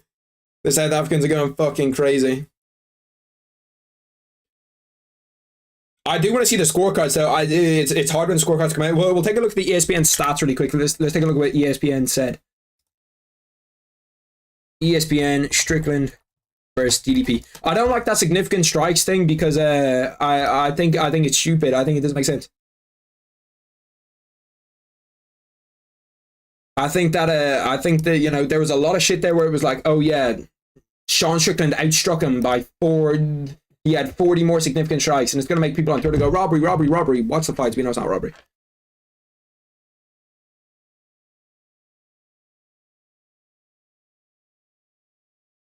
Let's go and take a look at the statistics. 154 to 116 significant strikes. He had more significant strikes, more total strikes. But I still agree with that decision. 2 minutes and 8 control time. I think that we need to watch the fight, and I think that once you watch the fight, I think that you're going to see that. I think that you're going to see that Dricus won that fight in my eyes. He won it 3-2. There's no robbery either way. No matter which way that fight went, it's not robbery. If anybody says to you that's a robbery, they're lying. They're lying to you. That's not robbery. Super close fight, super fun fight. I honestly wouldn't mind seeing them run it back. Would not mind seeing them run it back. Sean Strickland took the loss like a fucking champion as per usual. Sean Strickland, although people talk a lot of shit about him, people that don't know him, don't watch the UFC, talk a lot of shit about him. Sean Strickland's a great fucking guy. He always has been a great fucking guy. Good champion.